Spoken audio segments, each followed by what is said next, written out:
When I met my college classmates many years later, they still laughed at me for being a poor boy. But what happened next made them regret it. My name is Justin. I am 23 years old, and my life is simple but fulfilling. Every day, after work, I put on my sportswear and run a few kilometers. Running. It helps me relax and relieve stress. It has become a part of my daily life and has been doing it for 3 years. Whenever I run, there are always people coming and going in the park, couples holding hands, and old people dancing in the square. That evening, as usual, I was running along the park path in my white sportswear. Under the setting sun, the air was fresh and the scene in the park was harmonious and warm. While running, I would occasionally feel a wave of gazes, especially those from young girls. I got used to their gazes and even began to look forward to them. Whenever they looked at me with affectionate eyes, I just smiled and continued running. For me, running itself is the most important thing, and everything else is nothing. Just as I was immersed in the rhythm of running, the system prompt sound suddenly rang in my mind. Ding! Matching successful. A host who loves sports has been found. Running system is loading. I was stunned. System? What was going on? Wasn't this just a plot from a novel? How could this happen to me? Then, the system's voice sounded again. Ding! It is detected that the host has completed the daily running task, and the reward is a Bugatti La Voiture Noir sports car. I touched my pocket and found the car keys in it. They were real. My heartbeat quickened, and I immediately ran to the parking area. The Bugatti sports car parked there with a black body that was low-key yet full of power, was surrounded by people who were talking about it and guessing who the owner of the car was. Standing next to the car, I felt as if I had entered a new world, and the car key was like the key to open the door. When I got into the car, I was shocked by the luxury of the interior. When the car started, I was amazed by the strong pushback. Bugatti's power is indeed unique. Everything in the car looked so luxurious. I couldn't help but think, a car worth 120 million yuan is actually mine. This car is simply unbelievable and unimaginable to me. I have never seen so much money in my life, let alone using it to buy such an expensive sports car. Thinking about this, I couldn't help but sigh. It would be great if I were given 100 million renminbi. However, this car must be very fuel-intensive, right? Having a car, but no money to maintain it is also a problem. Whatever, let's just go for a spin first. I started the car, stepped on the accelerator, and the Bugatti sped out. Its powerful power instantly gave me a sense of pushback, which was simply amazing. 1,500 horsepower, 0 to 100 kilometers per hour acceleration in just 2.5 seconds. It really is not exaggerated. I was speeding down the street, and everyone turned their heads to watch me go. The roar of cars at every intersection made my heart beat faster. Just as I was enjoying this luxurious pleasure, I suddenly remembered that I had not completed today's running task. The plan was to run 5 kilometers every day, but today I only ran 3 kilometers. Even though I had received the luxury car as a reward from the system, I still decided to stick to my principles. I couldn't give up the running mission. Principles are the bottom line of my life. So I turned around and walked back. 10 minutes later, I returned to the Huanhu Park, parked my car, and continued running. Despite the hot weather, there was a refreshing breeze on the lakeside trail, and the feeling of running was extremely comfortable. Since I came to Kyoto to work, I come here to run almost every day. It is convenient, and I can enjoy the beauty of nature. Except for rainy days, I have never missed it. As I was running, a girl caught my eye. She was sitting on a stone bench by the lake, her eyes sparkling, and she seemed to be very interested in me.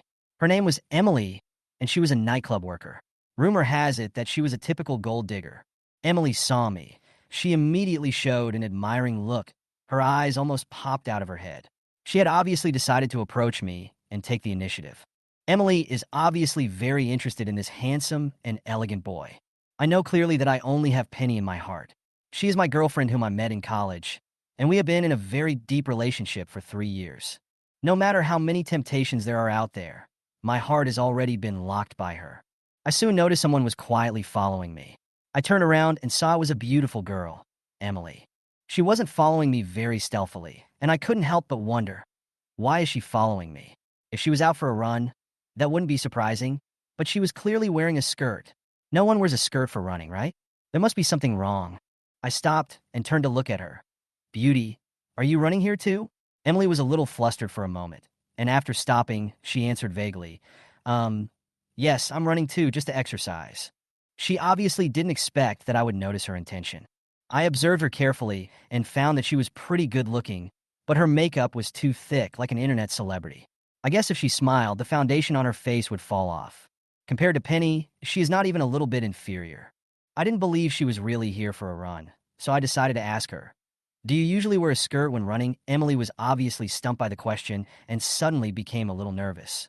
She started to make a plan in her mind and didn't intend to give up this opportunity. "Handsome, are you alone?" Her tone suddenly softened, and she wanted to take the opportunity to get close to me. Unfortunately, I had already seen through her little tricks. I meet one or two nymphomaniacs like her every day, and there is nothing new about them. I rolled my eyes and replied directly, "Nonsense. I'm not a human. Am I a donkey?" She obviously didn't expect me to react like this and was stunned for several seconds. Seeing that some of the thick powder on her face had fallen off, I sneered and thought that this woman was really funny. She had intended to get my phone number by acting like a spoiled child, but I exposed her. "I just bought a phone for more than 6,000 yuan yesterday. Why should I give it to you?" Emily was stunned, which completely disrupted her plan. A trace of confusion flashed in her eyes, but she quickly decided to continue the offensive. "Can you give me your phone number?" There was unconscious nervousness and urgency in her words. I raised my eyebrows and said bluntly, "That's even worse. I've used this number for more than 10 years. I'm a 5-star user, and all my important clients are on it. What would I do if I gave it to you?" She was completely dumbfounded. This little brother didn't play by the rules at all. She was unwilling, but there was nothing she could do. I laughed in my heart, walked around her, and quickened my pace, saying casually, "Beauty, ask someone else." She was stunned, looking down at the fallen foundation, feeling extremely annoyed, but she couldn't help but secretly admire me. "Oh my God, this little brother is so interesting. I must try it again." As I continued running, the sunset over the lakeside park colored the sky red. The lake's surface was glittering with light. The evening breeze was blowing gently, and the air was exceptionally fresh. I ran for a while, and suddenly the system prompt sounded again. Ding! It is detected that the host has completed the daily running task, and the reward is 1 billion yuan. I stopped in my tracks, amazed. 1 billion? What on earth is going on? I couldn't believe it, and immediately turned on my phone to check the bank's text message to confirm that the amount had arrived. There really was an extra 10 billion on my bank card. Oh my God, this was unimaginable. I'm rich. I'm rich. I almost jumped up with excitement. Running can actually bring such rewards. It's like a system tailor-made for me. I couldn't help but start thinking again. Is there a reward every time I run the set distance? To verify, I continued running to see if there would be any other rewards. After running 9,000 meters, I was so tired that I couldn't breathe, so I stopped, drank a sip of water, and sat on the side of the road to rest. Thinking to myself, the 1 billion in wealth made me feel a lot more relaxed. Looking at my friend's circle, everyone was in disbelief, and I couldn't help but laugh. In fact, everyone knows that Penny and I have always lived frugally, so how could they believe that I suddenly had 1 billion? I simply deleted the post. In any case, this 1 billion is my real wealth. I was about to tell Penny the good news. A couple sat next to me. The boy took out a ring from his pocket and handed it to the girl. "Taylor, this is the ring I bought for you. Do you think it's suitable?" The girl took the ring, her eyes full of joy. "Wow, it's so beautiful. Thank you, I like it so much." Seeing this scene, I secretly sighed in my heart that love is so simple. "Taylor, why are you acting weird today?" The man with glasses stared at Taylor with affectionate eyes. Taylor was a little confused and looked down at herself, thinking that it was because of her clothes or makeup that didn't match. "Weird? What's weird? Did I not put on my makeup well?" The man with glasses smiled affectionately and said, "It's very pretty." Taylor was stunned, and her face turned red instantly. Hateful. Her heart beat faster. She didn't expect him to say that. The man with glasses reached out to kiss her, but Taylor quickly blocked him. "No, it's my first kiss." She lowered her head shyly. The man with glasses did not give up and smiled. "First kiss is good." Her embarrassed look made him speechless for a moment. The man with glasses spent a month's salary on this diamond ring, thinking that he could take this opportunity to improve their relationship, even if it was just a kiss. However, Taylor firmly refused, which made him feel very uncomfortable. Just when he was very angry about this, Justin came over. "Wow, he's so handsome." Taylor's eyes lit up instantly when she saw Justin. She thought to herself that a handsome man like him was the ideal lover she had always dreamed of. Even if she couldn't have him, At least having him in her heart was enough. The man with glasses sighed helplessly. Oh my God, he is so much more handsome than me. If I looked like him, I would have no problem getting Taylor's first kiss. He was filled with jealousy. They both wondered in their hearts what Justin was going to do when he walked towards them. Taylor and the man with glasses stared at him in confusion, wondering if he would disturb them. However, Justin walked directly to Taylor, smiled slightly, held her head with his hands, and kissed her on the lips. Then he turned to the man with glasses and said, "It's not her first kiss now, you can kiss her." After that, he turned around and ran away. Taylor and the man with glasses were stunned and didn't react at all. Then, they both screamed. Ah! The man with glasses stood up angrily and chased Justin frantically. Asshole, stop right there. He never thought that he had put so much effort into getting his first kiss, but it was easily snatched away by Justin. The man with glasses chased him desperately, but he could never catch up with Justin's speed. A few minutes later, the man with glasses could no longer see Justin and stamped his feet in anger. Meanwhile, Justin was still running, and when he looked back and saw that there was no trace of the man with glasses, he smiled smugly in his heart. Huh, I got another first kiss. He laughed as he ran, not caring about the suitor's reaction at all. Today's run was really worth it. Not only did he get a Bugatti sports car and 1 billion yuan, but he also got a first kiss. It was so exciting. Suddenly, the system prompt sounded again in my mind. Ding! Congratulations to the host for completing the 10,000-meter running task. And the reward is the Sea View #1 independent villa. The more he thought about it, the happier he became. The price of Sea View #1 was extremely expensive, and ordinary people simply couldn't afford it. Even the smallest villa would cost tens of millions, and a large apartment like the one the system gave me would cost at least 100 or 200 million. Sea View #1 is located in the prime location of Kyoto City, surrounded by complete facilities. The total construction area reaches 24,150.82 square meters, with a building density of 15.85%. It is equipped with luxurious facilities such as swimming pools, hot spring pools, and landscape avenues. The entire villa area is a north-south transparent slab building structure with excellent lighting. The villas range in size from 628 to 1867, and residents can enjoy private hot spring resources, a truly luxurious experience. Thinking of this, Justin became even more excited.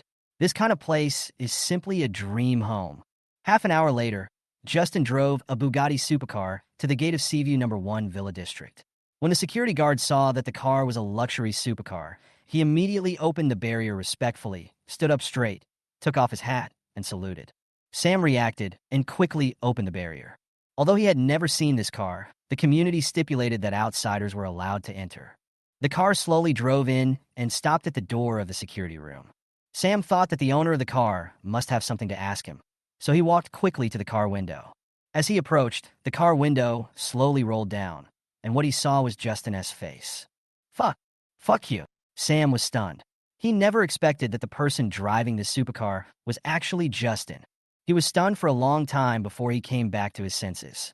Justin borrowed the car? He couldn't have bought it, could he? He firmly believed that. Justin must have borrowed the car, and he couldn't have bought it himself. Hello, Wei. I leaned my head out and raised my eyebrows at Sam. I'm driving this car, of course it's mine. Don't make fun of me. This car must cost at least tens of millions. How can you afford it? Sam rolled his eyes and looked around the sports car. Oh my God, this is so cool. So cool. I love it so much. Who did you borrow this from? He didn't believe that I bought it, and the doubt on his face was clear. I didn't borrow this car, it's mine. Do you think I'm stupid? How could it be possible? Sam refused to believe it. I shrugged and smiled. Okay, I'll show my cards. Actually, I'm the third generation of invisible rich people. My grandfather is the richest man in Kyoto, Su Hua. Sam was stunned and was obviously shocked when he heard the name Su Hua. Su Hua. This name is well known in Kyoto, and he is a real rich man worth hundreds of billions. Brother, since Su Hua is your grandfather, why are you so low-key? Why do you come out and work so hard instead of enjoying yourself at home? Renting a house, working, etc.? I sighed and pretended to be helpless. You don't understand. Rich people's lives are too boring. They can buy anything they want, have endless money, and have no worries at all. So, I came out to experience the life of ordinary people and find some troubles by the way. Sam was about to burst out. Damn, it sounds exciting. I have never heard of having endless money. Brother, I really envy you. If I had such a rich grandfather, I shouldn't have to struggle for life anymore. He looked emotional and was obviously a little unbalanced. I shook my head. Actually, I envy your life. Although your family is rich, you have lost the joy of experiencing the troubles of ordinary people. But there are gains and losses in life. I lost my worries, which is my biggest regret. After saying that, I stepped on the accelerator and rushed to the parking lot, leaving Sam confused. He stood there, muttering to himself, "Fuck you." After parking, I returned home and walked into the house as if nothing had happened. Penny was lying on the sofa, applying a facial mask. When she saw me come in, she asked lightly, "You're back." I poured a glass of water and shook my head and sighed when I sat down. My expression looked like I had lost thousands of dollars. "Justin, what happened to you today? You went out for a run for so long, and now you're sighing when you come back. Did something unhappy happen to you?"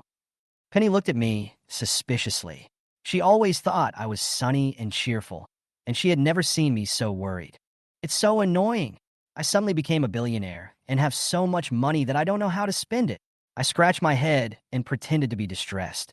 Penny was stunned. What did you say? You became a billionaire?" She looked at me in disbelief. "Are you crazy? Or are you possessed? I've already told you, don't rush to buy a house. We've been together for 3 years. Buying a house is a matter between the two of us. Although my salary is not high, I can save some money every month," she said, her eyes full of heartache, and she came over and touched my forehead. "You don't have a fever, right? Why are you talking nonsense?" Penny was very anxious. She hugged me and said, "Don't scare me. We are not going to buy a house, and we don't need you to save money. As long as you love me, I don't care about the house or the car. I don't care about anything." She was crying as she spoke, and my heart softened instantly. I originally wanted to give her a surprise, but ended up making her so worried.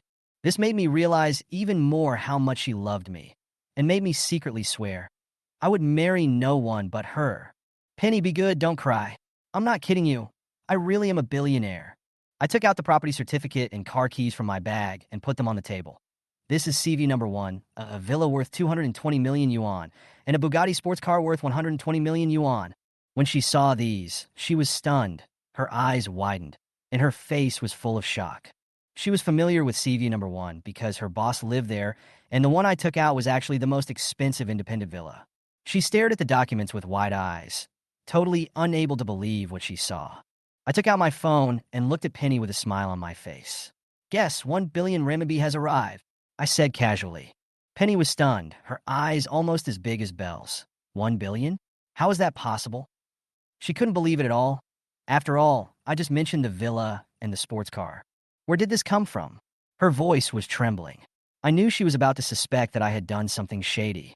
I smiled, looked at her confusion, and thought to myself, it seems that she really doesn't believe it. "Really?" It's a text message in my phone. I opened my phone again and pointed to the bank transfer message to show her. She still didn't believe it and shook her head. "You're joking a bit too much, aren't you?" I felt helpless and decided to prove it with actual actions. "Let's go, Xiaoxia. Let's go and take a look." I took her hand and walked downstairs. In front of me was a roaring Bugatti sports car. "Look, this is our car," I said casually. Penny looked at the sports car with a flash of shock in her eyes. "Is this really yours?" She couldn't believe her eyes. I smiled and shook my head. "No, to be precise, it's ours." Penny was stunned for a moment, then smiled. "You are such an amazing person." I smiled too, feeling warm in my heart, and then took her into the car. The roar of the car's start echoed all around, instantly attracting the attention of everyone around. "This car is amazing." I noticed that the residents around me were looking out the window. I honked the horn twice to break the silence, and when I was about to get off the car, I suddenly saw Sam in the duty room. "Get off work," I shouted loudly, unable to help laughing. Sam was stunned and looked at his phone. "You're off work so soon?" His face was full of confusion. I laughed even more happily. "Ha! Open the door quickly, Wei." He sighed helplessly. "Brother, you are such a joke." Okay, brother will treat you to a big meal," I said with a smile. Sam was speechless and had to open the driveway railing. I stepped on the accelerator, and the Bugatti drove out of the community and headed towards the Sea View. Half an hour later, we arrived at the Sea View number 1 Villa District. The security guard had already heard the car and recognized it as mine. He greeted us with a smile. Xiao Xia, look at this villa. It's a treasure. I took her to villa number 7. Does it really belong to you? She was surprised. Well, it's ours. I replied with a smile. She still had doubt in her eyes, but then she walked into the villa and was amazed by everything she saw. This villa was simply a luxurious dream for her. She couldn't believe she was standing here. She looked at me excitedly. Is this really yours? I nodded and couldn't help but smile. Of course, we deserve it too. Looking at the twinkling light in her eyes, I knew that this happiness meant too much to her. We stayed in the villa for an hour before driving back. The next morning, I woke up early and prepared to go to work. Despite all the changes, I knew that life had to go on. I drove my Bugatti through the neighborhood and met the new security guard. There was a hint of curiosity in his eyes, but not as exaggerated as Sam's.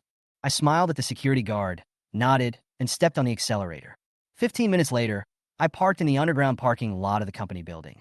I had just walked a few steps after getting out of the car when a black Mercedes-Benz G stopped beside me. The window rolled down, and a man leaned out and said with a smile, "Justin, this is my new Mercedes-Benz. Is it pretty?" I turned around and saw that it was the company's boss, Roberto. Roberto had run an internet software company for 7 or 8 years and had a very good income, earning tens of millions a year, and had a fortune of several hundred million. I just bought a Porsche Cayenne at the beginning of this year, and now I have changed my car again. I smiled and said, "Mr. Deng, have you bought a new car?" "Not bad, it's very pretty," he said proudly. "Come on, tell me to reverse." I bought it yesterday for 2.5 million yuan, and a simple scratch would cost thousands to repair. I shook my head helplessly and instructed him to park the car. We walked side by side to the company. Roberto suddenly asked, "Justin, don't you ride an electric bike to work? Why did you drive here today?" I replied calmly, "Boss Deng, I drove here today." He laughed and said, "Are you also learning to show off by borrowing a car? Young people, you should work hard, not just think about showing off." I felt helpless. His condescending look made me uncomfortable. I whispered, "Mr. Deng, my car is not borrowed. I just bought it yesterday." He seemed a little surprised, but still smiled and said, "Oh, you finally got it? Show me the car." He looked around, obviously thinking I would be driving a cheap car. As he got closer, he suddenly spotted a super cool black Bugatti, my car. His eyes lit up, and he walked over quickly, saying in surprise, "Bugatti, this car is worth 120 million. My God, which big shot owns this car?" He leaned on the car window to see the luxurious configuration inside the car, but the car film reflected light, and he couldn't see anything clearly. I took out the car key from my pocket and pressed the unlock button. The Bugatti's horn sounded, and Roberto was startled and immediately stepped back and looked around. He thought the owner of the car had arrived, knowing that if the car was scratched, he might not even be able to afford the compensation for his 2.5 million G-Class. After looking around, he found that he and I were the only ones left in the parking lot. He was stunned, dumbfounded, and looked at me in confusion. I smiled and said, "Mr. Deng, stop looking, this car is mine." He was stunned for a moment. "You said this car is yours? Are you kidding? This car is worth 120 million. How can it be yours?" When he saw my car keys, his expression became even more surprised. He carefully checked the car keys and pressed several buttons, and the Bugatti responded every time. At this time, he was finally completely shocked. Roberto looked at me with an incredible face. This car is really yours?" I nodded. "I'm not lying to you, this car is mine." He was completely stunned. The elevator stopped on the first floor. A long-legged beauty with a 90-point face value walked in with a sexy step, like a flower or a willow. The woman was tall and pretty, wearing a black miniskirt and a white shirt, a typical urban white-collar worker. Those two snow-white thighs were quite sexy, occupying almost 2/3 of her entire body. After closing the door, the two of them took the elevator and slowly ascended. Suddenly, the cell phone in the beauty's bag rang. Surprisingly, she acted like she didn't hear it. No matter how much the phone rang, she remained unmoved. I turned to look at the beauty and pointed at her bag. At this moment, the beauty suddenly reacted and looked down at her bag. What was even more surprising was that the beauty didn't take out her cell phone to answer the call. Instead, she said to me, "Oh, I bought this bag yesterday." I was stunned for a moment, not knowing what she meant. Is she trying to show off? After saying this, the beauty put down her bag again and still didn't answer the phone, but her cell phone kept ringing. I felt a little helpless and pointed at her bag again. This bag was bought at the LV counter. I waited in line for a long time to get it. I nodded silently, thinking, what on earth does she mean? She said proudly, it's only over 30,000 yuan. It's not very expensive. It's mainly because I like it. I like it. I couldn't stand it anymore. It was so unbelievable. I couldn't stand it anymore. I said directly, I mean, the phone in your bag has been ringing for so long and you didn't answer it. Is your hearing not working well? After hearing this, the beauty suddenly became restless and hurriedly took out her cell phone from her bag to answer the call. You bitch, you didn't answer my calls. When will you pay me back the 50,000 yuan you owe me? A man on the other end of the phone cursed. I was stunned for a moment. It seemed that she failed to show off and was scolded instead. She lowered her head in embarrassment and hurriedly explained, Lao Wang, I'm sorry. I'm short of money recently. I will pay you back in a few days. I couldn't help but burst out laughing. Not only did she fail to pretend to be cool, but she also had to borrow money to pretend. It's speechless. Seeing me laugh, the beauty shyly turned around, not daring to look me in the face. The elevator stopped with a ding-dong, and we arrived at the 18th floor, where the company was located. I waved to her and walked out of the elevator. I arrived half an hour earlier than usual because I drove a sports car. I put my bag down and said hello to a few colleagues. We chatted about various topics, such as beauties, games, and investment. Suddenly, Li Xiaowei knocked on the table and said loudly, Good news, everyone. I bought a house yesterday. I'll treat you all to dinner tonight. The office was immediately in an uproar. Brother Wei is awesome. Ha, good, my wife is not at home today, so I finally have something to eat. Li Xiaowei looked at everyone smugly, ready to show off in the company and improve his status. He glanced at me, as if to provoke me. So, he walked up to me, smiled contemptuously, and said, Didn't you say last year that you wanted to buy a house and get married? Why haven't you bought it yet? If you don't have money, just ask. I can lend you 100,000 or 80,000 yuan. I raised my head and smiled faintly. You are willing to lend me 100,000 or 80,000 yuan. When did you become so generous? Li Xiaowei is always petty and likes to show off. At this time, he put on an arrogant look, looked around at everyone, and said, If you are willing to bow your head and call me brother in front of the whole company today, I will lend you money to buy a house. How about it? I almost spit water. Ha, Xiaowei, you still want me to call you brother?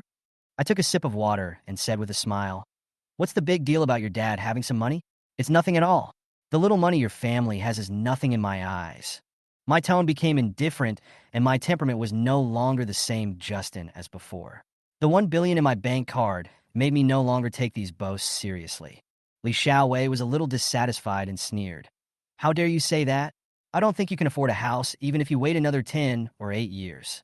I sneered and took out the key to the Seaview No. 1 villa. If that's the case, then I'll show you something. I threw the key heavily. This is the 220 million Seaview No. 1 villa. My colleagues gathered around and said in surprise, Wow, it's really the key to Seaview No. 1. It's true. My aunt lives in Seaview No. 1.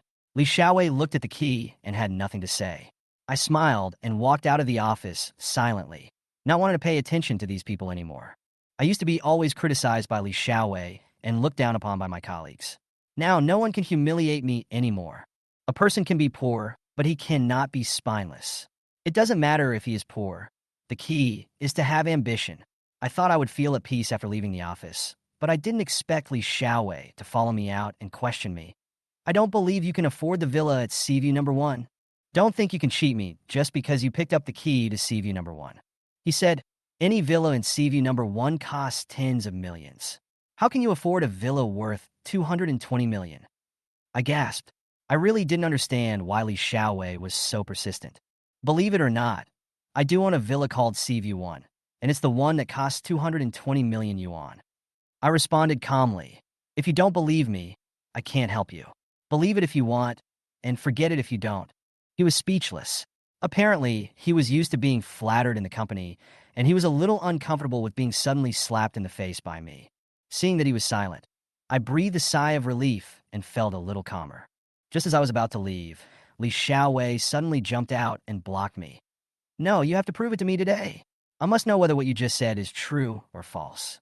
It seems that if I don't give him a satisfactory answer today, my peace will be ruined. I smiled and decided to cater to him. Well, since you were so interested, then I will tell you that everything I said today is. I paused and said with a smile, Fake. So, are you satisfied? Are you at ease? If so, please leave and don't follow me around anymore. Li Xiaowei was stunned. I told you. How could you afford the villa in CV number 1? It turns out it's all a lie. He turned around and went back to the office, continuing to enjoy the illusion of feeling good about himself and accepting the hypocritical praise from his colleagues. Brother Wei, where are we going for dinner tonight? Yeah, buying a house is such a big deal. We have to celebrate at a high-end hotel. I haven't had a big dinner for a long time. I must eat to my heart's content tonight. I stood aside, my heart churning. I've never seen such a thing before. Li Xiaowei asked in confusion. Treat? Dinner? Did I say that? Everyone was stunned, and the atmosphere in the office froze for a moment. Soon everyone returned to work, and I thought about finishing the software at hand and then quitting. You can earn so much by running every day. Why bother working so hard for a salary of only 7,000 or 8,000 yuan? At 10 o'clock, I was concentrating on typing on the keyboard. Suddenly, Roberto's voice came. Fuck. Justin, your supercar is amazing. Ferrari is much better than it. A top sports car worth 120 million. I responded coldly. It's okay. Roberto asked curiously. Justin, how come you are so rich suddenly? You buy such an expensive supercar. I shrugged and thought. Actually, I am a billionaire. The whole office suddenly went crazy, and everyone started to show their courtesy and flatter me. Someone asked me, Brother, do you need a pendant? Brother, please take me in. I am willing to work like a cow or a horse, Roberto asked. Since you are so rich, why do you still come to work? I smiled faintly. You don't understand. There is too much money to spend, and I come out to work to have some fun. Oh, I understand. People like you, who have too much money but don't feel anything, come to work and experience life. Xiaomei said with emotion. Everyone nodded in understanding. I smiled and continued. No, I don't come to work to experience life, but to show off my wealth, pretend to be cool, and find a sense of existence. Now everyone in the company knows that I'm a billionaire, right? I looked at everyone. Roberto nodded. Yes, everyone knows it. I frowned, looking a little confused. Then I can't continue to show off in the company. I will resign tomorrow and continue to show off somewhere else. Shit. One voice after another rang out, and everyone's worldview almost collapsed. After saying that, I lowered my head and continued to type on the keyboard. I decided that after the software was completed, I would quit my job tomorrow and look for a new opportunity to show off my wealth. At 12 noon, Justin came to the restaurant downstairs after work to eat. The food here is always delicious, and he likes to come here. As soon as he walked into the restaurant, he heard someone calling him from the back door. Justin? I turned around, and it turned out to be my high school classmate, Lily, whom I hadn't seen for many years. Lily and I were in the same class in high school, and we used to sit at the same table. We had a good relationship. She was average looking at the time, but her grades were very good, and she was admitted to Fudan University. Justin, it's really you. I didn't expect to meet you here after so many years. She came over and looked at me. I was surprised that she looked at me as if I were a panda. I couldn't help asking, what's wrong?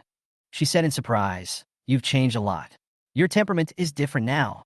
If you had the temperament you have now in high school, I would definitely chase you. I was sweating and quickly stopped in my heart. I really didn't dare to accept her pursuit. I said calmly, has the change been so big? I don't think so.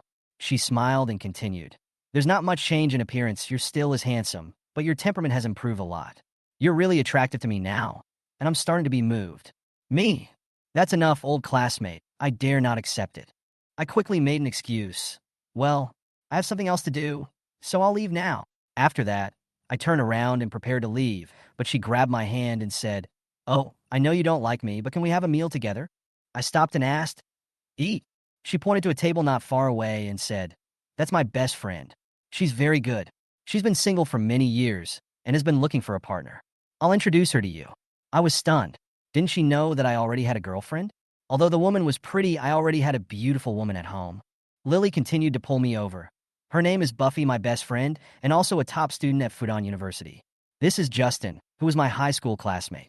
Buffy was dressed like a nightclub girl, very revealing, and her eyes lit up when she saw me. She took the initiative to chat with me. As we chatted, she asked me a few questions. Will you give up your seat to an elderly person on the bus? I answered calmly, yes. Her eyes changed instantly, and she stopped talking to me. I felt a little strange. What was going on?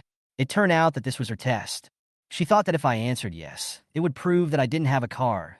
I usually took the bus. But when I answered yes, she concluded that I didn't have a car and lost interest in continuing the conversation. In the following time, her attitude changed drastically and became very cold. While eating, Buffy received a call. She turned on the speakerphone and answered the phone while eating. Yin Yin, I'll introduce you to a boyfriend. He has a car and a house. He completely meets your requirements. Buffy was immediately excited. Really? Give me the phone quickly. I must win him over. I was a little speechless. After hanging up the phone, Buffy looked at the photo and her face instantly turned cold. The man in the photo looked ordinary, far worse than me. She changed her mind and thought that appearance was not important. What mattered was that he had a car and a house. So she called the number, and when the call was connected, she asked again, "Do you usually give up your seat to the elderly on the bus?" The other party replied, "I won't, because I drive myself." Hearing this, Buffy immediately became happy and winked at me. See, at least he has a car. I didn't know whether to laugh or cry when I heard this. I stood up and prepared to leave. I didn't want to stay here any longer. Buffy couldn't even concentrate on her meal. She was thinking about meeting that man. She put on makeup while waiting, feeling excited and wanted to see what kind of car the other party would drive to pick her up. Seeing her materialistic appearance, I completely lost my appetite. I said goodbye and walked out of the restaurant, ready to go to another restaurant. Lily looked embarrassed and had to let me go. At this moment, Buffy received a call from the man and hurriedly took out her phone from her bag and ran out. 2 minutes later, a taxi stopped in front of her. Buffy was stunned. "Are you Chin Chong?"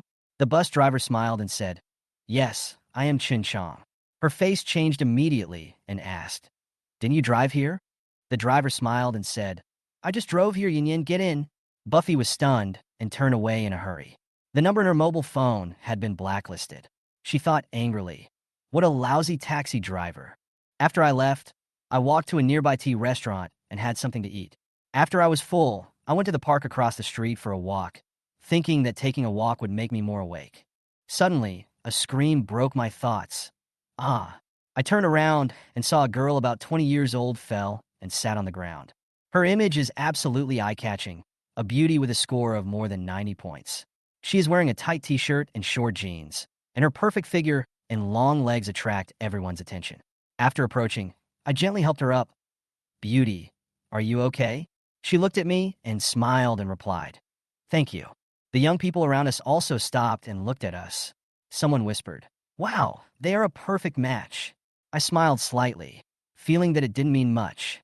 It was just a brief eye contact, and I continued to pay attention to whether she was injured. The girl seemed to have sprained her foot. She couldn't help frowning in pain. "My foot hurts so much I can't walk," I said with concern. "How about I take you to the hospital?" She shook her head and said with a smile, "Don't bother you, my best friend will be back soon. Thank you." Her sweet smile made me look at her a few more times. She must have been fascinated by my appearance. At this moment, the girl's heartbeat also accelerated. She looked at me with loving eyes, and some feelings arose in her heart. I nodded. "Okay, then you wait here, I'll leave first." The girl extended her hand gratefully. "Little brother, thank you." I pinched her fingertips politely. "You're welcome." Suddenly, the fat girl standing next to me rushed over with 2 cups of milk tea in one hand. "Asshole, let go of my girlfriend." The fat girl moved quickly and rushed towards me. I dodged and avoided her. The fat girl fell to the ground and hit the lawn hard. Oh my God, I was almost crushed to death. I breathed a sigh of relief, but my heartbeat was still unstable. After the fat girl got up, she continued to rush towards me. The injured girl said painfully, "Tiger girl, don't be like this, he didn't do anything bad." "Hunyo? Up to no good." I was a little flustered. Fatty was stunned for a moment and said, "I'm sorry. I thought he was going to do something bad to Ming Yao." I smiled helplessly and said, "Can you figure out the situation first before you do anything?" The fat girl glared at me with disdain. "Can you speak? I'm not fat. I'm plump. Plumpness is the real beauty." I almost spit out water, and the onlookers next to me laughed so hard that they fell over. "You don't understand. Plump is beautiful. You have never experienced being slim, so you don't know the real beauty," she said proudly. Everyone couldn't stop laughing, and I could only shake my head helplessly. I held back my laughter and watched her ashamed and angry. She glared at the people around her. "What are you laughing at? If you laugh, I will crush you to death." The atmosphere froze in an instant, and everyone was silent, fearing that she would get angry again. Before I knew it, it was 6 in the afternoon. I drove my Bugatti home after get off work. I encountered a traffic jam on the way and saw a beautiful woman standing on the street. She was about 22 years old, tall, elegant, like a noble peony. She walked to the taxi next to her and asked the driver how much it would cost to go to the airport. The driver looked at her and his eyes lit up. 50 yuan to the airport. Seeing this, another taxi driver rushed to say, I only want 30 yuan. The price kept getting lower and lower, and finally, the first driver shouted, Beauty, I'll take you there for free. She got into the car happily, and the driver stepped on the accelerator proudly. Another driver shouted from the window, Go slowly. I immediately found it funny. It turned out that she was the sister of the second taxi driver. In order to send his sister here, he asked her to take another taxi. At 7 o'clock, I took Penny and Sam to a restaurant outside the community for dinner. This Sichuan restaurant is quite famous in the neighborhood. The food tastes good, but the price is also high. A meal for 3 people costs 500 to 600 yuan. We only came here twice before, when we had no money, but now that we have money, we no longer hesitate. Because the restaurant is close to the community, the 3 of us walked here. Sam's shift doesn't start until 9 in the evening, so having a meal won't affect his work. The restaurant was bustling with customers, including many beautiful ladies and handsome men. College students from nearby liked to dine here, especially those wealthy young men. Business was obviously quite good. We found a seat and sat down, eating and chatting. Penny was very efficient and arranged more than 10 cleaners to clean Seaview Villa No. 1 in just one day. She also bought all the furniture, spending nearly 2 million in total. Although the price was high, now that she had the money, she naturally spent it without hesitation. While we were chatting, there was a scream from the next table. I looked back and saw that it was the waiter who was accidentally tripped by a female customer, and the soup splashed on the customer's shoes. The waitress looked about 18 or 19 years old and was probably a part-time worker at a nearby school. She apologized hurriedly. I'm sorry, I didn't mean to. I'll clean it for you. She squatted down and wiped the shoes with a handkerchief, but the female customer did not accept her apology. Instead, she yelled, Get out! Don't touch my shoes! Call your manager over. The waitress hurriedly said, I will compensate you with a new pair of shoes.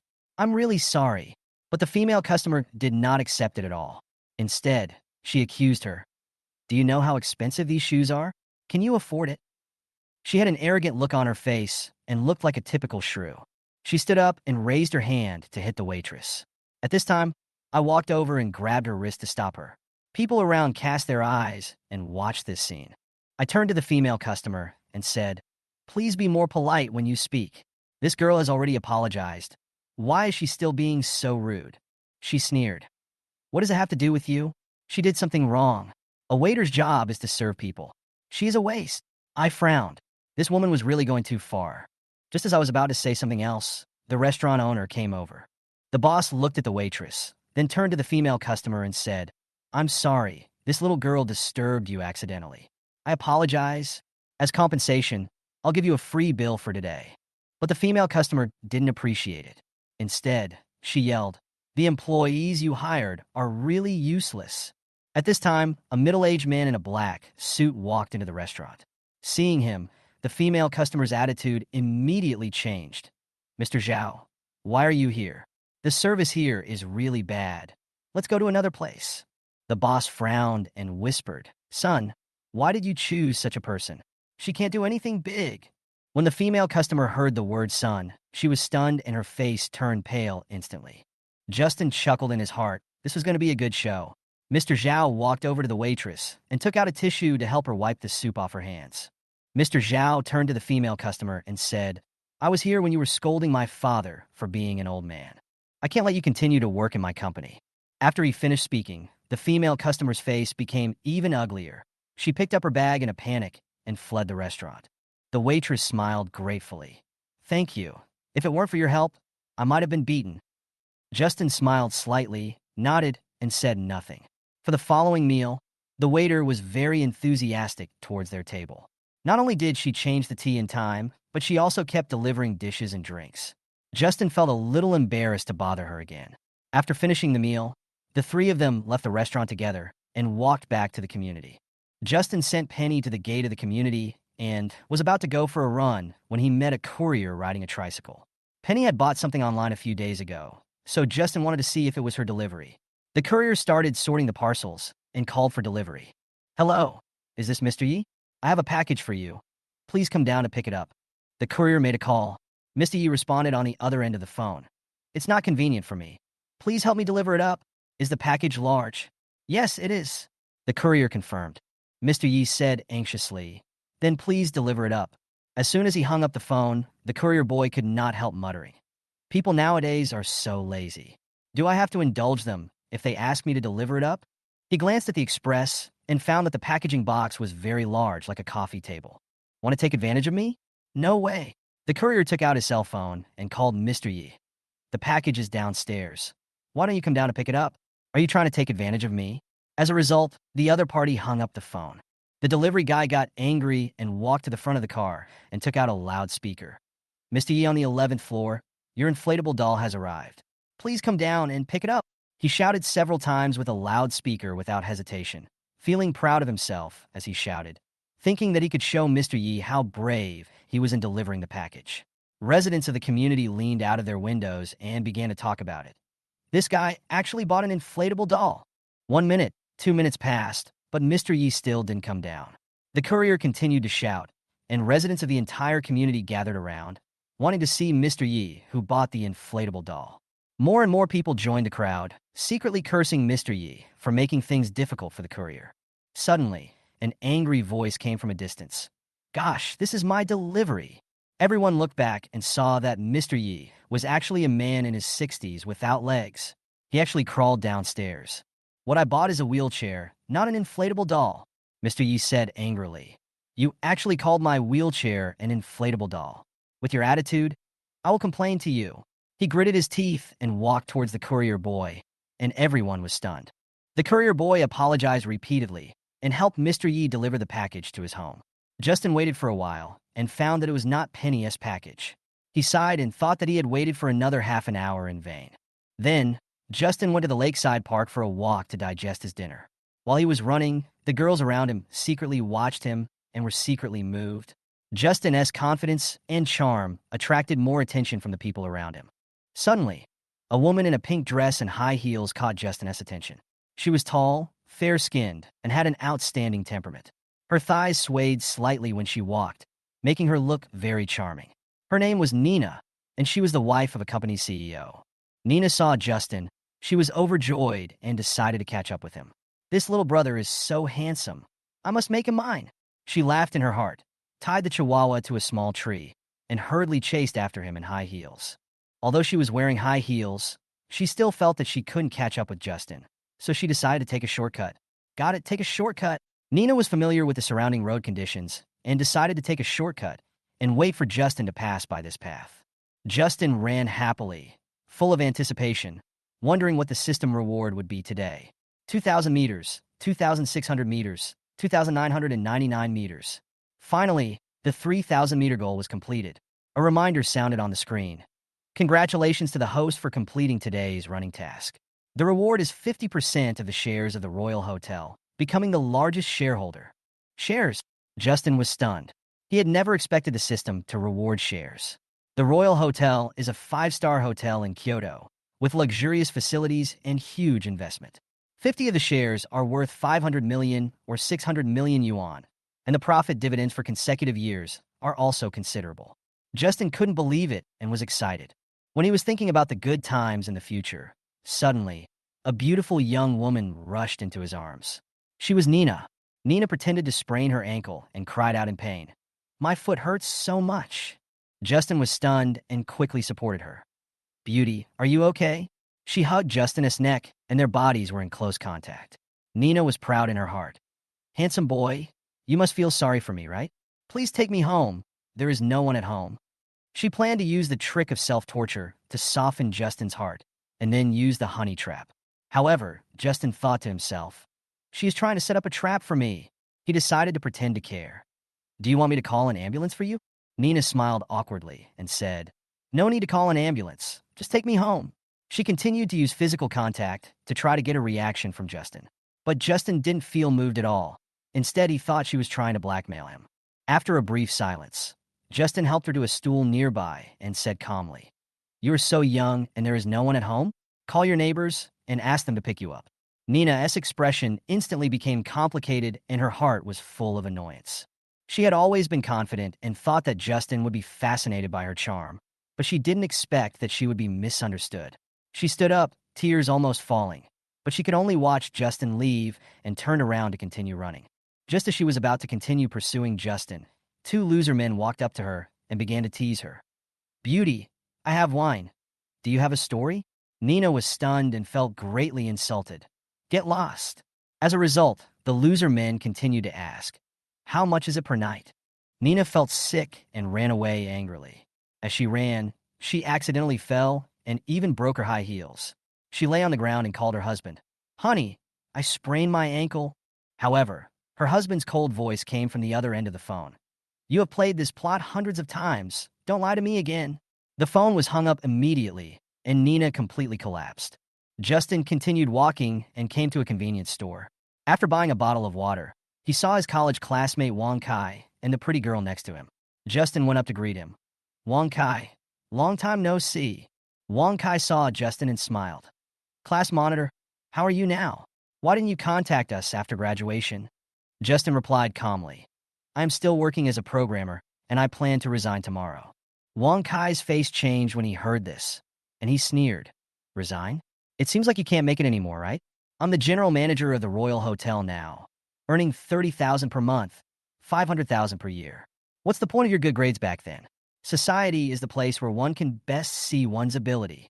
Justin's heart moved, and he thought, Wong Kai is actually the general manager of the Royal Hotel. He smiled and replied, "Oh, the general manager of the Royal Hotel. It seems that he is doing well." He was not in a hurry to reveal his identity as a major shareholder of the hotel, but patiently waited for Wong Kai to continue his performance. Wong Kai continued to show off. "People like you who only know how to study will never achieve anything great. If you can't find a job, come to my company, and I will arrange a position for you to serve dishes and sweep the floor." Wong Kai looked at Justin triumphantly, with obvious contempt. Justin was too lazy to argue with him and picked up the water bottle to pay the bill. He didn't want to waste time explaining to such a person. However, Wong Kai didn't intend to give up and continued to follow him and said, "You are just a loser now, right?" Justin was furious when he heard Wong Kai's words. He had criticized Wong Kai in the past because he hoped that he could study hard and graduate successfully, but he didn't expect Wong Kai to be so arrogant now. His kindness was really taken for granted. After a moment of silence, Justin smiled and responded, "Old classmate, you are just the general manager of the Royal Hotel. Why are you so proud? Maybe we will work together in the future." "Are you? Work with me? You are too naive." Wong Kai sneered and didn't take Justin seriously. Wong Kai's girlfriend couldn't stand it and pulled his clothes. "Kaizi, stop it. How can you say that to him?" "Umph. What do you know? I just want him to know that after leaving school, I can do better than him and be more awesome than him." Wong Kai was full of arrogance and refused to listen to the advice. Just when the atmosphere was a little tense, Justin's phone suddenly rang. He looked at the caller ID and saw an unfamiliar number. After answering the call, a voice came from the other end of the line. "Hello, is this Mr. Justin?" "It's me." "Hello, Justin. I am Li Zhong, the chairman of the Royal Hotel. We have just received a notice that you have acquired 50% of the shares of our hotel and become our largest shareholder.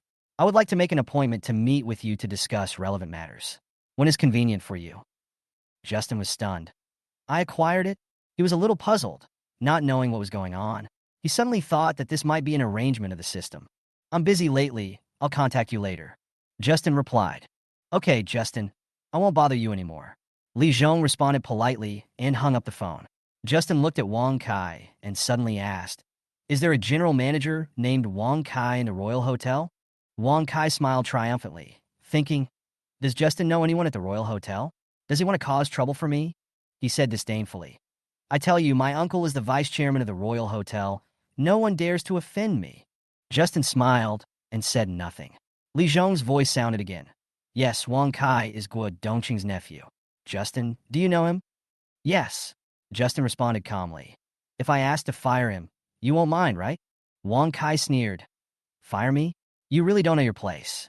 My uncle is the vice president. No one dares to fire me," Li Zhong responded. If you have decided, I will deal with it immediately. You are the largest shareholder and should have absolute rights. He agreed to Justin's request without hesitation. I'm not going to fire him tomorrow. I'm going to fire him now, Justin said coldly. When Wang Kai heard this, he was stunned and his face turned pale. Li Zhong immediately received instructions. The phone call came. Wang Kai, the Royal Hotel notifies you that you have been fired. Go to the Human Resources Department tomorrow to complete the resignation procedures. Wang Kai was completely shocked and completely lost his confidence. Then, he kept begging on the phone. Chairman, I was wrong. I didn't know Justin was the major shareholder. Please forgive me. Justin sneered. Didn't you say I was showing off? Didn't you say I was a fool? Do you know you were wrong now? I gave you a chance, but you didn't cherish it. You were so confident before, but now you should know what you should do, right? Justin said contemptuously. Wang Kai was confused, thinking that Justin was really going to make him suffer this time. 3-1. Bastard, let go of that girl. Justin just walked out of the convenience store and saw 3 men surrounding a girl on the side of the road. One of the bald men grabbed the girl's wrist and said viciously, If you don't pay me back tomorrow, I'll show you how I'll deal with you. Brother Chong, I only lent you 1,000 yuan at the beginning, but now you want me to pay you back 10,000 yuan. I don't have that much money. The girl trembled, fearing that she would be insulted by the other party. The brother Chong she mentioned was named Hu Tianxiang. He was a local gangster who made a living by lending money at high interest rates. The people around Hu Tianxiang are all people who value money more than their lives, and they are his brothers who have been following him for a long time. These people are all tall and strong, with tattoos all over their bodies. Last month, the girl borrowed 1,000 yuan from Hu Tianxiang and agreed to pay it back in a month. Unexpectedly, Hu Tianxiang asked her to pay back 10,000 yuan. The girl was an ordinary worker, earning only 2,000 to 3,000 yuan a month, and she could not afford that much. So Hu Tianxiang threatened her, saying that he would expose her if she didn't pay the money tomorrow. Humph! No money? Why don't you ask around? Who dares not to pay back the money they owe me? As soon as he finished speaking, Hu Tianxiang raised his hand and slapped the girl again. At this moment, a fierce voice came from behind. Stop!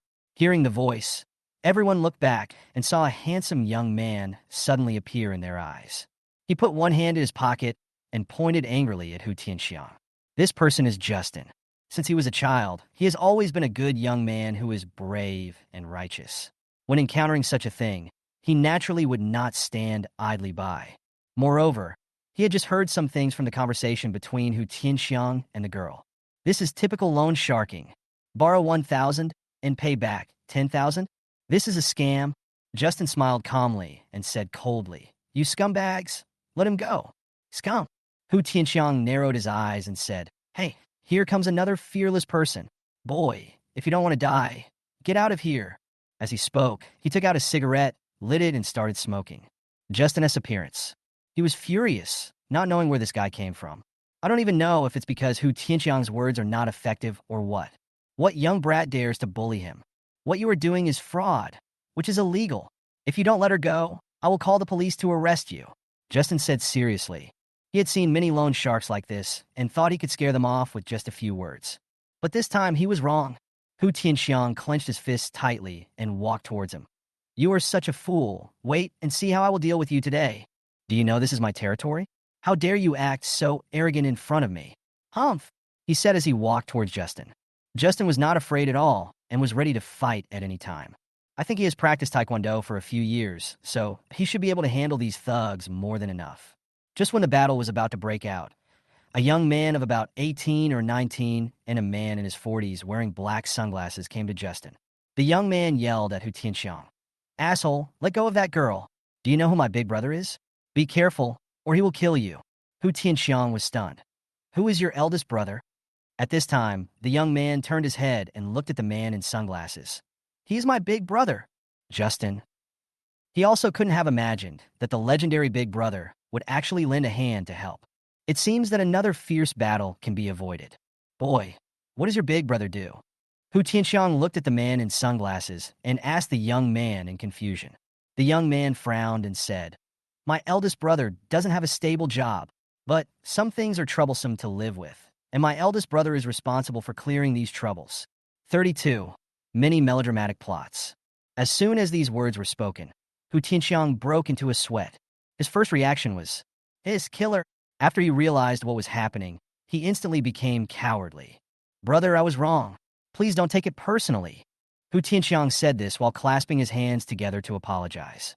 The young man sneered. Humph. That depends on your performance.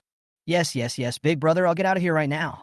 From now on, I won't ask that girl to pay me back. Hu Tianxiang was panicked. After saying that, he fled in panic with a few of his gangsters. I didn't even dare to look back. After Hu Tianxiang and his gang left, the girl thanked Justin and the young man one by one. Justin smiled and was about to leave. The big brother the young man mentioned suddenly jumped onto an electric bike and turned on the loudspeaker. Selling rat poison, cockroach poison, fly stickers. Selling rat poison, cockroach poison, fly stickers. Justin, girl. It's really a killer. Justin continued running. When he came to an overpass, he saw a man in his 30s with a sad face, staring at the bustling metropolis in a daze. He was dressed casually, in a pair of printed shorts and a short-sleeved t-shirt. Looks like an ordinary office worker. Justin's first reaction was, this guy has been hit hard. Isn't he going to jump off the bridge and commit suicide? Thinking of this, Justin walked over and said, hey man, you're in a bad mood? He wanted to comfort the man and help him get rid of his depressed mood. Hearing the voice, the man looked back at him, then turned around and continued to look at the Gaosong building in the distance. What's wrong? Did your boss scold you or something? Justin patted the man's shoulder. He was very familiar with such a scene. In the past, when he failed an exam or encountered troubles in life, he would be alone and daydream, or go out for a walk to calm down. Seeing the man's current appearance, he remembered his past self. The man sighed quietly while secretly feeling emotional. I have worked hard in this city for so many years. Every time I see the lights of thousands of houses, I can't help but think, you want to buy a house, right? You are still young, but a few years older than me. It's good for young people to have dreams, but they must also be based on reality. As long as you keep working hard step by step, I believe you will be able to afford a house in a few years. Dreams will always come true. Justin comforted. Before he got the system, buying a house was also his dream. In order to buy a house, he and Penny lived frugally for several years, unwilling to eat or wear good food. It's really shabby when you think about it. The man shook his head and smiled bitterly. There are so many houses here. Which one is mine? I ask myself this question many times every day. After saying that, he sighed again. His eyes were full of helplessness. You are so tired of pushing yourself like this. You have to feed yourself first before you can even think about buying a house. Justin continued to enlighten. Look at other people who earn only 2,000 or 3,000 yuan a month. Even though they can't afford a house, aren't they still living happily?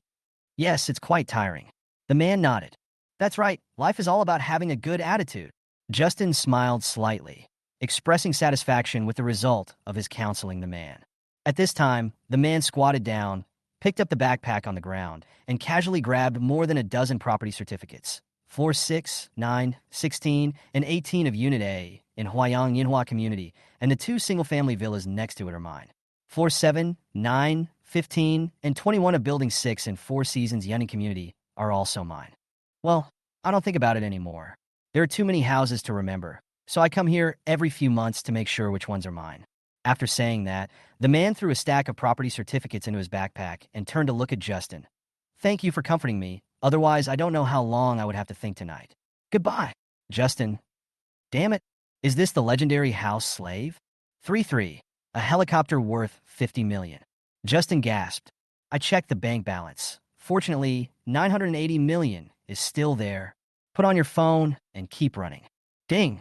Congratulations to the host for completing today's 5,000-meter running task. The reward is a Robinson R-44 helicopter worth 50 million. Ding! The Robinson R-44 helicopter has been parked at Kyoto Airport for you, and the relevant documents have been placed at your home. Yes. Justin gasped. Can helicopters deliver it? A helicopter worth 50 million for running 5,000 meters? Oh my god, this system is awesome. But I don't have a pilot's license. Does that mean I need to hire a pilot? Well, you must. Justin opened his phone and checked the R-44 helicopter given by the system. The relevant introduction is as follows. The R-44 Thunderbird Raven uses the latest developed hydraulic power system as standard equipment, eliminating the vibration caused by the mechanical transmission of the joystick, making driving easier and gentler. In addition, It also has other features, such as adjustable foot rudder, which is convenient for the pilot to adjust the driving posture. The tail rotor elastic swing hinge makes the R-44 maintenance easier. The R-44 Thunderbird Raven has beautiful body lines, and its design conforms to the principles of aerodynamics, which not only improves speed and efficiency, but also can reach a cruising speed of up to 210 kilometers per hour, while the average fuel consumption is only 56 liters per hour. Appearance and performance of R-44 helicopter. The total length of the R-44 helicopter is 11.76 meters. The fuselage width is 2.1 meters. The fuselage height is 3.28 meters. The propeller diameter is 10.06 meters, and the rotor blade area is 79.5 square meters. The R-44 helicopter has a beautiful fuselage line, and its design conforms to the principles of aerodynamics, which greatly improves speed and efficiency. The cruising speed can reach 216 kilometers per hour, and the average fuel consumption is only 56 liters per hour. The total weight of the R-44 helicopter is 1,090 kilograms. The dead weight is 635 kilograms. The standard fuel capacity is 140 liters, and it is equipped with an auxiliary fuel tank with a fuel capacity of 83 liters. The R-44 helicopter can carry passengers and luggage weighing a total of about 370 kilograms. The standard cruising speed of the R-44 helicopter is 210 kilometers per hour. The maximum climbing altitude of the R-44 helicopter is 4,270 meters at sea level, with a climbing rate of 305 meters per minute. The maximum range, without residual fuel, is about 643 kilometers. The R-44 helicopter can last for 4 hours, with a hovering altitude of 2,728 meters above the ground and a hovering altitude of 2,786 meters without ground effect. Ha! I can travel in a helicopter in the future. Justin was overjoyed. A few days ago, he and Penny discussed renting a car and going on a self-driving tour for their honeymoon after their wedding. Now, in just 2 days, he not only got the luxury Bugatti supercar given by the system, but also a helicopter. In this case, why would you need to rent a car? You can just drive the helicopter there. Go wherever you want. How cool. Happiness came too suddenly, and Justin couldn't get used to a rich life for a while. I'm so happy. Zingfili community. Penny finished her shower and walked out of the bathroom wrapped in a towel. After sitting on the sofa, he accidentally saw some extra documents on the coffee table. Pick it up and take a look. She was shocked at that time. Your sister. Helicopter. All the signatures on the title deeds are Justin. This guy. Is there nothing he can do now that he has money? He actually spent $50 million to buy a helicopter. Penny was speechless. What is Justin doing? Justin. She thought Justin was back, so she kept calling Justin in every corner of the room. As a result, no one responded even after I shouted at the top of my lungs. I looked for Justin privately, but there was no sign of him anywhere. Strangeness. Where is the person? Penny called Justin. Justin, where are you? 3-4. For love. There is no existence. In the park around the lake. Justin was imagining what it would be like to travel by helicopter when the phone rang. I took it out and saw Penny. Hey, Xiao Xia, did you miss me? Justin, didn't you just come back? Why are you going out again? And why did you buy a helicopter? Penny asked suspiciously. Justin, I didn't go back. I'm still running outside. And that helicopter? Baji. After the explanation, Penny was still confused and didn't understand what was going on. The system gave it to me. The system put the helicopter certificate at home? What kind of trick is this? Justin couldn't explain it, but that's how it was. Penny didn't believe it, and it seemed normal. Half an hour later, Penny hung up the phone half-believingly. Justin continued running. When he arrived at the commercial pedestrian street, he was tired.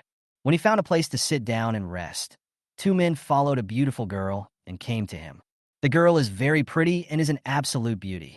She wore a pink embroidered blouse and a pearly white crepe skirt. Her oval-shaped face was white and tender like jade, with a pair of dimples on her cheeks. She had a light touch of rouge on her cheeks, which made them look like a newly opened white flower with a hint of red. Her long, curved black eyebrows were like paintings, and her eyes were full of life. Her alluring pupils were black and white, and they were full of intoxicating charm. The 2 men behind the girl are one tall and one short. Both of them look good. They are always with girls and seem to be the suitors of girls. Reached Justin, the girl suddenly stopped, turned around and looked at the shorter man behind her and said sternly, Don't follow me anymore. I don't have time to bother with you anymore. Go find another girl. Please give me another chance. If there's anything I did wrong, please tell me and I'll change it."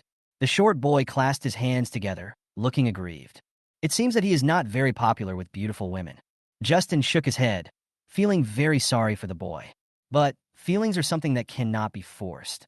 If someone doesn't like you, no matter how sincere you are, you won't be able to impress them.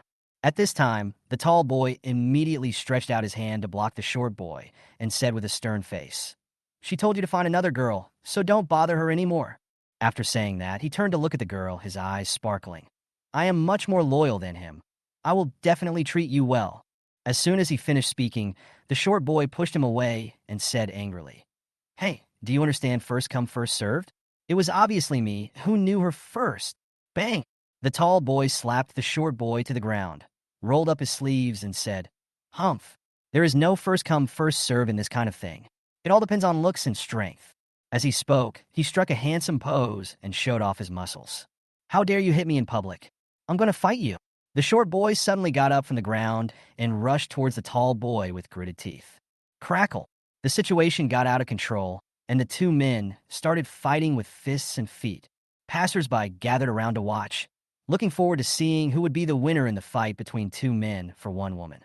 Every punch and kick they throw creates a whistling wind.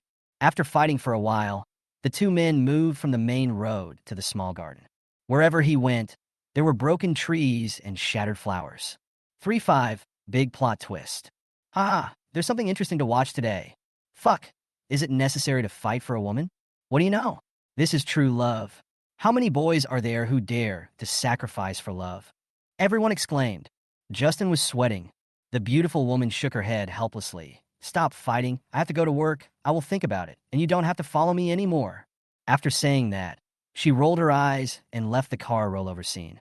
She had just taken a few steps when another girl walked up to her and exclaimed, "Xiaomei, who were those two men following you just now? It seemed like they were fighting because of you." "There's no way. The charm is too great." The beautiful lady named Xiaomei was helpless and spread out her hands. After saying that, she and the girl left together. After she left, the two men who were fighting stopped and looked at each other. The short boy was beaten black and blue by the tall one and said aggrievedly, "I can only come back tomorrow. Get back to work." The tall boy looked at the short boy and responded, The short man nodded. Then the two separated. The shorter one walked to the door of a beauty salon, and the taller one walked to the door of a gym.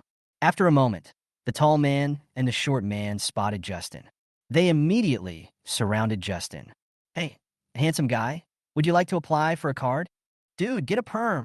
Both of them showed the same expectant look they had shown towards that beauty before. Justin, it turns out that they fought over that beautiful woman before in order to steal the business. Sweat, sweat, sweat. Helpless, Justin had to get up and leave. He sat down on a chair not far away and continued to rest. As soon as I sat down, I saw a man walking out of the bar opposite. The man stumbled to a car, held onto the car, and vomited loudly. It seems that he drank a lot of wine and is already drunk. At this time, a patrolling traffic police discovered the man. The traffic policeman rode up to the man on a motorcycle and said, "Hello, sir. This is a no parking zone. Please move your car as soon as possible." Seeing that the drunk man was unmoved, the traffic police officer said sternly, "I warn you again, this is a no parking zone. Please drive your car away quickly. Otherwise, I will issue a ticket." "Why are you police officers so troublesome? I just had a drink. How does it bother you?" The drunk man was reeking of alcohol and didn't take the traffic police seriously at all. "What, drinking?" The traffic policeman heard this and immediately stopped the drunk man. "Since you have been drinking, you can't drive anymore. Do you need me to call a designated driver for you? I told you to stop bothering me. I can drive back. What's the price?" The drunk yelled at the traffic policeman and then walked to the front of the car. "You are so nosy." Seeing that the drunk man refused to listen to advice, the traffic police got angry. He grabbed the drunk and took out his intercom. "Hello, this is XX Bar, number 125 Pedestrian Street. We need a tow truck. Please send it over immediately." "You want to drive while drunk? You're looking for death." How could the traffic police just watch a drunk continue driving? Unexpectedly, the drunkard seemed to have passed out from drinking. He was still mumbling to himself. "Drink, keep drinking. Old classmates finally get together. We must have a good time." After that, he pointed at the car and said, "When I save some more money, I will definitely return my car first so that you won't look down on me." Justin was shocked. Your sister. That car was clearly the latest model of BMW 740. Will your classmates look down on you for driving this kind of car? Bro, those classmates of yours are all tycoons. This world is so terrible. 3-6. Who the hell stole my car? 3 minutes later, a tow truck arrived and towed the BMW 740 away in no time. The traffic policeman walked up to the drunk and said, "Tomorrow, when you sober up, go to the traffic police brigade and drive. Remember that. Get lost. It's none of your business." The drunk man shouted at the traffic policeman. Seeing how drunk he was, the traffic policeman shook his head helplessly. "Get on the motorcycle and go away with the trailer." At this time, the drunk man rolled his eyes and said, "Fuck you. Are you sick? That's not my car. How can I drive it?" After saying that, he jumped onto a bicycle behind the parking spot of the BMW 740. Humph! He kicked his feet and walked away. Justin, damn it. Hey man, aren't you afraid of being beaten up by the car owner if you do this? Sure enough, whatever you think comes true. The drunk had just walked a few meters on his bicycle when a man came out of the bar. He was stunned as soon as he went out. "Ah, where's my car? I clearly parked here just now. Who the hell stole my car?" The man was furious and started cursing. Looking back, he saw the drunk man. So he rushed over and kicked the drunk man, causing him to roll on the ground. Justin saw it. He immediately felt worried for the drunk man. Unexpectedly, the man knew his car was taken away by the drunk before he even left the bar. Thinking of this, he couldn't help but give a thumbs up to the man's cleverness. However, he was wrong again. The man kicked the drunk to the ground and angrily yelled, "You bastard. You even want to steal a bicycle? Do you want to let people live?" After saying that, he jumped on his bicycle and pedaled away hard. The man lay on the ground, picked up a brick from the roadside, leaned his head against the brick, and fell asleep. Justin, fuck you. What kind of bloody plot is this? He was about to leave when the phone rang. I took it out and saw that it was the landlord calling. Justin answered the call. "Hello, Justin. I'm Aunt Ju." The landlord's enthusiastic voice came from the other end of the phone. "Hello, Auntie." Justin thought the landlord wanted to talk to him about something, so he asked, "Aunt Ju, what do you want to talk to me about?" "It's like this. Today is my daughter's birthday, and she wants you and your girlfriend to go sing with her." Aunt Ju said kindly, "Okay, I'll be back now." Justin smiled and responded enthusiastically to Aunt Ju. He and Penny have been renting her house since they came to Kyoto to work. Aunt Ju treats them very well, just like her own children. So, Justin gladly accepted the invitation from Aunt Ju's daughter, Zhu Xiaoran. "Okay, you go home and bring Xiao Xiao with you, and I'll drive over to pick you up." Aunt Zhu was very polite and offered to drive over to pick him and Penny up. But Justin has his own car now, so he doesn't need to bother her. Justin responded, "No need, Aunt Zhu. I have my own car. Just send me the address via WeChat, and I will come over by myself in a while." "Justin, have you bought a car?" Aunt Zhu asked puzzledly. "Yeah, I just bought it yesterday." Justin didn't feel strange about Aunt Zhu's doubts. He paused and continued, "Aunt Zhu, let's talk about this later. Please send me the address." "Well, okay, let's not talk about it for now. Hurry over there." "Good." Justin decisively accepted the invitation. Aunt Zhu was so kind to him and Penny, and he was always grateful. How could he refuse her kindness? It just so happens that he and Penny have been under a lot of work pressure in the past month, so it would be nice to go sing and relax. After hanging up the call with Aunt Zhu, Justin called Penny again and asked her to get ready so that he would go home and pick her up later. 3-7. Invitation from the landlord's daughter. After that, Justin walked to the street, hailed a taxi, and went home. Although he is looking forward to what reward the system will give him after running 10,000 meters, life is not limited to running or rewards. There are many more wonderful things waiting for him to experience. Besides, as long as you complete the task, you can get the reward every day, not just at this moment.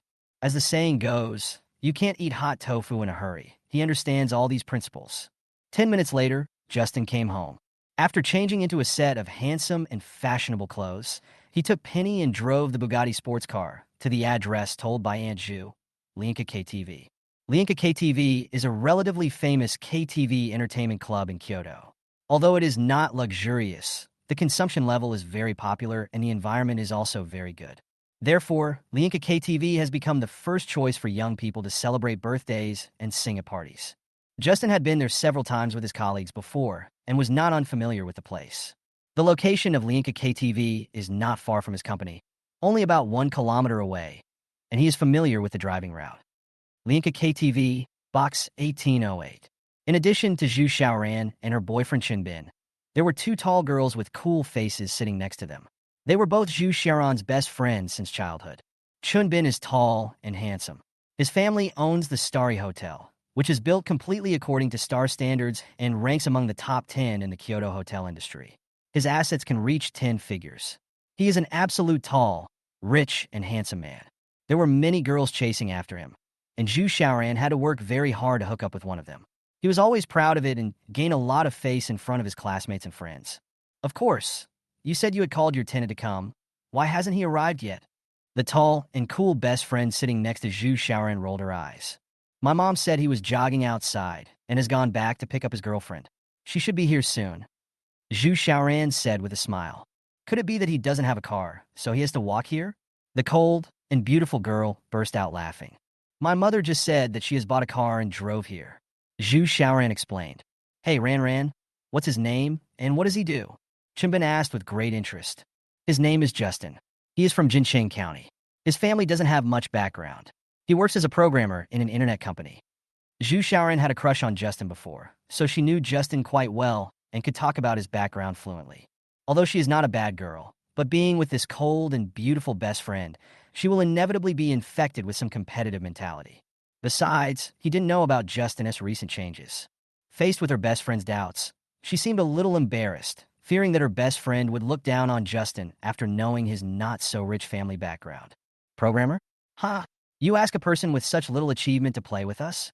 It's simply lowering our status. The cold and beautiful woman rolled her eyes and couldn't help laughing. That's right. People like this are totally out of place sitting with us. They are not on the same level.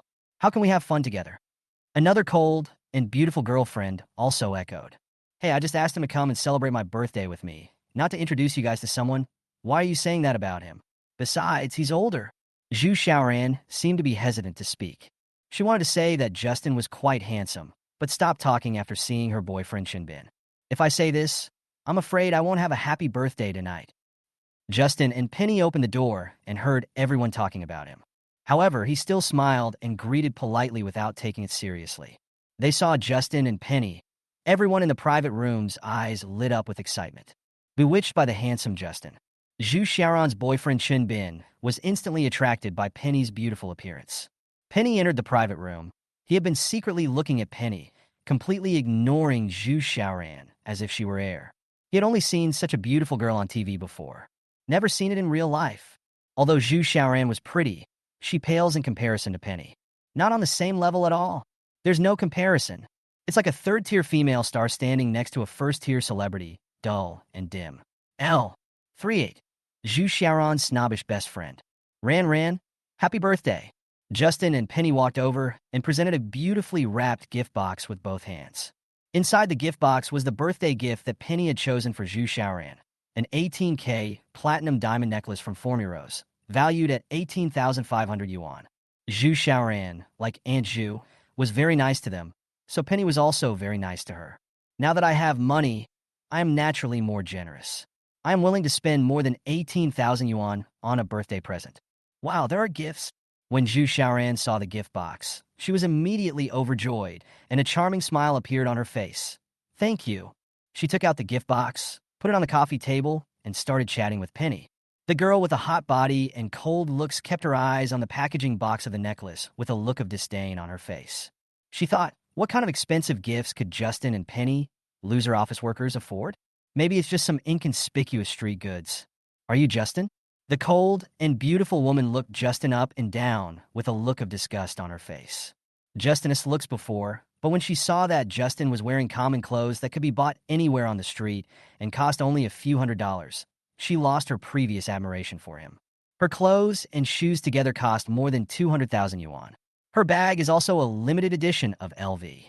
Her clothes and shoes are both from the world-famous brand Chanel, which she bought when she traveled abroad. Justin looked at her and said calmly, yeah.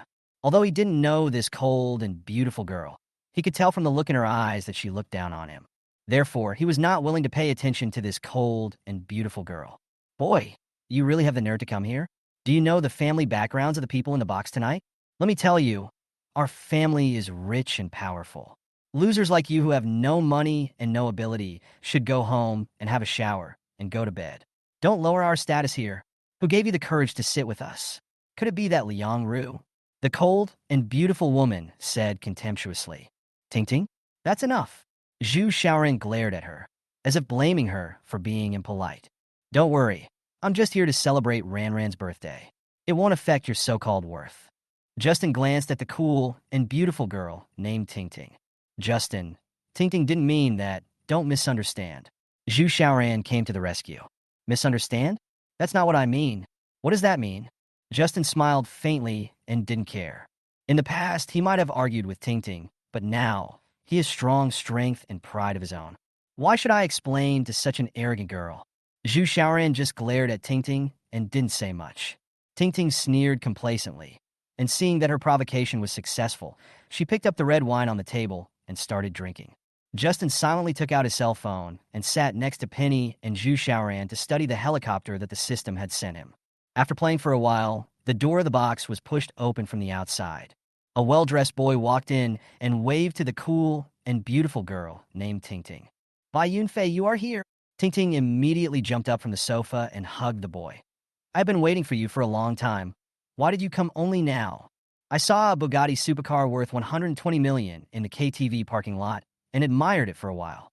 Bai Yunfei let go of Ting Ting and continued, Damn, that Bugatti sports car is so cool. It's worth 120 million, so damn luxurious. I wonder which rich man it belongs to. 3-9. The arrogance of the rich second generation. 120 million? Is there a car that expensive? Ting Ting's face was filled with shock. You don't understand. That car is not something that anyone can buy. Even if you have money, you have to have a certain status and background to be able to buy it. Talked about Justin's Bugatti sports car. The more they talked, the more shocked and envious they became. Penny, no one at the scene knew that the 120 million Bugatti supercar they were talking about was the car driven by Justin, the poor loser they looked down upon. However, Penny didn't want to reveal the secret. Ting Ting, who is this? Justin strangely and asked. Although not all the people in the box are handsome men and beautiful women, their clothing is more mature and fashionable than Justin and Penny. In addition, they are youthful and fashionable, which is very eye-catching. Justin and Penny seem a little different next to them. Xiao Ran's tenant, a stinky country bumpkin, is here to celebrate Xiao Ran's birthday. Ting Ting rolled her eyes, still looking disgusted at Justin. Bai Yunfei nodded to show that he understood. When he looked at Justin with a half-smile, Bai Yunfei, Ting Ting's boyfriend. My family is in the real estate business, and Tianyan Real Estate is my family's company. You dare to sit and play with us. You must be someone important. What do you do? Bai Yunfei's words and actions were not well-intentioned. He clearly heard Ting Ting say that Justin had no background, but he still brought up his own family background, and then asked Justin what he did, obviously wanted to step on him in front of everyone. Justin didn't even bother to look at him. He just played with his phone and said calmly, Unemployed. You can quit your job tomorrow. Without a job, you will naturally become a vagrant. It's true. In the past, he was always looked down upon by these tall, rich, and handsome men. Now, why should he give them face? Huh, that's pretty cool. Bai Yunfei was stunned for a moment, obviously not expecting Justin to ignore his responsibility as Mr. Bai. He looked at Justin and nodded. Okay, since you have such a unique personality, let's play slowly. After that, he ignored Justin and went back to Ting Ting to brag about what he bought today and what piece of land his family's company had acquired. Today is Ranran's birthday. How can we drink these cheap wines? Go, bring the most expensive red wine in your KTV. After a while, Bai Yunfei called the waiter over and asked him to take away all the drinks on the table and replace them with the most expensive ones. As soon as he said this, everyone burst into cheers. Although this KTV is not a luxurious place, the most expensive red wine costs 7 or 8,000 yuan a bottle. Ting Ting exclaimed with a proud look on her face, her hands on Bai Yunfei. Huh? Isn't it just 7,000 or 8,000 yuan a bottle? Do I look like someone who needs that little money? Bai Yunfei said proudly. Thank you, brother Yunfei. Zhu Xiaoran was extremely happy and thanked Bai Yunfei repeatedly. She had only drunk red wine that cost 7 or 8,000 yuan a bottle at birthday parties hosted by her wealthy friends. Today, Bai Yunfei took the initiative to buy her something for her birthday. She was really flattered. Justin smiled slightly and said nothing. In the past, he would have been more envious of such rich second generations. But now, thinking of the more than 900 million yuan in his account, he no longer had that feeling. Who knows? After the waiter brought the red wine into the room, Bai Yunfei actually walked up to Penny with a glass and showed off. Beauty, your poor loser boyfriend. Can't afford to buy you such expensive red wine, right? Come, come, come. I'll treat you today. There's plenty of wine. Have a drink with me. 40. Who's Bugatti supercar? Hiss. Justin heard this. He got angry. Go away. He was about to speak, but Penny spoke first. You want to find a hostess? I can call you some hostesses. Oh, you are really a country girl from the countryside. You don't know how to appreciate it. Bai Yunfei frowned and looked at Penny with a smile. Roll! Justin couldn't stand it anymore and shouted angrily. You'd better stay away from my girlfriend. Today is Ranran's birthday. I don't want to cause any trouble. You want me to get out? Ha! Who the hell do you think you are, to dare to tell me to get out? Bai Yunfei was a little annoyed and looked at Justin viciously. Justin said calmly, although I am not a big shot, I can take good care of my girlfriend. If anyone dares to have any bad intentions towards him, I will never let him go. In my eyes, you are nothing more than a prodigal son of a wealthy family. Don't think that I will marry you just because you spend money to buy a few bottles of red wine. Let me tell you, you are not qualified. After saying that, Justin took the wine glass from him and poured the wine into the trash can. You! Bai Yunfei looked confused. He really couldn't understand how a poor loser like Justin could be so bold as to not even take him seriously. At this time, Zhu Xiaoran came over and said, Brother Yunfei, today is my birthday. Please don't make things difficult for Justin. After all, I called him here, so just give me some face. Baji Baji. After some persuasion, Bai Yunfei returned to his original seat and sat down indignantly. In his mind, he was planning how to deal with Justin. Justin was about to say goodbye, but Penny said magnanimously, Forget it. We are here to celebrate Ranran's birthday. Just ignore Bai Yunfei. Ranran and Aunt Zhu are so kind to us. Let's spend a good birthday with Ranran. Yeah, okay. Justin said calmly. It's still early. Let's sing for a while. Then I'll invite everyone to the most luxurious royal hotel in Kyoto to take a sauna. I'll cover all the expenses for tonight. Bai Yunfei suggested after playing for a while. After hearing what Bai Yunfei said, everyone was excited again, and another round of cheers rang out. This guy just wanted to show off in front of Justin and slap Justin in the face. Justin, who was sitting with him. Okay, let's go to the Royal Hotel to take a sauna. Yunfei is here today, so let's go together, because he's here. Another cool and beautiful lady said happily. Oh my God, if they play this way, how long will it take to finish? Justin sat aside, feeling impatient. Penny had to go to work tomorrow. If she played too late, how would she go to work tomorrow? Although he asked Penny to quit her job, Penny was reluctant to do so because her female boss treated her very well. In addition, even if she wants to resign, she has to recruit a new employee to replace her position so that she can leave normally.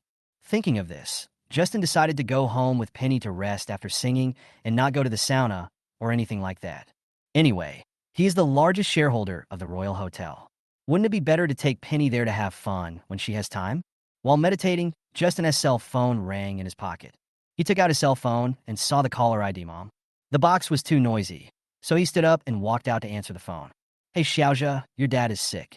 Please take a few days off and come back to see him. The doctor said your dad has early-stage cancer and needs to be hospitalized for surgery. Mom is the only one at home, and I'm afraid I can't take good care of him. From the other end of the phone, I heard my mother's helpless sobbing. Justin felt mixed emotions instantly. He consoled her. Mom, don't worry. It can be cured in the early stages. Don't worry. Penny and I will be back to see you tomorrow. After a few words of comfort, he started chatting with his mother. Inside the KTV box, Bai Yunfei ordered a song and walked to the middle of the box and started singing. During the singing, he still had evil intentions and would secretly meow at Penny from time to time. Suddenly, he saw a car key on the sofa next to Penny. The logo on the key was clearly a Bugatti sports car. Remembering the Bugatti he had seen in the KTV parking lot before, he walked over curiously, picked up the car keys, and studied them. After a careful look, Bai Yunfei confirmed his judgment that the car key was indeed that of a Bugatti sports car. Moreover, it is very likely that it was the Bugatti worth 120 million that was seen in the parking lot before. He held up the car keys and asked the people in the box, "Whose car keys are these?" Everyone shook their heads, indicating that they didn't know. 41. Everyone is shocked. Who dares to claim that such an expensive car is their own? Bai Yunfei was also puzzled. Although the people in the box all had some money at home, he still felt it was unlikely that any of them would be willing to buy this Bugatti sports car worth 120 million yuan. But the key was clearly in his own box, and no one else had come in except the waiter. So whose key could it be? Just when he was puzzled, a sound of swallows chirping came from behind him. My boyfriend's. Everyone heard the sound and turned to look. Penny looked at the car keys in by Yunfei's hand seriously and said, "This is Justin's." When everyone heard this, they were shocked at first and then laughed in unison. Are you kidding me? With your boyfriend looking so poor, how can he afford such an expensive car? Tisk, you're still asleep? Are you dreaming? Do you know how much this car costs? It belongs to your boyfriend. You're so pretentious. You little country girl, you're so bold. My family is so rich, but we can't even say we can afford such an expensive car. How dare you say it belongs to your boyfriend, Justin? How ridiculous. Pointed and booed at Penny as if they had heard a huge joke. Although Zhu Xiaoran didn't say anything, his face also showed disbelief. In her heart, Penny has always been a beautiful, intelligent, and kind girl who would never brag. Now, after hearing Penny say that the Bugatti sports car worth 120 million yuan belongs to her boyfriend Justin, she couldn't help but look down on her. In addition, Zhu Xiaoran also knew that Justin was a programmer in an internet company. Although he earned 7 or 8,000 a month, it was impossible for him to afford a sports car worth 120 million. Just as everyone was booing and looking at Penny with contempt, Justin opened the door and walked into the box. He spotted the car key in by Yunfei's hand at a glance. Isn't that the key to his Bugatti sports car? How did it get into his hands? He felt his pocket. Sure enough, the car keys were gone. In fact, he lost the car keys when he took out his cell phone when his mother called him. Isn't this my car key? How come it's with you? Justin walked over to Bai Yunfei and reached for the car keys. Just as he was about to touch the car keys, Bai Yunfei suddenly retracted his hand and sneered. Ha! What's wrong with the two of you? Are you playing a double act? Just now it was your girlfriend, and now it's you. You acted so convincingly that even I thought it was real. Ha! What a pity. No matter how well you act, I won't believe it. I'm not a 3-year-old child. Do you think I can be fooled by you so easily? You're kidding. Bai Yunfei became more and more excited as he spoke. He simply couldn't believe that the Bugatti sports car worth 120 million yuan would belong to a poor loser like Justin. Seeing that he didn't want to return his car keys, Justin sneered, called the KTV waiter in, and then took out 200 yuan and handed it to the waiter. Please call the security guard in the parking lot for me. Thank you. Yes, sir. The security guard accepted the 200 yuan with a smile and turned to go to the parking lot to call security. 3 minutes later, the waiter brought the security captain to the box. At a glance, the security captain recognized Justin, who had driven the Bugatti supercar to the parking lot. He quickly walked over to Justin and asked respectfully, "What do you want from me?" Justin said calmly, "My car." Before Justin could finish, the security captain immediately took over and said, "Don't worry, sir. I have assigned a security guard to guard your Bugatti sports car. It will definitely not be damaged by drunk customers." When these words were spoken, everyone in the audience was shocked, especially by Yunfei. He was completely confused at the time. Damn it, is that supercar worth 120 million really Justin's? In an instant, his face turned red and he stood there like an idiot, at a loss as to what to do. Justin walked up to him and took the car keys from him. There are many things in this world that you can't figure out, such as me. Don't always think that you are so great. There are many people who are more great than you. In the future, learn how to be a good person. After that, Justin took out another 200 yuan and handed it to the security captain. Thank you. Thank you, sir. Thank you, sir. The security captain thanked him repeatedly, then took the money and left. 200 yuan, although not much, is enough for his 2 days' salary. After the security guard left, Justin lost interest in continuing to play. He walked up to Zhu Xiaoran and said with a smile, Ran, when you go to the Royal Hotel to play, just tell me my name. If you spend normally, I can give you a free meal. Justin looked at Bai Yunfei and those snobbish girls before saying that the bill could be waived with normal consumption. Otherwise, he could have just added those words. Free? Justin, who are you? Zhu Xiaoran was shocked. She really wanted to understand how Justin could become so generous after not seeing him for a while. He bought a Bugatti supercar worth 120 million yuan and stayed at the five-star Royal Hotel for free. Justin smiled slightly. Good guy. After saying that, he took Penny and left in style. 4-2. Give me a pound of gold.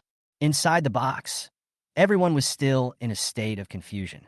After Bai Yunfei failed in his attempt to show off, he wished there was a hole in the ground for him to crawl into. Justin, who was previously described by him as a poor loser, turned out to be a hidden tycoon who owns a luxury Bugatti supercar worth 120 million. Penny, the girl whom he previously described as a country girl, is actually a wealthy man's girlfriend who is not easily affected by praise or criticism and acts low-key. Oh shit, it destroys your worldview. Tingting felt an unprecedented strong stimulation. Before, she wanted to look down on Justin and Penny and wanted to ride on their heads to show off how awesome she was. But now, she realized that their previous forbearance was just because they were too lazy to pay attention to her. At this moment, she wished that the girl next to Justin was herself, and she wished that she could have a boyfriend who doted on her as much as Penny did. She glanced at Bai Yunfei and instantly felt that Bai Yunfei was just a cynical scum in front of Justin and could not be compared with Justin at all. Justin and Penny left the KTV. They drove a Bugatti supercar to the commercial district. After parking the car, they walked to the busy streets of the commercial district. Justin decided to buy some gifts for Penny and his parents and go back to his hometown tomorrow to visit his father who is suffering from cancer. They passed by a jewelry store called Henley and walked in. After looking around carefully, Justin chose a diamond and platinum necklace and wanted to buy it for Penny. He has known Penny for many years, but he has never bought such an expensive gift for Penny. Now that he has money, he wants to compensate Penny. Beauty, take out this necklace and show it to me. Justin pointed to the diamond and platinum necklace he liked on the counter and smiled at the waitress. The waitress nodded, took out the necklace and gave it to Justin, then clasped her hands together and looked at Justin as if she was guarding against a thief. She looked Justin up and down and thought to herself, the clothes are all cheap goods and the total amount of his clothes is no more than 500 yuan. He must be a poor guy and can't afford it. So she folded her hands, tapped her feet, and ignored Justin. Justin put the necklace on Penny and tried it on. He found that it really suited Penny and then asked, "Beautiful lady, how much is this necklace?" 100,000. The waitress blurted out impatiently, looking at Justin with disgust on her face. She thought, since the boy couldn't afford it anyway, there was no need to waste time introducing it in detail. Justin looked up at the waitress and saw what she was thinking. So, Justin smiled and said, "So cheap?" Swish, swish, swish. In an instant, 7 or 8 waiters turned around and looked at them. Oh my God, a necklace worth $100,000 is still called so cheap? Tisk, you're dressed just like that. You don't look tall, rich, or handsome. This guy must want to seduce the pretty girl next to him. So he comes here to show off. As expected, the waiters were snobs and didn't think Justin could afford the necklace. Justin looked back at the entire jewelry store and found that there was only one young waitress who did not show that kind of contemptuous expression towards her. He walked up to the little girl and said, "Beautiful lady, can you please serve me?" "Sir, I'm happy to help you." The girl responded politely with a charming smile on her face. "Excuse me, sir, which product in our store do you like? I'll introduce it to you. This, that, and this, pack up all these necklaces for me. Also, give me a pound of gold kilogram." After that, Justin took out his bank card and handed it to the girl. Swipe the card, no bargaining. Puff! Everyone sprayed water on the spot, including Penny. They have never heard of buying gold by kilogram. I have never seen a customer who buys a diamond necklace like buying cabbage. Your sister, he is really a hidden rich second generation. My titanium dog eyes have been stabbed blind. How horrible. Handsome guy, do you need a mistress? She's good at spending money, flirting, and playing rogue. The entire jewelry store was in an uproar again. The waiters and the people around them were whispering, wondering who Justin was. Penny was shocked. Looking at Justin, who looked calm, she got to know the man she had been in love with for more than 3 years again. He becomes more and more handsome the more I look at him. Sir, your total spending is 825,760 yuan. After swiping the card, the girl handed the receipt to Justin and continued, "Welcome to visit us next time." 4-3. My son is a celebrity now. Thank you for your warm service, Justin said as he took out 500 yuan from his pocket and handed it to the girl. This is a tip for you, Bai. The little girl took out 500 yuan, thanked him repeatedly, and fell in love with this handsome boy. Justin smiled slightly and said nothing. He turned around, hugged Penny, and walked away. Justin, why did you buy so many diamond necklaces in gold? Can they be eaten? Walking out of the jewelry store, Penny asked doubtfully. Justin said calmly, it's true that it can't be eaten, but it can make my woman more beautiful. After saying that, he kissed Penny. Penny, slippery tongue. Then they went shopping in the clothing mall. They bought a total of 7 sets of clothes and several pairs of shoes, including Penny's, her parents', and Justin's own. Finally, he bought 2 Swiss watches worth $200,000 as gifts for Justin's parents. It was not until 10 o'clock in the evening that they returned to Zingfili community. After parking the car, Penny met a girl from the next-door neighbor's house and suggested chatting with the girl in the community yard. Penny left. Justin went to the community pavilion to watch a few middle-aged men playing chess in order to wait for her. In the pavilion, 2 old men were concentrating on the game, and another old man was watching the game nearby.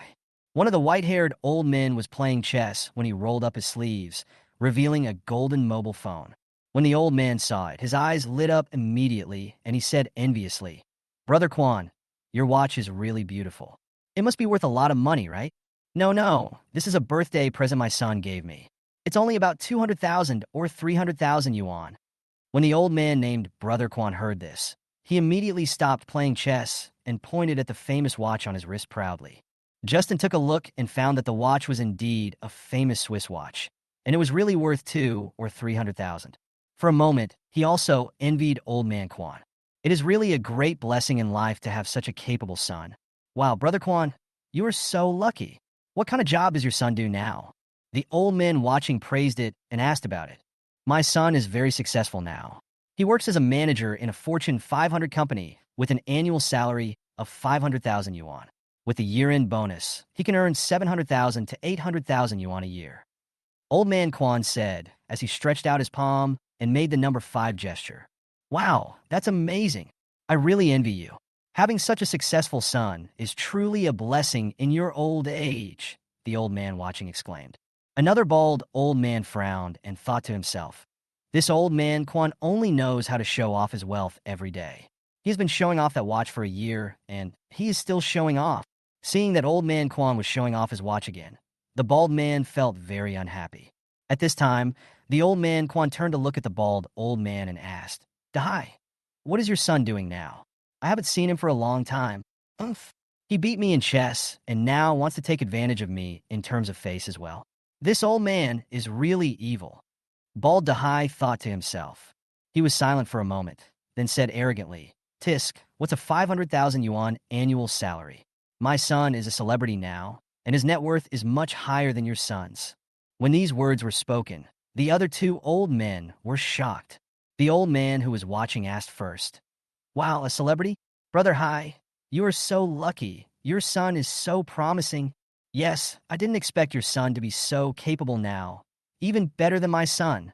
Old man Quan praised Dahai's son and asked, What job does he do? I don't know the details, but I heard that anyone who can find him will be rewarded 1 million. The old man Dahai said calmly. Look, there's a picture of my son on the telephone pole over there. After hearing what he said, the other 2 old men became interested in Dahai's son. They immediately stood up and walked to the telephone pole. Upon closer inspection, the 2 old men were petrified instantly. Justin also walked over with interest. At first glance, I was stunned. There was a wanted poster posted on the telephone pole. Anyone who provided clues leading to the arrest of the suspect would receive a reward of 1 million yuan. 4. With a swipe of the master key, all Wi-Fi in the world are one family. More than 10 minutes later, Penny finished chatting with her friends and came back to find Justin. Back home, Justin took a shower. Penny turned on her tablet and watched TV series while lying on the sofa. When I first saw the wonderful part, the internet is down. The screen keeps spinning. Network buffering. What's going on? Why is the network so bad recently? Penny was very upset. She walked around with her tablet, but the network was always bad. At this time, Justin came out of the shower. Seeing Penny's depressed expression, he asked, Xiao Xia, what's wrong? Justin, internet at home is so bad. I can't even enjoy watching TV series. Penny said aggrievedly. No way. We have 100M fiber optic cable at home. Justin thought the router was stuck, so he said, I'll restart the router. Penny nodded. Justin left. There was a rapid knock on the door. Penny opened the door and saw a boy standing at the door. He asked fiercely, "Hey, why did you turn off the Wi-Fi at home?" "Oh, so it was you who was using my Wi-Fi. No wonder the network is so bad and I can't watch TV series." Penny suddenly realized. It turns out that the Wi-Fi network has been bad recently, and someone is using it for free. Bah! Just swipe the master key, and all Wi-Fi networks in the world will be one family. Don't you understand this? The man at the door was very confident and didn't feel anything was wrong at all. Penny saw this and thought, this guy is so shameless. How can he be so confident in using the Wi-Fi? She was puzzled and smiled bitterly. Am I pretending to be WLFL to serve you? You are so self-righteous. Hey, don't accuse me. I didn't say it was for my own service. It was for everyone's service. The boy did not back down. As soon as he finished speaking, he waved to the door, and several young men and women came in. Why do you turn off the Wi-Fi at home? Turn on your Wi-Fi. I want to watch the game. Hurry up. I'm playing the Kings promotion match, and I didn't expect you to suddenly turn off the Wi-Fi. If I can't advance later, I will definitely cause trouble for your family. Penny. What's going on? Is my home Wi-Fi public? How come it seems like it's my fault? These people are so shameless.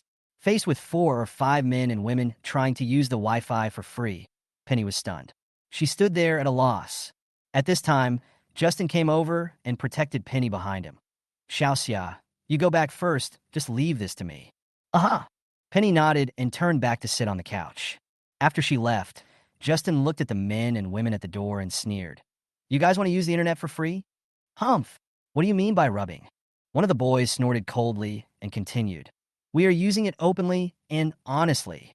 His expression was as if he was very dissatisfied with Justin's Wi-Fi service and came to complain to Justin. "Yeah."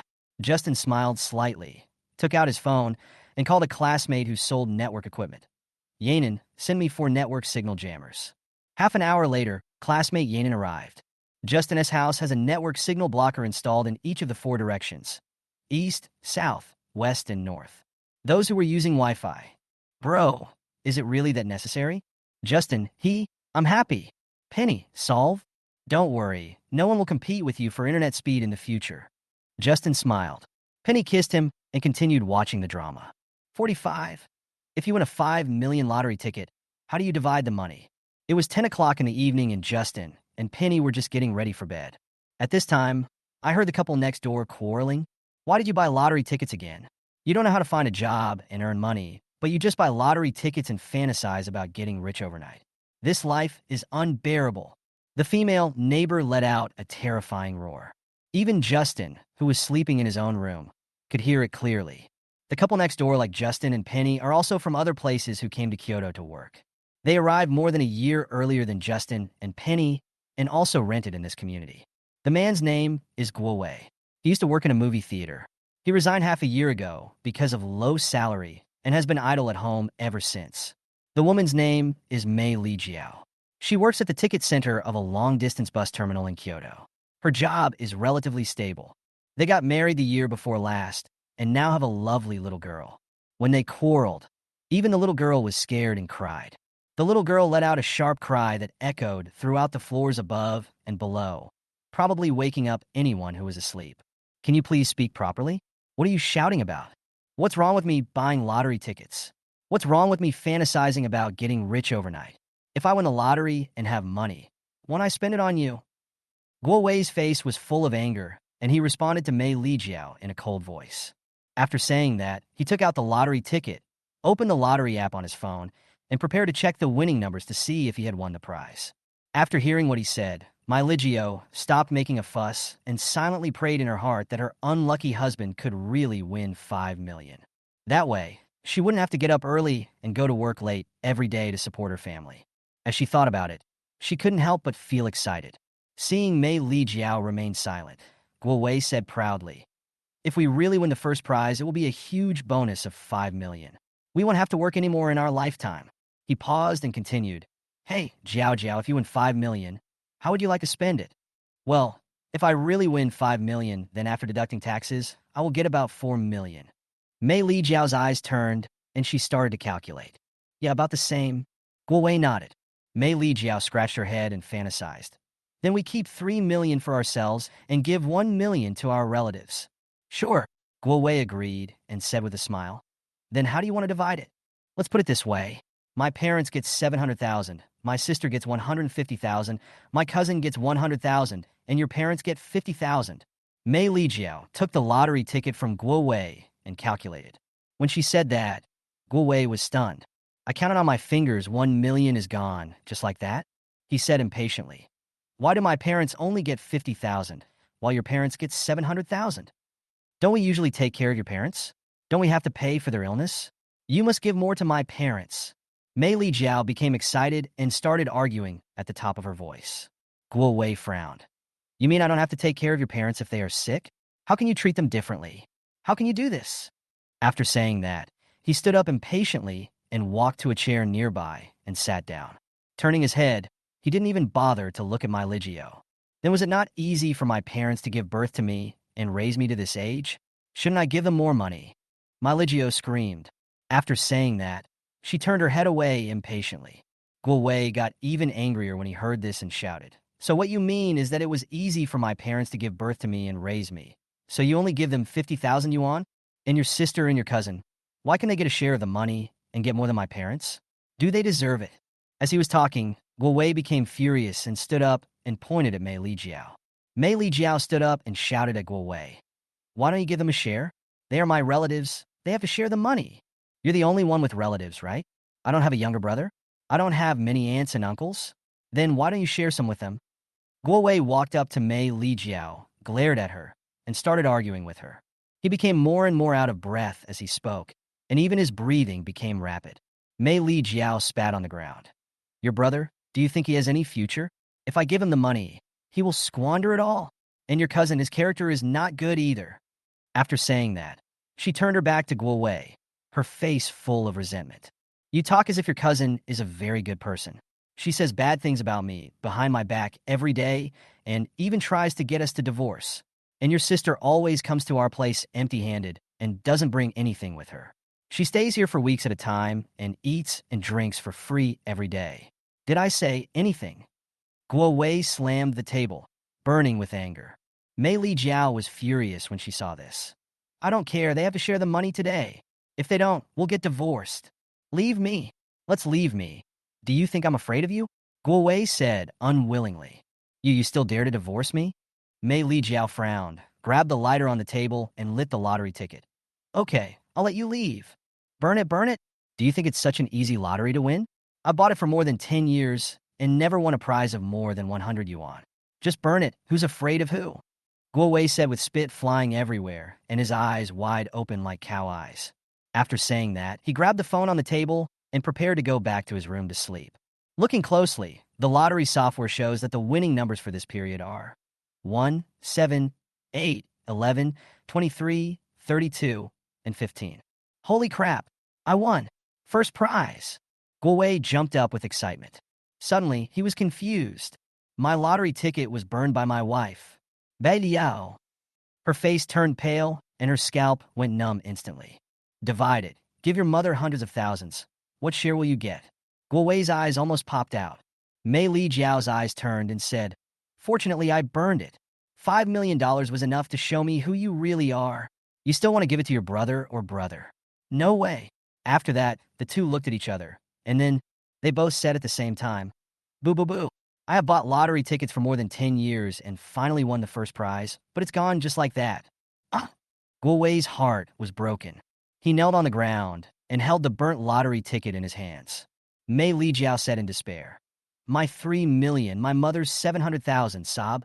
After a moment, Guo Wei asked again, Why did my mother only get 50,000 yuan? 4-6.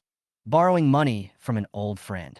Justin almost lost his sleep while listening to the endless quarrel between the couple next door. Listening to them quarrel is even more exciting than watching TV sketches. Ding dong. Suddenly, the WeChat notification sound rang. Justin took out his phone from under his pillow and saw that it was a message from a friend from his hometown named Tian Yifan. Can you lend me 500 yuan? I've had a hard time these past few days. Don't worry, I'll pay you back in a few days. After seeing the WeChat message, Justin transferred 500 yuan to him without hesitation and asked, What's wrong? Are you having any difficulties again? In fact, Justin knew that what he said about paying back the money in a few days was nonsense. Justin lent him 2,000 yuan 3 years ago. At that time, they also said that they would return it in a few days. As a result, it has been 3 years, and I still haven't paid it back. During the period, Justin also asked him how many times he wanted to come over, and the process was extremely sad. This guy, every time he was asked to pay back the money, he would fool around and deceive people. He said he would pay back the money again and again, but he disappointed Justin again and again. Brother, I'm asking you to lend me money because I really don't have money to eat. The company doesn't pay salaries until the end of the month, and I'm almost eating dirt. Tian Yifun vowed. Brother, don't worry, I will definitely replace you after I get paid at the end of the month. If I don't pay you back this time, I will write the word 10 upside down. Justin was stunned for a moment. Doesn't it mean that if you write the character 10 upside down, it's not the character 10 anymore? This guy, what if I haven't read any books? Justin replied, forget it. I don't want you to pay me back. Talking about money hurts our relationship. You should save money. Thank you. Thank you. Thank you, brother. I knew you were the best to me. Chirp. Justin was not impressed by Tian Yilong's praise. Although Tian Yilong has not paid him back the money he borrowed 3 years ago, he knows that Tian Yilong is not a bad person. Tian Yilong is very filial to his parents and is kind-hearted, except that he is a little greedy for money. Besides, Justin is so wealthy now that he naturally doesn't take those trivial matters to heart. After chatting for half an hour, the neighbor's house next door returned to silence. Justin and Tian Yilong ended their chat. Turn off the lights and go to sleep. Get up at 8 o'clock the next morning. Penny took a leave from work and will go back to her hometown with Justin today. My hometown is Rongqing County, which is more than 60 kilometers away from Kyoto. It is not too far. I happen to get on the highway from the highway entrance in the direction of the company, so it is convenient to go to the company. Therefore, Justin decided to go to the company to complete the resignation procedures first and pack up his scattered things. I could have resigned yesterday, but the HR manager took a leave, so I had to delay it until today. After washing, they packed up simply and headed for the company. Arrive at the company at 8:30. The company starts work at 9 o'clock, and there is still half an hour left. Justin decided to go upstairs to pack his things first, and asked Penny to go downstairs to buy some breakfast and bring it to the company, and then continue on their journey after breakfast. After Penny left, Justin got in the elevator. Now is the peak working period, and the elevator entrance of the company building is crowded with people. All kinds of handsome men and beautiful women are crowding into this 32-story building. Since most of the companies in this building are emerging companies such as the internet and e-commerce industries, most of the people working here are young people in their 20s and 30s, about the same age as Justin. They are youthful and dressed fashionably, adding a lot of beautiful color to the building. 4-7. Stinky delivery man? After 5 minutes of waiting in line, Justin finally squeezed into the elevator. Because there were so many people in the elevator, Justin happened to be squeezed face-to-face with a busted girl. The busted girl has a devilish figure, with big, wavy golden curls that shine brightly, and slender thighs wearing an ultra-short yellow miniskirt, revealing her perfect and sexy skin. Justin felt a little embarrassed seeing the busted girl pressed against him, but there was nothing he could do because he couldn't move at all, not even if he wanted to. On the contrary, the busted girl seemed very natural and didn't show any shyness at all. Instead, she secretly glanced at Justin from time to time. Although she was peeking at him intentionally or unintentionally, Justin had already sensed the eager and affectionate gaze of the busted girl opposite him. Justin chuckled inwardly. His peerless charm has attracted countless geniuses and goddesses. How could he be unfamiliar with such a look? Ding dong. Finally, after a few minutes, the elevator reached the 18th floor, where Justin's company was located. Several people got off during this time, and it was not as crowded as before. Justin walked out of the elevator easily. When he arrived at the company, there were only a few people scattered inside. Justin did not chat with them, but just quietly packed his things. After knowing that he was wealthy, his colleagues became very enthusiastic towards him and came over to help him clean up. Justin, don't forget to contact me after you resign. Brother, if you have a chance to make a fortune, remember to take me with you. I will go with you. How boring. I just found out your true identity and you're leaving. I'm still waiting for you to treat me to a feast. Several colleagues expressed their reluctance to part with him. Justin was sweating. Why didn't I realize these colleagues were so enthusiastic before? On the other side, Penny bought a few buns at the breakfast shop downstairs from the company and came to the elevator. As he was patiently waiting for the elevator, a familiar voice suddenly came from behind him. Penny. Turning around, Penny recognized the girl in front of her at a glance. Isn't this her former colleague Jung Yakyu? Jung Yakyu worked with him in the same clothing company last year. Later, she was fired by the chairman because she seduced the company's general manager. At that time, she didn't know that the general manager of the company was actually the chairman's husband. Yakyu, why are you here too? Penny and Jung Yakyu don't have a very good relationship. Since they meet, they have to say hello. She walked over to Jung Yakyu with a smile on her face, ready to chat with her. Jung Yakyu suddenly saw the buns in her hand, and her face changed drastically. Oh, what's the matter? You were fired by the company too? Have you changed your job to deliver food now? Penny, do I look like a delivery man? Looks like it. Penny looked at Deng Xiuya and said calmly, It seems like you were doing well. She could tell at a glance that the black dress Deng Xiuya was wearing was a French brand that would cost at least tens of thousands of yuan. The bag in Deng Yakyu's hand was also a valuable LV brand, which must cost tens of thousands. I didn't expect that this woman, who only knew how to seduce other people's husbands, would be doing so well. This surprised Penny. Deng Xiuya said proudly, Of course, we are here this time to discuss a multi-million-dollar deal with the listed company upstairs. Ahem. As soon as Deng Xiuya finished speaking, a man in a suit beside her coughed twice and corrected her. It's tens of millions. 48, little bitch. Climb the stairs. Yes, it's a business worth tens of millions. Deng Xiuya continued. Although tens of thousands of dollars is not a lot of money for Penny now, she was still shocked when she heard it from Deng Xiuya, a woman who was struggling last year. 10 million? Exactly. I said it before, the most important thing for a woman is to marry well. Look at you now. You have worked hard for so many years after graduation, and you still have nothing, while I have everything without any effort. Deng Xiuya became more and more proud as she spoke, and continued with her hands on her hips. If this project is successful today, I will completely draw a line between myself and lowly people like you. Why would you say so much to a loser like this? It's just lowering our status. The man next to Deng Xiuya rolled his eyes, full of arrogance. You. Penny was provoked like never before. She wanted to argue with him, but after thinking it over, she felt it was unnecessary and endured it. At this time, the elevator arrived at the first floor. She turned to leave Deng Xiuya and was about to enter the elevator, but was pushed away by Deng Xiuya. You stinky delivery man. You still have the nerve to take the elevator? Stairs are only for lowly people like you. Ha ha.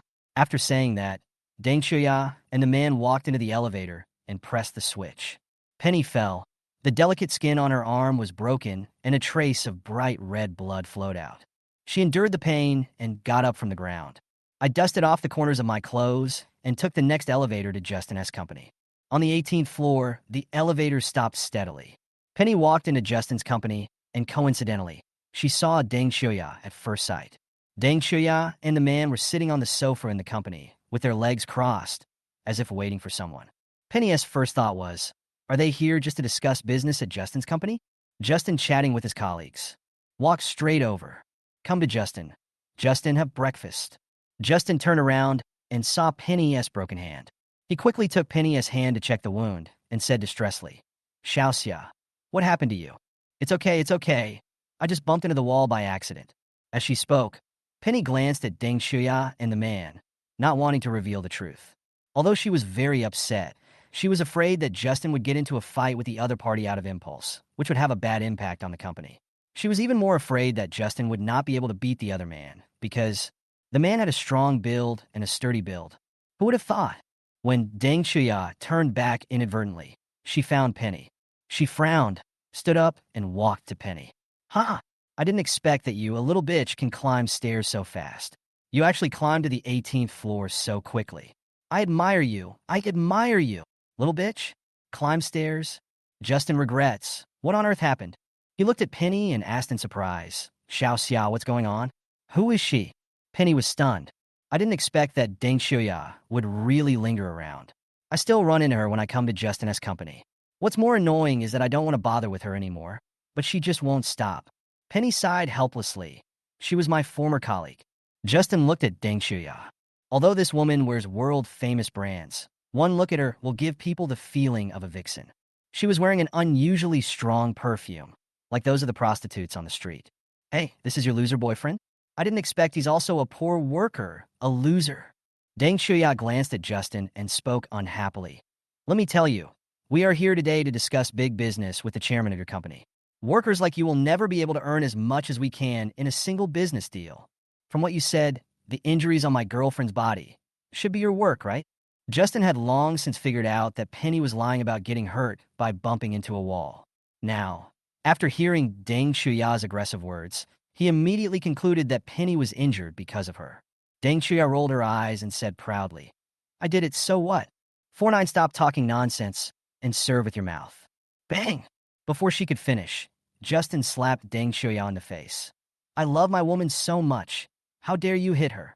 After being slapped by Justin, Deng Shuya was pushed back repeatedly and then fell to the ground.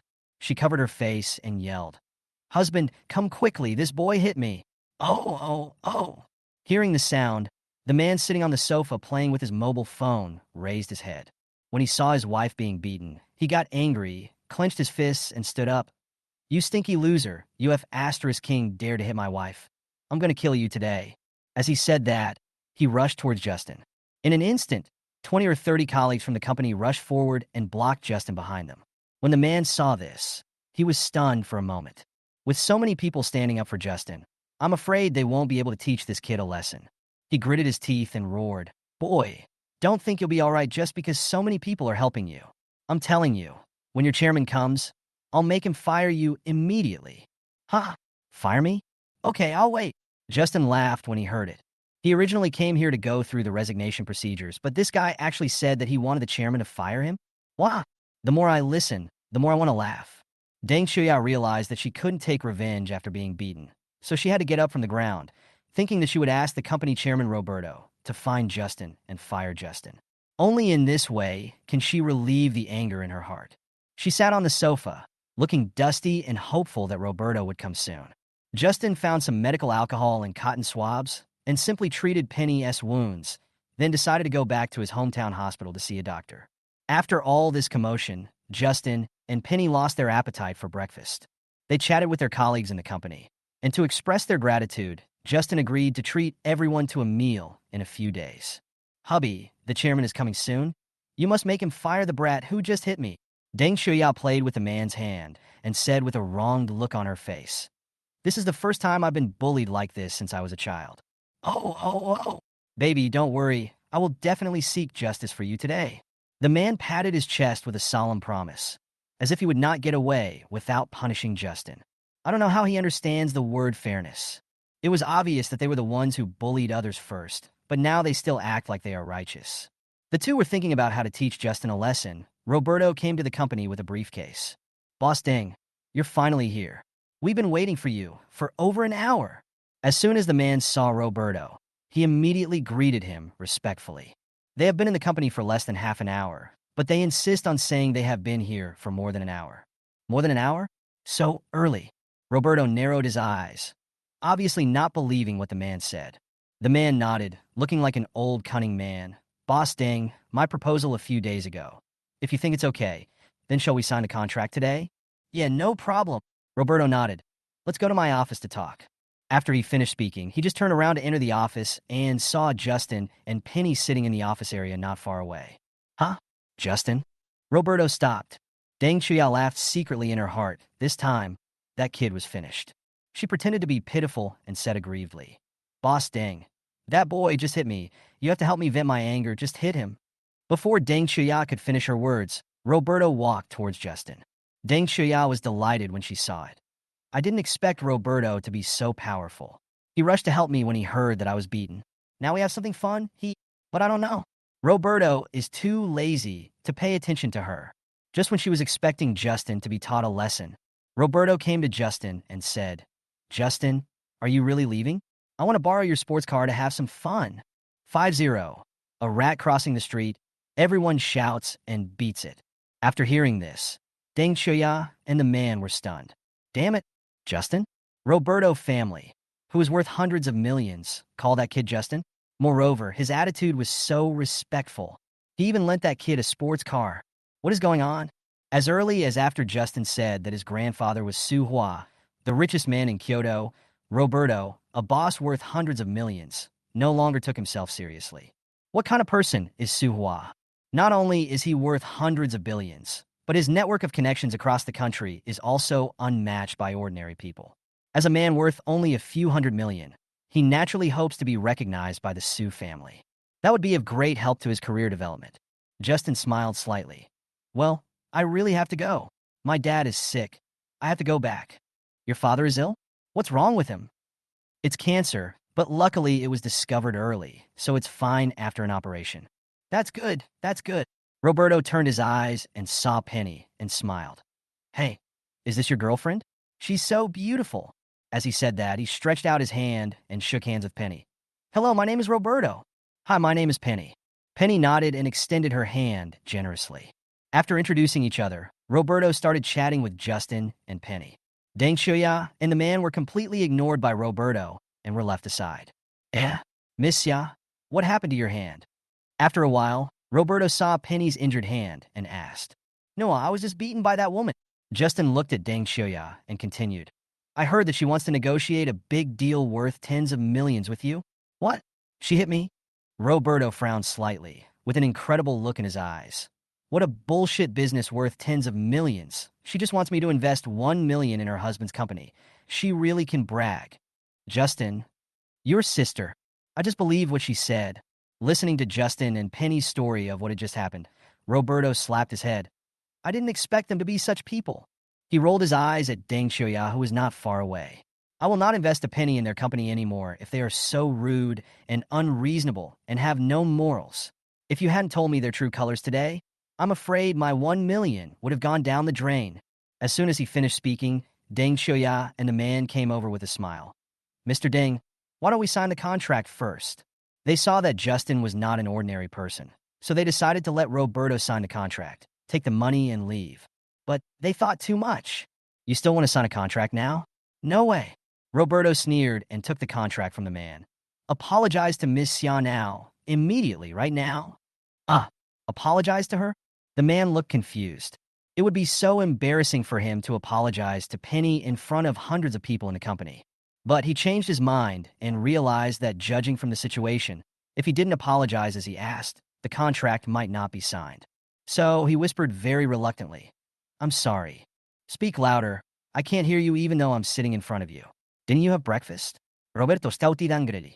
The man was extremely embarrassed. He scratched his head and shouted, Miss Xia, I'm sorry. That's more like it. After saying that, Roberto turned his head and looked at Deng Shuya. Now it's your turn. I'm sorry. I'm sorry. Deng Shuya immediately backed down and said sorry 4 or 5 times. Roberto nodded and said to Justin, Justin, look, are you satisfied with this? That's about right. Justin said calmly, I slapped her too, so we're even now. The man looked dejected, like a dog that had been scolded by its master.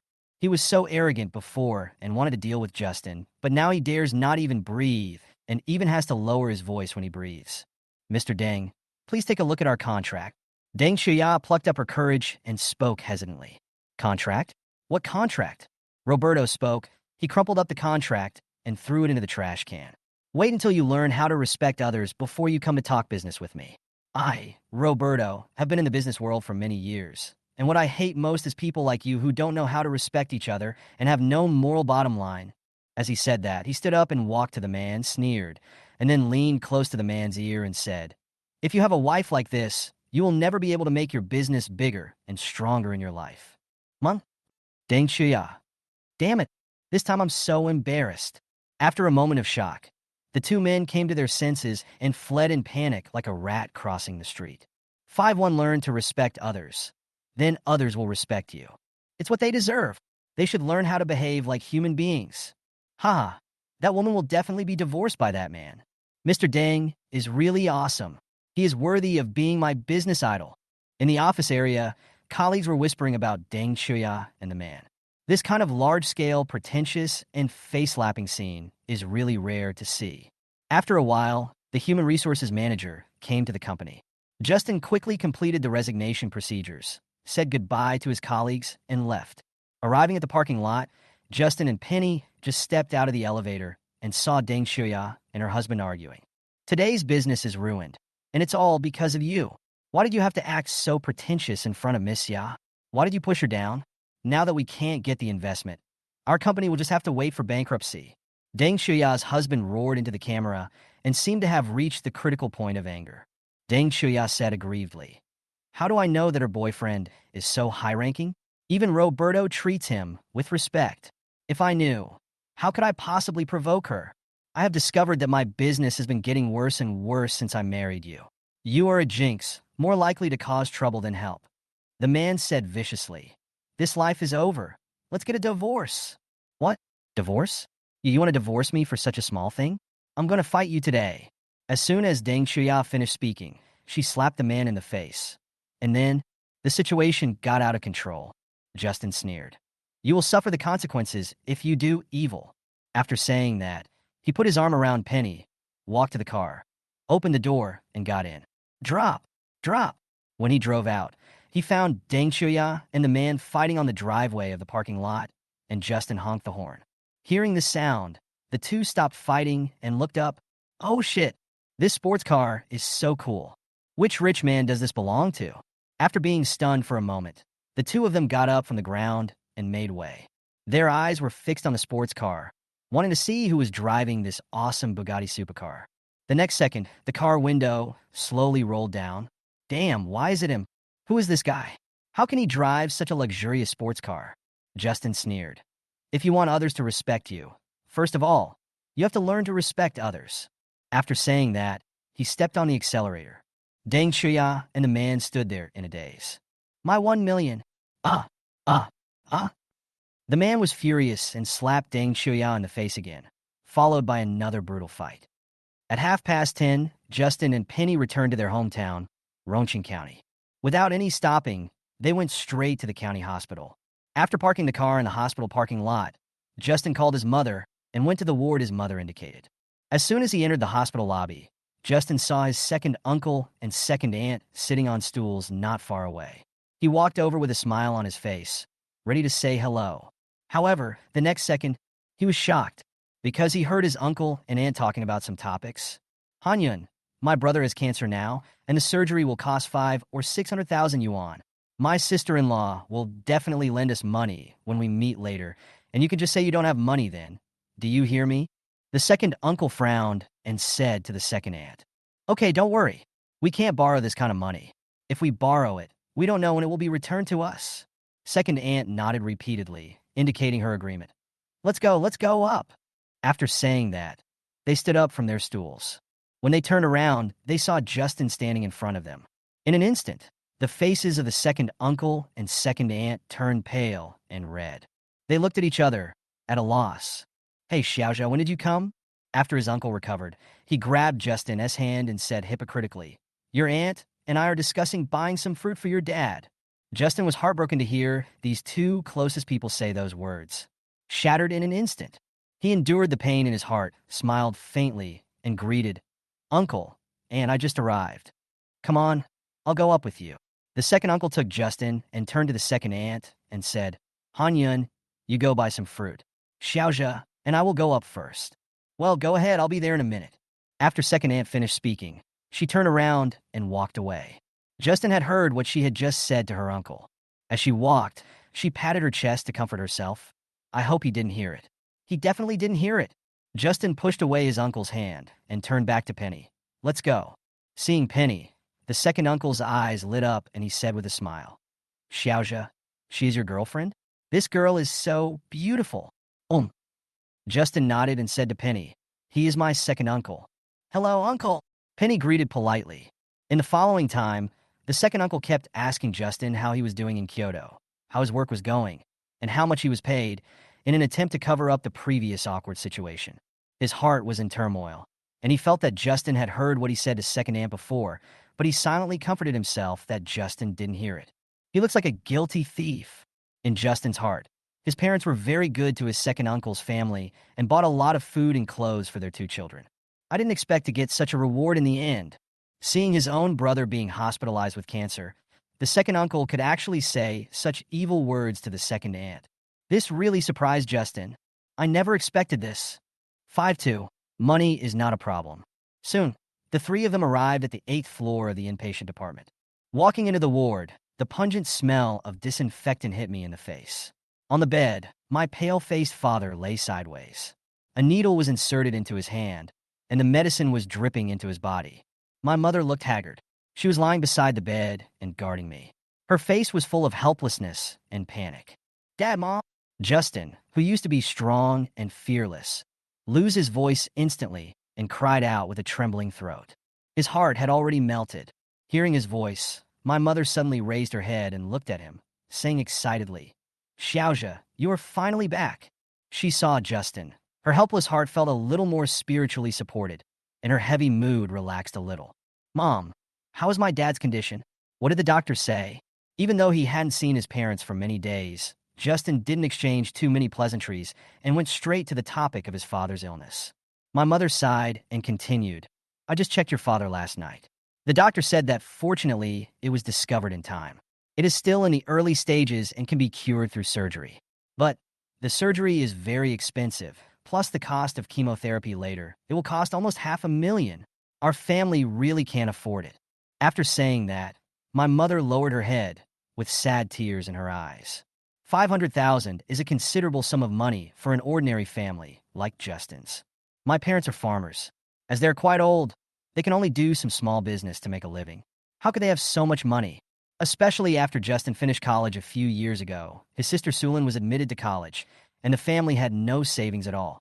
My mother is worried not only about my father's illness, but also about the expensive medical expenses.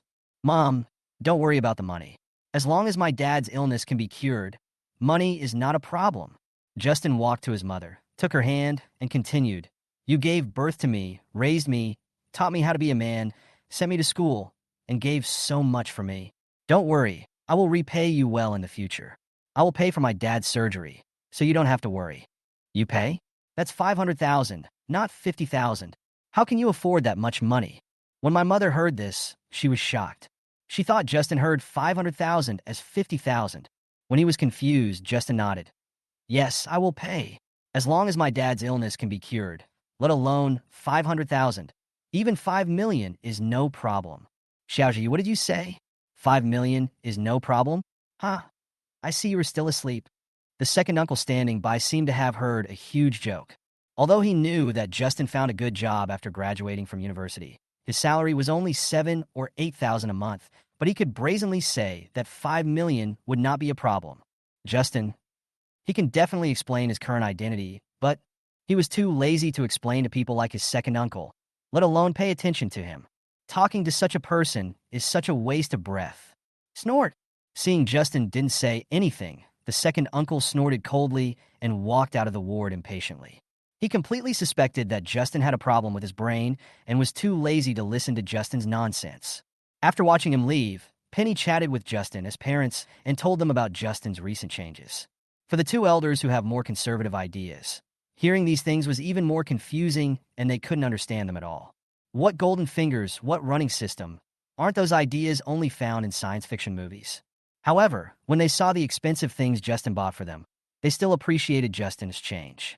Although I still don't understand things like treadmill systems, they are real and valuable items worth a lot of money. Justin can afford those things naturally proves that he has indeed become rich. 53. A friend in need is a friend indeed. More than 10 minutes later, second aunt and her son, Su Chao, came to the ward carrying a bag of fruit. Su Chao is 3 years younger than Justin. He dropped out of high school and went home, becoming a complete homeless person. However, this guy has made a lot of money from online loans in the past 2 years and is living a comfortable life. Since he came into contact with various online loan apps in 2018, Su Chao has become a member of the army of people who take out online loans. Overall, he does not dare to do anything else but take out loans crazily. At first, everyone who knew him was puzzled. How could this person who dropped out of high school and went home to do nothing have enough money to spend? After many inquiries, I found out that this guy made a living by borrowing money online and not paying it back. After knowing the truth, his friends did not express concern or condemnation. Instead, they thought this was a way to make money, so they came to him for advice. Later, under the leadership of Su Chao, hundreds of people in the village, including his friends, became loan sharks, borrowing money from thousands of online loan platforms without paying back a penny. Even debt collectors came to collect debts, but were beaten away by the villagers. Some debt collectors could not leave the village without taking a few cigarettes. It is definitely illegal what these villagers are doing. But sometimes the law seems helpless in the face of these deadbeats. When faced with overdue debtors, online loan platforms will generally adopt some common collection methods, such as door-to-door collection, text message, and phone bombing, etc. These methods are borderline behaviors.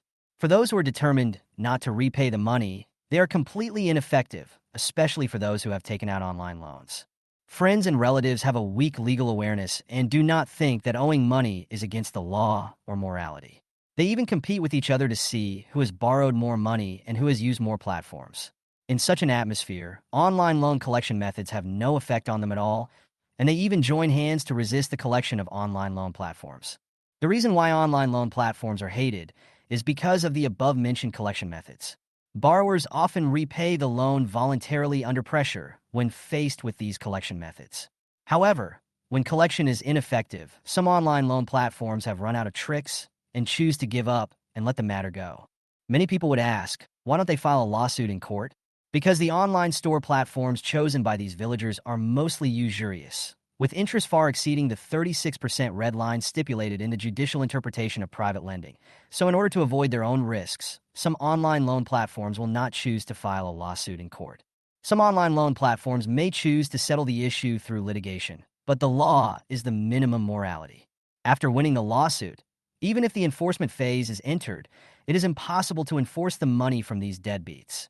And the punishment measure of joining the list of dishonest persons subject to enforcement is not painful at all for these villagers who have not been integrated into the entire social credit system and rarely participate in social cooperation. Therefore, sometimes the law is helpless when facing these deadbeats. Su Chao made 200,000 to 300,000 yuan just by borrowing money from online loans.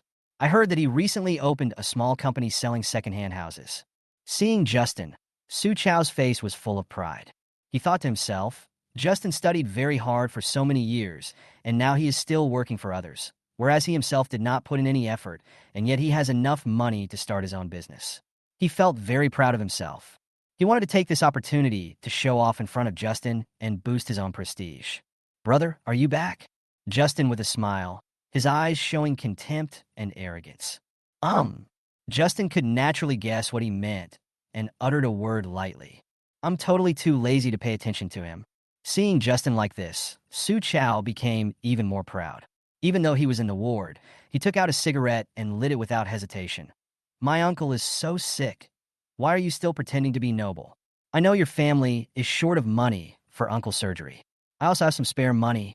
Although it's not much, it's still tens of thousands of yuan. He paused and continued.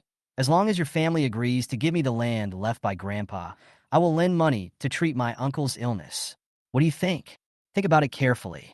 If my uncle's illness is delayed any further, it will soon deteriorate to the late stage. By then, even if there is money, it will not be able to cure him. Are you threatening me? Justin got angry when he heard this. He didn't expect that this guy was even worse than his uncle and aunt, and actually said such words at such a critical moment. What's this? A naked threat. Grandpa once left a piece of land for Justin's family, but also left a room for Su Chao's family. The value of the two is almost the same. Justin's family had planned to build a house on that piece of land when they had money, but in the end, they never saved any money. What Justin didn't expect was that Su Chao was still thinking about the land and wanted to take this opportunity to threaten Justin to give the land to him. Has your conscience been eaten by dogs? Su Chao slowly exhaled a puff of cigarette and sneered. Don't be so harsh. How can this be called a threat? I'm just helping you out of kindness. Everyone knows what your family situation is like now. Who is willing to lend money to your family? Who is willing to help your family? Think about it carefully. Get out.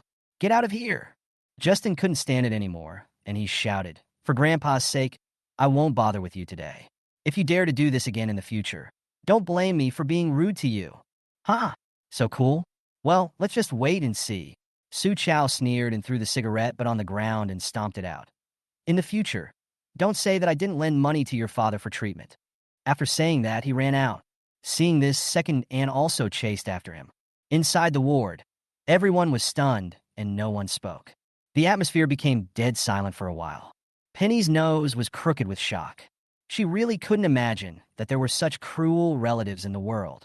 5-4, my cousin hit me in the car.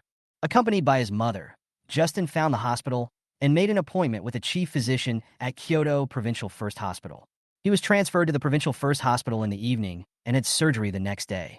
After lunch and chatting with his parents for an hour, Justin decided to go back home to visit. His home is in a rural town in Rongqing County, 6 or 7 kilometers away from the county seat. The distance is not far, and it can be reached in more than 10 minutes by car. He and Penny walked out of the inpatient department and headed to the parking lot to pick up the car. As soon as he left the inpatient building, Justin met his cousin. My cousin was leaning on his waist and twisting his body as if he had a back injury. "Cousin, what's wrong with you?" Justin walked over to his cousin and asked. "Your cousin's wife twisted her waist while practicing yoga," said my cousin, holding his waist and panting. My cousin's wife sprained her waist. What does it have to do with you?" Justin was puzzled. "My cousin's wife twisted her waist? Then why are you leaning on your waist?" Justin asked in confusion. At this time, my cousin said aggrievedly, "When she twisted her waist, I was standing next to her and having fun, and she kicked me like this." Ah! Justin was shocked. Is my cousin's wife so violent? He looked at his cousin, who looked aggrieved. "Hey, your mouth. My mouth is bleeding." The cousin pulled open his lips and showed Justin that the skin was indeed broken. "Why?" Justin was speechless. "Fortunately, my cousin's wife only practices yoga. What if I practice taekwondo or something?" Penny, however, was laughing secretly on the side, thinking to herself, "This cousin's wife is such a tomboy. I'm so envious of her." She smiled and glanced at Justin. After a few pleasantries, my cousin shook his head and said, "Hey, I won't talk to you guys anymore. I have to go see a doctor right away." After saying that, he walked into the inpatient department, leaning on his waist and twisting his body. Justin turned around and saw Penny snickering, and his heart sank. Will she become like my cousin's wife in the future? Yes. I dare not think about it. I dare not think about it. Soon, they picked up the car from the parking lot and drove home. If it is normal to see a cool sports car like Bugatti in a big city like Kyoto, it is relatively rare in a small county like Rongqing. Since leaving the hospital parking lot, wherever Justin drove the Bugatti, he attracted more onlookers than in Kyoto. Everyone took out their phones and started taking photos without saying a word. There was all kinds of envy and praise, and he became the most handsome man on the social media in no time. "Damn, this sports car is so cool. I love it so much. What the hell? What kind of car is this? It's cooler than a Ferrari or a Lamborghini." Everyone, come and see. A big shot has come to Rongqing, and he's here in a Bugatti supercar on a crowded highway. Wherever Justin's car goes, the originally crowded road will immediately become less crowded. No one dared to get too close to Justin's sports car for fear of accidentally hitting this extremely luxurious sports car. If that happened, they would face huge compensation or even go bankrupt instantly. Not far away, Su Chao was driving a newly bought secondhand Honda Civic on the road. Inside the car, there were two scantily clad bad girls sitting there. They were twisting their bodies wildly to the passionate and violent heavy metal music and were extremely excited. Su Chao held the steering wheel with one hand and touched the snow-white thigh of the beautiful woman on the passenger seat with the other hand.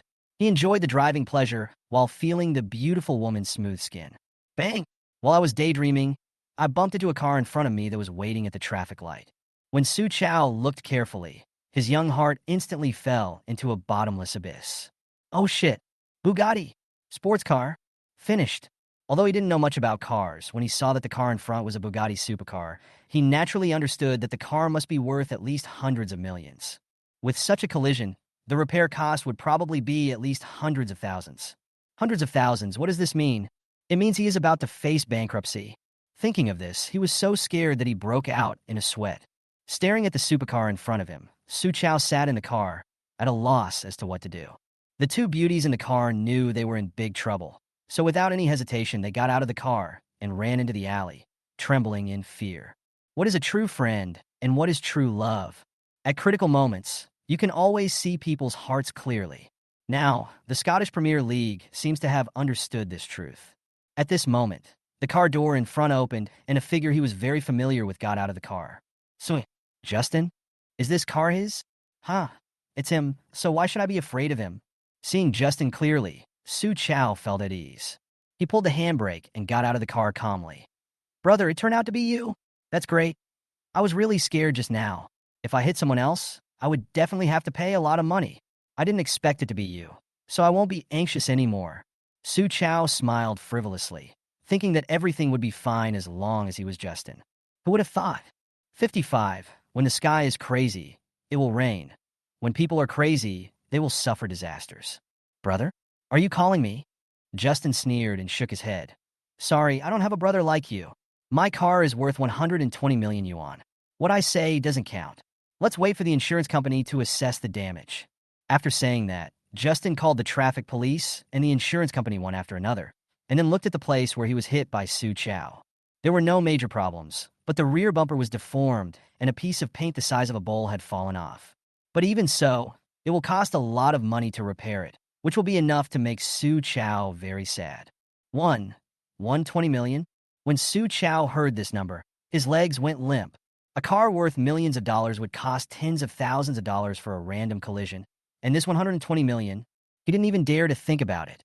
This time, he was really dead, not to mention his small company. Even if he sold all the houses at home, it probably wouldn't be enough to compensate. Justin's car window, with trembling legs. Brother, I was wrong. I know you are angry about what I said to you before. I admit my mistake. I admit my mistake. Can you forgive me? I was wrong. I really know I was wrong. Do you know you're wrong? Justin smiled faintly. Seeing that Justin was not angry, Su Chao was overjoyed and nodded. Brother, I know I was wrong. I know I was wrong. I knew you wouldn't blame me. I knew you still regarded me as a brother. He thought Justin didn't bear a grudge against him anymore. After relaxing, he took out a cigarette from his pocket and lit it. Just as he took a sip, Justin sneered. Too late. Ah. In an instant, Su Chao's face changed drastically and the cigarette in his mouth fell out of his mouth in fear. He wanted to continue to plead with Justin, but Justin was too lazy to pay any attention to him. Justin rolled up the car window and started chatting with Penny. Justin, why don't we just forget it? Let's apply for insurance repairs ourselves and let him go this time. Penny pleaded for Su Chao. Justin smiled slightly, shook his head, and said nothing. He knew that Penny was a kind-hearted girl, so it was not surprising that she wanted to forgive Su Chao. However, Penny didn't know that after hearing the conversation between his second uncle and second aunt in the hospital lobby and Su Chao threatening him with borrowing money, Justin suffered.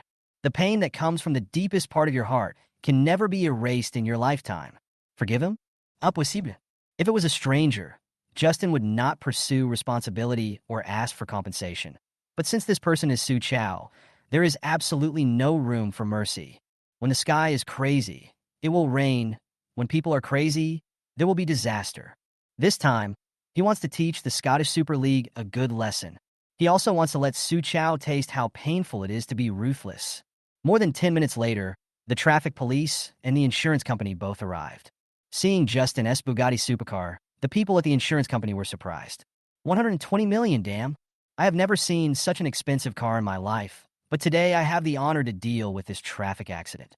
The insurance agent looked at Su Chao, who was slumped on the side of the road, and immediately broke into a sweat for him. Although the damage to the vehicle was not serious, a car worth 120 million yuan cannot be repaired by just any auto repair shop. This car must be repaired by Bugatti's original factory.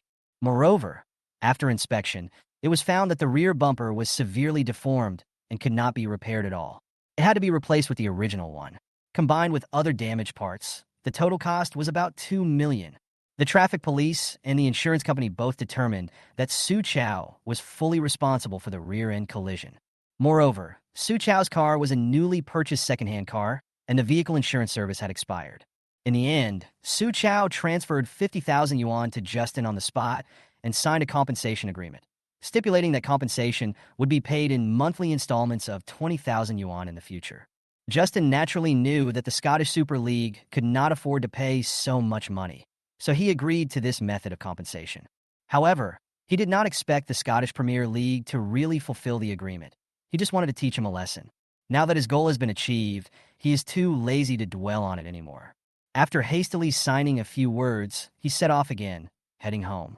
Because the roads in the countryside were not very flat, we couldn't continue driving as soon as we reached the village entrance. So they got out of the car. Walk on foot.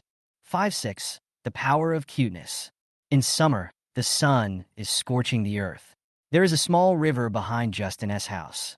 Beside the stone bridge and under the shade of green trees, you can see a group of children playing in the water, splashing water from time to time, like blooming white lotuses. No one knows what the fish are doing among the colorful stream and stones. Justin took Penny for a walk around the village. Looking at the familiar environment, Justin's childhood memories came back to him, some happy, some sad. Justin, suddenly, a familiar voice came from behind. Justin turned around and saw that this was his childhood playmate Duan Feng. They haven't seen each other for several years since they went to Kyoto. Duan Feng is 3 years older than Justin. They grew up together and have a very good relationship. When they were young, they caught fish, caught shrimps, stole peaches, climbed over walls, and skipped classes together, and always called each other brothers. It was not until Justin was admitted to university and went to Kyoto that they were rarely able to be together. Justin turned around and looked at Duan Feng carefully. After a few casual chats, Duan Feng took the initiative to invite them to his home for tea. Justin nodded and gladly accepted the invitation. Duan Feng's family is better off than Justin S. They built a 3-story villa 5 years ago. The whole building is a perfect combination of Chinese and Western styles.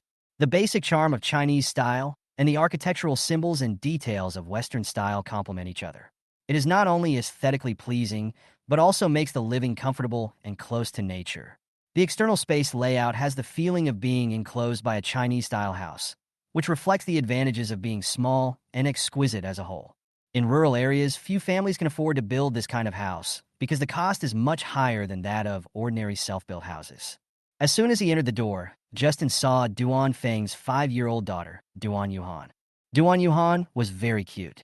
Her beautiful eyebrows were lightly furrowed, revealing a hint of worry on her delicate face, which made her already extraordinarily beautiful appearance even more pitiful. "Hello, Uncle and Aunt." Seeing that there were guests at home, Duan Yuhan greeted them warmly. "Hello." Penny likes children very much. She walked over and touched Duan Yuhan's little face. So good. After a closer look, Penny discovered that the little girl was actually holding a tablet and listening to ghost stories. For a moment, she was shocked. A little girl this old actually dares to listen to ghost stories? What a courage. Penny asked curiously, "Aren't you scared when you hear ghost stories?" "Don't be afraid." Duan Yuhan put down the tablet and looked at Duan Feng. "What's so scary about ghosts?" "My grandma said that my dad is a troublemaker. My aunt said that my dad is a drunkard. My mom said that my dad is a lazy and greedy ghost. And my uncle said that my dad is a stingy ghost. I am with ghosts every day. So what ghost should I be afraid of?" Puff! After hearing what Duan Yuhan said, the whole audience burst into laughter. Duan Feng was innocently implicated and stood aside speechless. "Oh my God, this is so embarrassing." Justin laughed so hard that he was out of breath. "I really don't know who taught Duan Yuhan. She is such a talent." Penny fell in love with this little girl instantly. She was so cute. All three of them were amused by Duan Yuhan. But Duan Yuhan didn't find anything funny. She looked at Duan Feng and said seriously, "Dad, can I bring some snacks to school tomorrow?" "Snacks? Why are you eating snacks at school?" "No." Duan Feng shook his head and immediately rejected his daughter's request. Duan Yuhan's eyes turned, and she said, "Then get me a handkerchief." "Handkerchief?" Duan Feng looked at his daughter and asked in confusion, "What are you doing with the handkerchief?" Duan Yuhan looked aggrieved. "When other kids are eating snacks, I have to wipe their saliva." Duan Feng. Justin Penny. Huh? Such a cute little girl really made Justin and Penny burst into laughter. The idea of getting married and having children immediately came to their minds. This is the power of cuteness. Powerful and incomparable. 5-7. Traffic accident, traffic jam. They came into the villa, brewed a pot of Bilyuakun tea, and chatted while drinking. "Hey, Justin, what's your job in Kyoto now? Are you still working in that internet company?" Duan Feng asked. His family had some money. His father ran a machinery rental company. He had never gone to school and had been working in his father's company. But after a long time, I felt it was boring and wanted to go to Kyoto to try my luck. Justin happened to be in Kyoto for a long time, so he wanted to take this opportunity to learn more from Justin. Justin said calmly, "No longer. I quit on my way back today." "Quit? Why?" "We were chatting on WeChat last month. Didn't you say that working in that company was pretty good?" Duan Feng was a little confused and continued, "I'm tired of working in my father's company, so I decided to go out and try my luck. Over the years, I've saved some money and want to start an internet service company in Kyoto. You've been doing this for a long time, so I want you to share some of your experience with me. Can you help me?" "Okay, no problem, but there are many companies in Kyoto doing network services, so the competition is too fierce. Justin took a sip of his tea, feeling a little worried. After all, it's not easy to start a company and do business these days. Speaking of internet service companies, Justin alone knows of no less than 100 companies in the same industry. How easy is it to get a piece of the pie from so many competitors? In addition, he was also afraid that Duan Feng would fall into a trap. Duan Feng was silent for a moment. Then he said with high morale, "Only with competition can there be progress. Don't worry. As long as you are willing to help me, I will never treat you unfairly." Justin nodded. "Okay, then call me when you get to Kyoto." He didn't want to make it public, so he didn't tell Duan Feng about his change. But in his heart, he really wanted to help Duan Feng. With his current strength, it would not be difficult if he really wanted to do something. After chatting for more than an hour, Justin received a call from his second uncle. But he didn't answer. Justin knew very well that his second uncle must have come for Su Chao's matter, so he didn't bother to pay attention to him. Looking at the time, it was already 4 o'clock in the afternoon. Justin shook hands with Duan Feng and said goodbye, then rushed to the hospital with Penny. I had agreed with the hospital to transfer my dad to another hospital at 7 p.m. Now I'm back at the hospital to arrange a meal for my parents and pack my luggage, and it's almost time. Before leaving, Penny took out 500 yuan and gave it to the cute little Duan Yuan. The little girl was very sensible and said she didn't want anything until Duan Feng nodded. Then she obediently accepted the money. Justin and Penny were driving halfway when they were suddenly stuck in traffic. It shouldn't be possible. There would be traffic jams on such a wide road. Justin was quite puzzled, so he got out of the car to check. Walked forward more than 10 meters. It turned out to be a car accident. A minivan and an Audi A8 collided head-on. The two cars were blocking the middle of the road, and no vehicles could pass. It seems that it cannot be solved in a short time. Justin shook his head and walked over to the scene to investigate. The Audi man was on edge and said to the owner of the mini truck, "What's wrong with you? Do you know how expensive my car is? Can you afford to pay for it if it's damaged?" He looked at his car and saw that the headlights were broken and the side of the front was scratched. If you go to a 4S store for repair, it will cost at least several thousand or tens of thousands of dollars. "I'm sorry. I'm old, and I really wasn't paying attention. Just look at how much it costs, and I'll compensate you right away." The driver of the mini truck looked to be in his 60s, and his hair had turned quite gray. He got out of the car, took a look, and offered to pay compensation. It can be seen that he is a very upright person. 58. Unexpected results. Pay. The Audi driver looked at the minivan driver and asked, "Can you afford the compensation?" As soon as he finished speaking, he grinned grimly and pulled out a sharp dagger from his waist. "Ah!" The mini truck driver was shocked when he saw it. "Hey, I just scratched your car. You don't have to hurt me with a knife, right?" He quickly took a few steps back, fearing that the Audi man would stab him with a knife. Seeing this, the onlookers instantly became excited. "Fuck, so arrogant? Why do you have to fight over such a trivial matter?" "That's right, this guy is too crazy. It's totally unreasonable." "Young man, they have already promised to compensate you. How could you do this?" The onlookers and their companions whispered to each other, accusing the Audi man of being unreasonable. Justin was also surprised.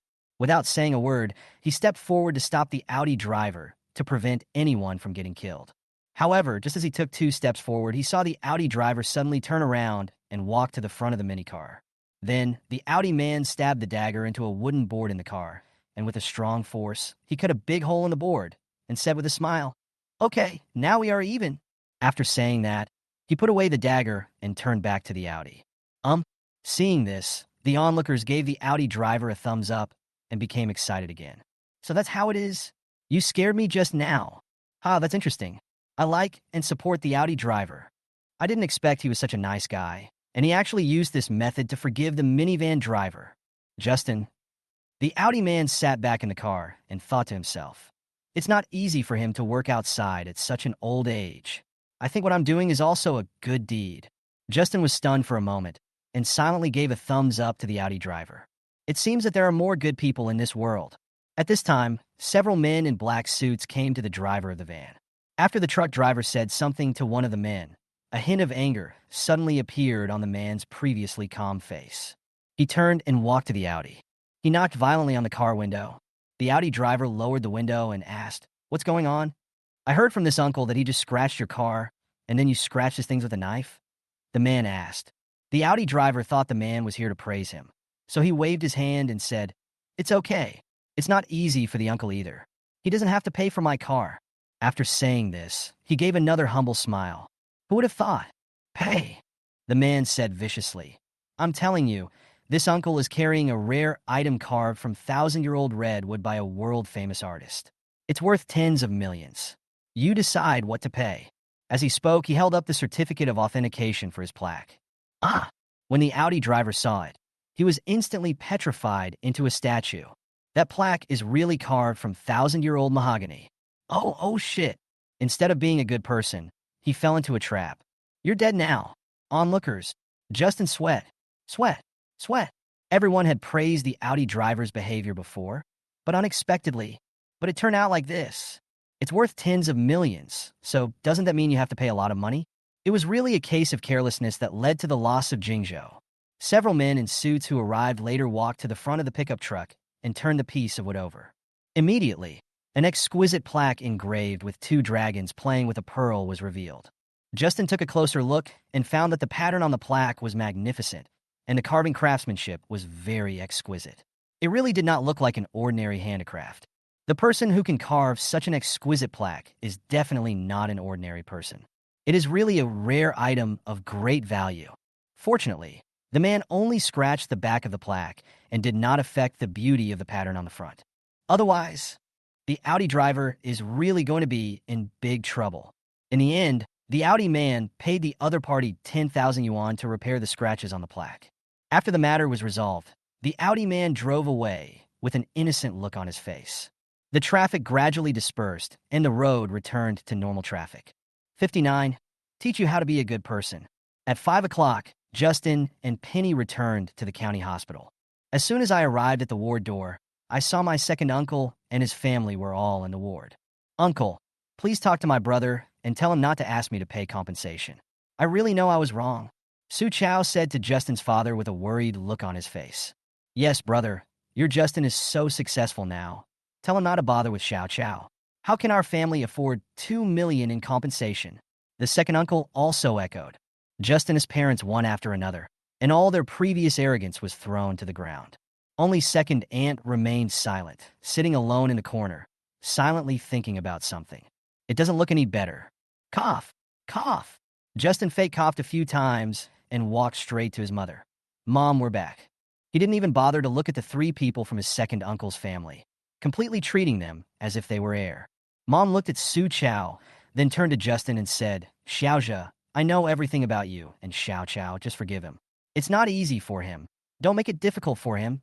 Mom, didn't you see how he made things difficult for me before? My dad and his uncle were so sick, but he threatened us with money and asked me to give him the land that Grandpa left for us. Is this what a human being should do? Justin paused and continued. Mom, you don't have to plead for him. Just let him learn a lesson from this incident and know how to be a good person. After saying that, he sighed softly and glared at Su Chao fiercely. Brother, I know I was wrong. Please forgive me this time. I kneel down for you, please.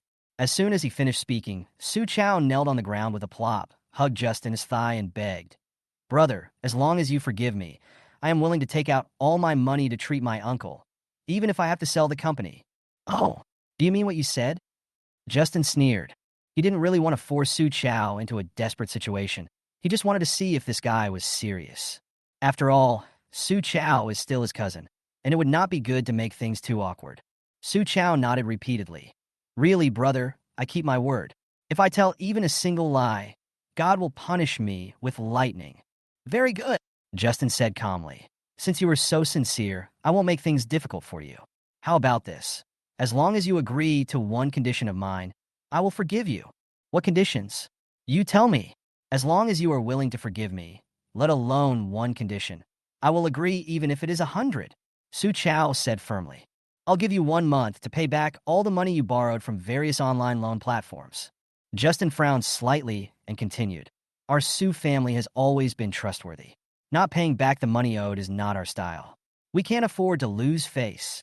After he finished speaking, he turned his gaze to Su Chao, waiting for Su Chao's reply. Pay it all off. Su Chao's expression froze instantly, and he said dumbly, It's no problem to pay back the money, but I've already spent tens of thousands of the borrowed money, plus the 50,000 I paid you for repairing the car before. I don't have that much money to pay it all back now. Snort. Justin snorted coldly. You borrowed the money and spent it yourself, so you have to figure out how to pay it back. After saying that, he stopped paying attention to Su Chow and started helping his mother pack up. Seeing Su Chow and his family flirting with each other, Justin looked at Su Chow again. I have said everything I need to say. As for what to do, it's up to you. Let's go. Seeing Justin's tough attitude, Su Chow and his family of 3 had no choice but to leave the ward in shame. Even though they had many objections, they had no other choice. After all, they were the ones who made the mistake first. Su Chow weighed the options of paying Justin $2 million and paying more than $200,000 in online loans. He finally chose the latter reluctantly. So he posted information about selling the company online. The price tag is $120,000. 60. Reward: 50% of World Cinema shares. At 8 o'clock in the evening, under the arrangement of the hospital, Justin's father was transferred to the provincial first hospital. Compared with the county hospital in my hometown, the medical level of the provincial first hospital is much more advanced, and the fees are much higher. Justin now, any problem that can be solved with money is not a problem. He arranged a VLP luxury suite on the 22nd floor for his father. The VLP ward area on the 22nd floor is designed with different types of wards. The first feeling when you enter is as if you are in a 5-star high-end hotel. The VLP wards here are divided into 3 specifications: high, medium, and low grades, namely VLP single rooms, suites, and VLP luxury suites, with a total of more than 20 sets rooms. The daily charge ranges from 200 yuan to 1,000 yuan. Justin chose the most luxurious ward, 1,000 yuan a day. The VLP luxury suite is equipped with a refrigerator, microwave, LCD TV, leather sofa, broadband, water dispenser, luxury bed, and 24-hour hot water supply for bathing. The 3 types of room integrated services are provided. Patients staying here are accompanied by nurses throughout the stay, and no accompanying personnel are required. The luxury suite is more than 100 square meters and has a reception room, office, bedroom, nursing room, and kitchen. It is extremely luxurious.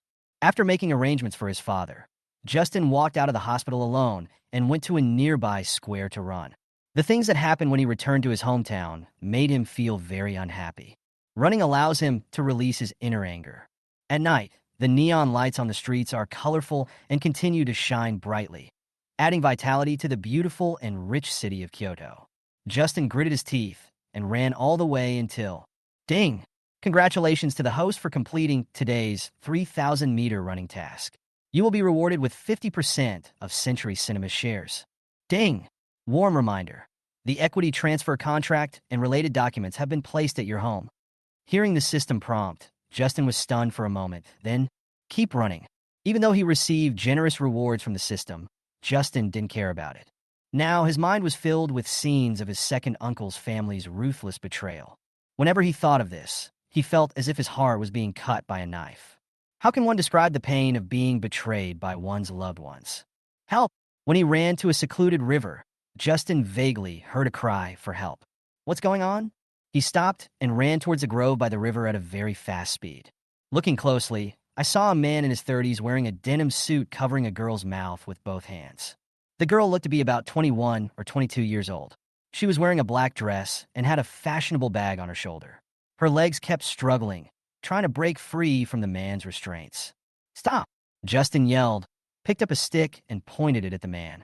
The man looked back at Justin, obviously not expecting someone to suddenly appear. He was stunned for a moment. Then he immediately loosened his hands and fled in embarrassment after he came to his senses. Justin walked towards the girl. Upon closer inspection, the girl turned out to be a very beautiful girl. Although her looks are not as stunning as those of the internet celebrities, her figure is close to perfection, at least 90 points. The girl must have been very scared. She lowered her head, sat on the ground, and cried, with her 2 snow-white thighs completely exposed. Are you okay? Justin dropped the stick in his hand and asked softly. Hearing the sound, the girl looked up at Justin. Suddenly, my eyes lit up. She also didn't expect that the person who saved her was such a handsome young man. The girl was stunned for a moment, choked up, and said, "Thank you." As soon as she spoke, Justin smelled a strong smell of alcohol. She must have been drunk, so she was followed and molested by the pervert. You are welcome, Justin said calmly. Where is your home? I'll take you back. There are a lot of bad guys at night, and it's not safe for you to walk alone at night when you're so drunk. Aha! The The girl nodded and pointed to a residential area not far away. My home is right there, Jinhui residential area. After saying that, she stood up shakily. His center of gravity shifted, and he fell into Justin's arms. Forehead. So embarrassing. The girl was shy and looked at Justin with a blushing face, then stood firm again. Justin helped the girl walk a few steps. He found that she was too drunk. Her hands and feet were completely limp, and she stumbled and couldn't walk at all. Helplessly, Justin had to carry the girl all the way to the doorstep of his home in Jinhui community. Knock on the door. Boom, boom, boom. After a while, a woman in her 40s came to open the door. Who are you? Justin said seriously. Annie, your daughter is drunk. I'll take her back. Hurry, hurry, come in, it's cold outside. The aunt looked at her drunk daughter and greeted her warmly. Justin nodded and followed his aunt to carry the girl back to the room. Just as he was about to leave, the auntie enthusiastically poured a glass of water and handed it to Justin. Come, have a glass of water. It was rare that the aunt was kind, and Justin didn't want to refuse, so he sat on the sofa. How old are you? Where do you live? Do you own a house or rent one? The aunt also sat down and then asked 3 questions in a row. Justin was stunned for a moment, then responded, I'm 23, and I have my own suite at Seaview 1. Se había un número uno? When my aunt heard that Justin's house was in Seaview number 1, she was shocked. He is so young, but lives in Seaview number 1. His family must be very rich. She was stunned for a moment, then continued to ask, How much do you earn a month? It's okay. Justin took a sip of water and said lightly. This was the first time he had seen such an enthusiastic aunt. But, since someone asked me, how rude of a person would it be if I didn't answer them? Helplessly, he had to answer every question. And he moved a little and got closer to Justin. Who's at home? My dad, my mom, and a sister who's in college. Justin told the truth. Annie nodded. Not bad. At this time, Justin's cell phone rang. I took it out and saw it was from Penny. Justin, when will you be back? I'm still outside, and I'll probably be back late. What's wrong? Justin responded. It's okay, it's just boring in the hospital. You should come back early. Yeah, okay. After saying that, Justin hung up the phone. When I looked up, the aunt who was smiling before suddenly changed her expression and asked with a hint of anger. Who called you? Oh, it's my girlfriend. Justin, what happened to you, Annie? As soon as these words came out, the aunt's face changed drastically. What? Girlfriend? You have a girlfriend, and you dare to seduce my daughter? She stood up suddenly and grabbed Justin's hand. How can my precious daughter be with a scumbag like you? I'm so angry. Let's go and explain it to my daughter. Puff! Justin spat out the water he had just drunk and was stunned. What's going on? Where am I? So, the aunt thought I was her daughter's boyfriend? Hiss! Justin took a deep breath and explained. Annie, you misunderstood me. I'm not your daughter's boyfriend. I just saw that she was drunk and sent her back. Ah? For a moment, the aunt's expression was stiff and extremely embarrassed. After a moment of silence, she turned her eyes and said, Sorry, I made a mistake. I'll go see how my daughter is doing. After saying that, she walked in her daughter's room with a grin. Oh my God, this misunderstanding has become a big one. After the aunt left, Justin stood up and walked away without any hesitation. What is going on? Sweat. After running out of the community, he bought a bottle of mineral water and drank it all in one gulp. At this time, the system prompt sounded again. 6-1. Reward, a Rolls-Royce Phantom. Ding! Congratulations to the host for completing today's 5,000-meter running task. The reward is a Rolls-Royce Phantom worth 10 million. Ding! Friendly reminder. The vehicle has been parked behind you. The relevant documents have been placed on the passenger seat, and the car keys are in your pocket. Another car? Justin turned around and bumped into a car. Looking closely, he realized that the car that almost made him trip was actually a pure black Rolls-Royce Phantom. Oh my God, they said it was on my body and behind me. Isn't that too close? Justin pulled his car keys from his pocket, opened the door, and got in. Just like the Bugatti sports car that the system rewarded for the first time, all the certificates of the Rolls-Royce were already fully placed on the passenger seat. The only difference is that he has become accustomed to the feeling of the system sending him lavish gifts at any time. This time, Justin didn't feel too surprised. After taking a quick look, he started the car and drove towards the provincial first hospital. Although the driving pleasure of a Rolls-Royce is not as exciting as that of a Bugatti sports car, think about it from another perspective. Which car is more comfortable than a Rolls-Royce and can naturally exude an aristocratic demeanor? After a brief experience, Justin fell in love with this Rolls-Royce. Soon, he arrived at the hospital. After parking the car, I came to the luxurious VLP ward. When I looked closely, I saw Penny was already asleep, leaning against a bed. And I slept soundly. Justin smiled slightly, turned around, and left without disturbing her sweet dream. After exchanging a few words with his parents, he left the hospital and continued running. When he ran to a Starbucks, Justin stopped and decided to buy a cup of milk tea to quench his thirst. He randomly chose a seat by the window and sat down, watching the people coming and going outside the window. A long-legged beauty caught his eye. The beauty had a slender and graceful figure, soft arms like snow lotus roots, graceful and round slender legs, and delicate and smooth skin and bones. She was really graceful. She stood in front of a Bentley, applying lipstick carefully, as if she was waiting for a date. Justin saw the expensive Bentley. He couldn't help but think, this beauty seems to be a daughter of a wealthy family. Bentley, that's a car worth millions. Most people wouldn't even dare to think about it, but she has it at such a young age. Sure enough, after a while, a boy walked up to her and said politely, "Hello, are you Miss Bobo? Are you the blind date that Aunt Wong introduced?" The beautiful Bobo put down the lipstick in her hand and looked the boy up and down. The boy was quite handsome. Although not as handsome as Justin, he still looked energetic and was one of the more charming boys. "Yes, I am Chiu Peng. Nice to meet you." As he spoke, the boy named Chiu Peng smiled slightly and extended his right hand to the beautiful girl.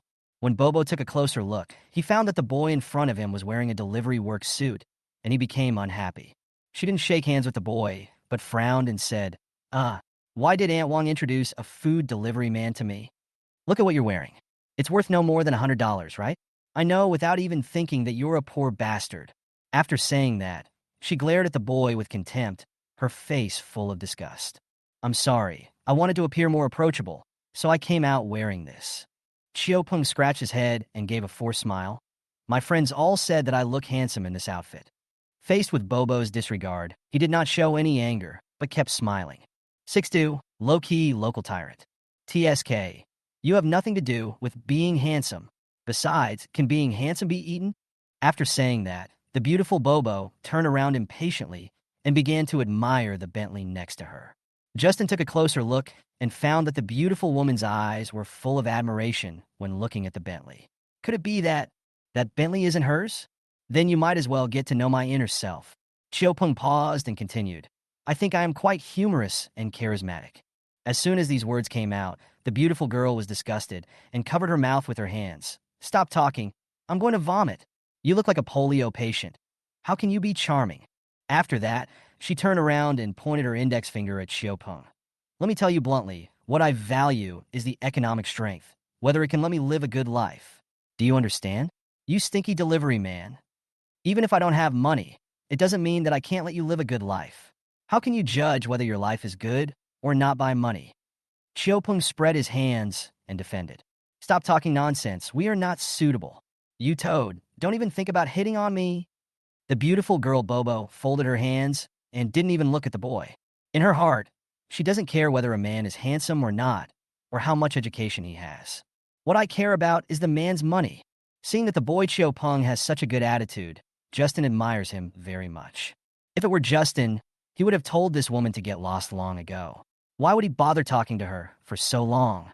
Chiu Peng was helpless, sighed softly, shook his head and said, "Okay, in this case, please pull over and make way." "Huh?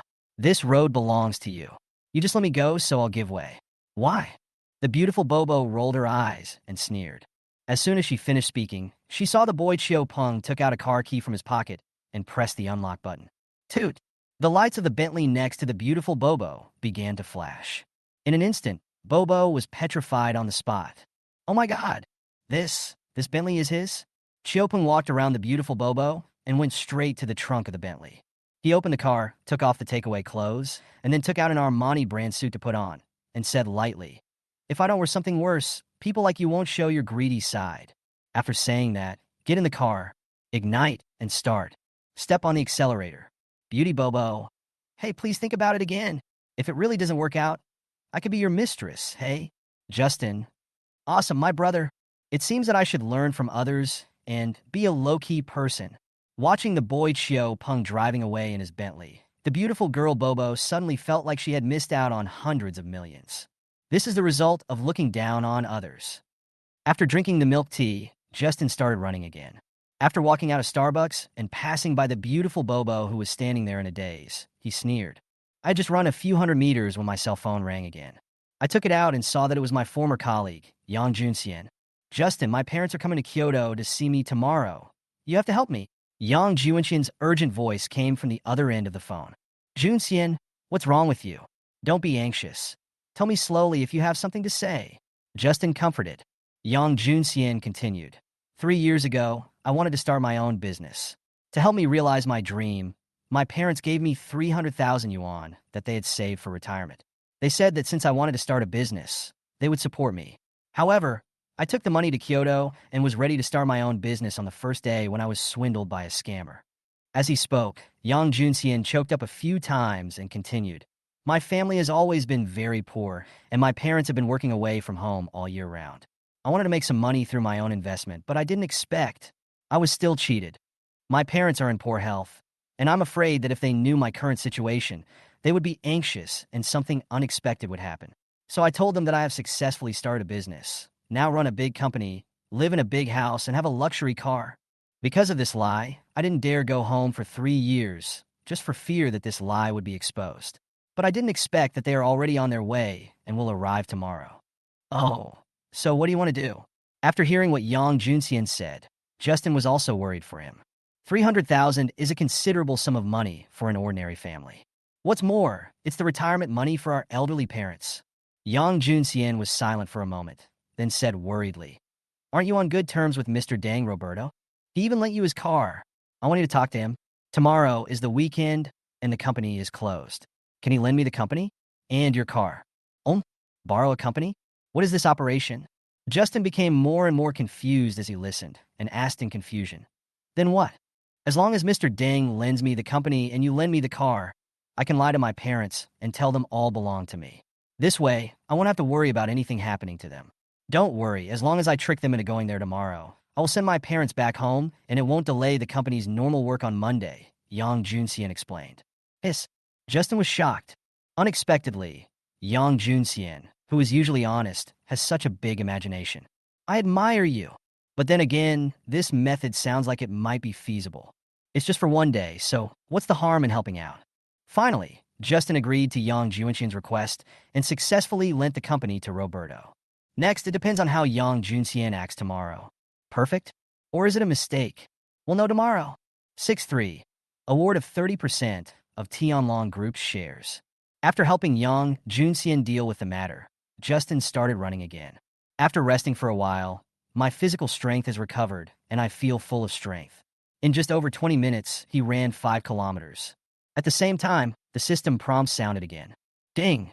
The host has completed the task of running 10,000 meters today and will be rewarded with 30% of the shares of Tianlong Group, becoming the second largest shareholder of Tianlong Group. Ding! Warm reminder. The equity transfer contract and related documents have been placed at your home. Justin heard this, he was shocked. Tianlong Group is a very famous financial company in Kyoto with a valuation of over 60 billion. 30% of the shares. What does this mean? In other words, Justin's acquisition of these 30% shares is equivalent to his acquisition of 18 billion shares of Tianlong Group. 18 billion. What concept? With this net worth, he can definitely make it onto the Forbes list. At this pace, sooner or later you will become the richest man in the world. I have to say, this system is really awesome.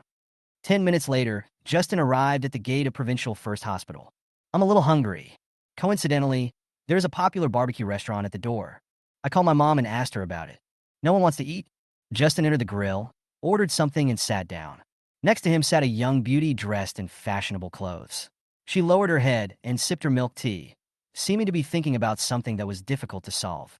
Looking back, Justin discovered that behind the beauty, a hand was reaching for the cell phone that she had placed on the seat next to her. This is? Justin's first reaction was thief. This scene happened to be seen by a young man who was delivering takeaway food to the beautiful woman. Justin was about to stand up to stop him when he saw the delivery guy nod at him and give him a look that said, "Don't worry." Justin took one look and immediately understood. So he sat down again. It seems that this delivery guy has his own good way to resolve the situation. Let's just wait and see. The delivery boy calmly walked up to the beautiful woman and said, "Are you Miss Lin? Your takeaway is here." "Yes, thank you," Miss Lin said politely.